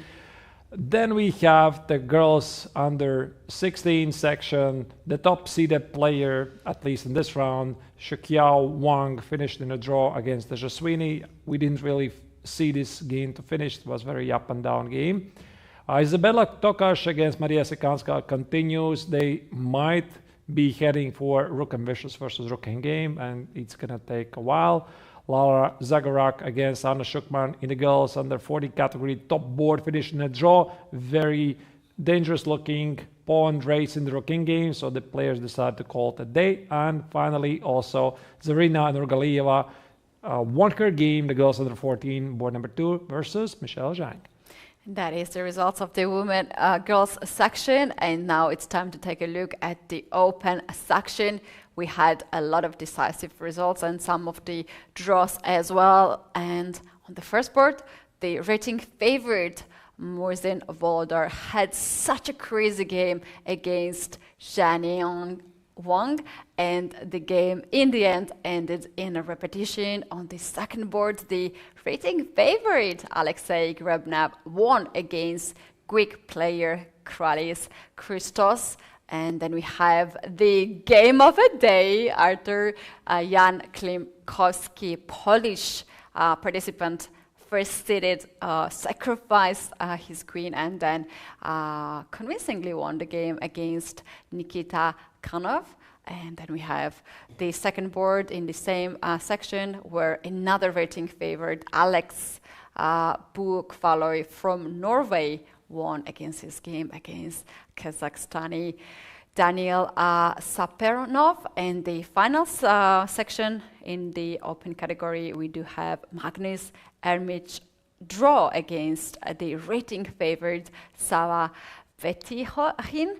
And we do have the very nice technique, another nicely done game by Vietnamese Tran Gia Pon Pam. He won against Vasilios Kasanis. And you guys, this is just 2 boards in each category. We have actually a lot of boards, 700 plus chess players here in the one playing venue in Italy, seaside, beautiful seaside. But we have to call it a day and invite you tomorrow at 3 p.m. Central European time for already round 4. And Arturs, maybe you can finalize the day. Yeah, thank you once again. Very nice summary right there, Keti. So again, dear viewers, we'll be seeing you tomorrow. And don't forget to leave your remarks in chat also. Yeah, we are from time to time following what you have to say there. For us, that's it. We are calling it a day. Thank you for watching us. Have a great evening and come back tomorrow at 3 p.m. Central European time. Bye-bye.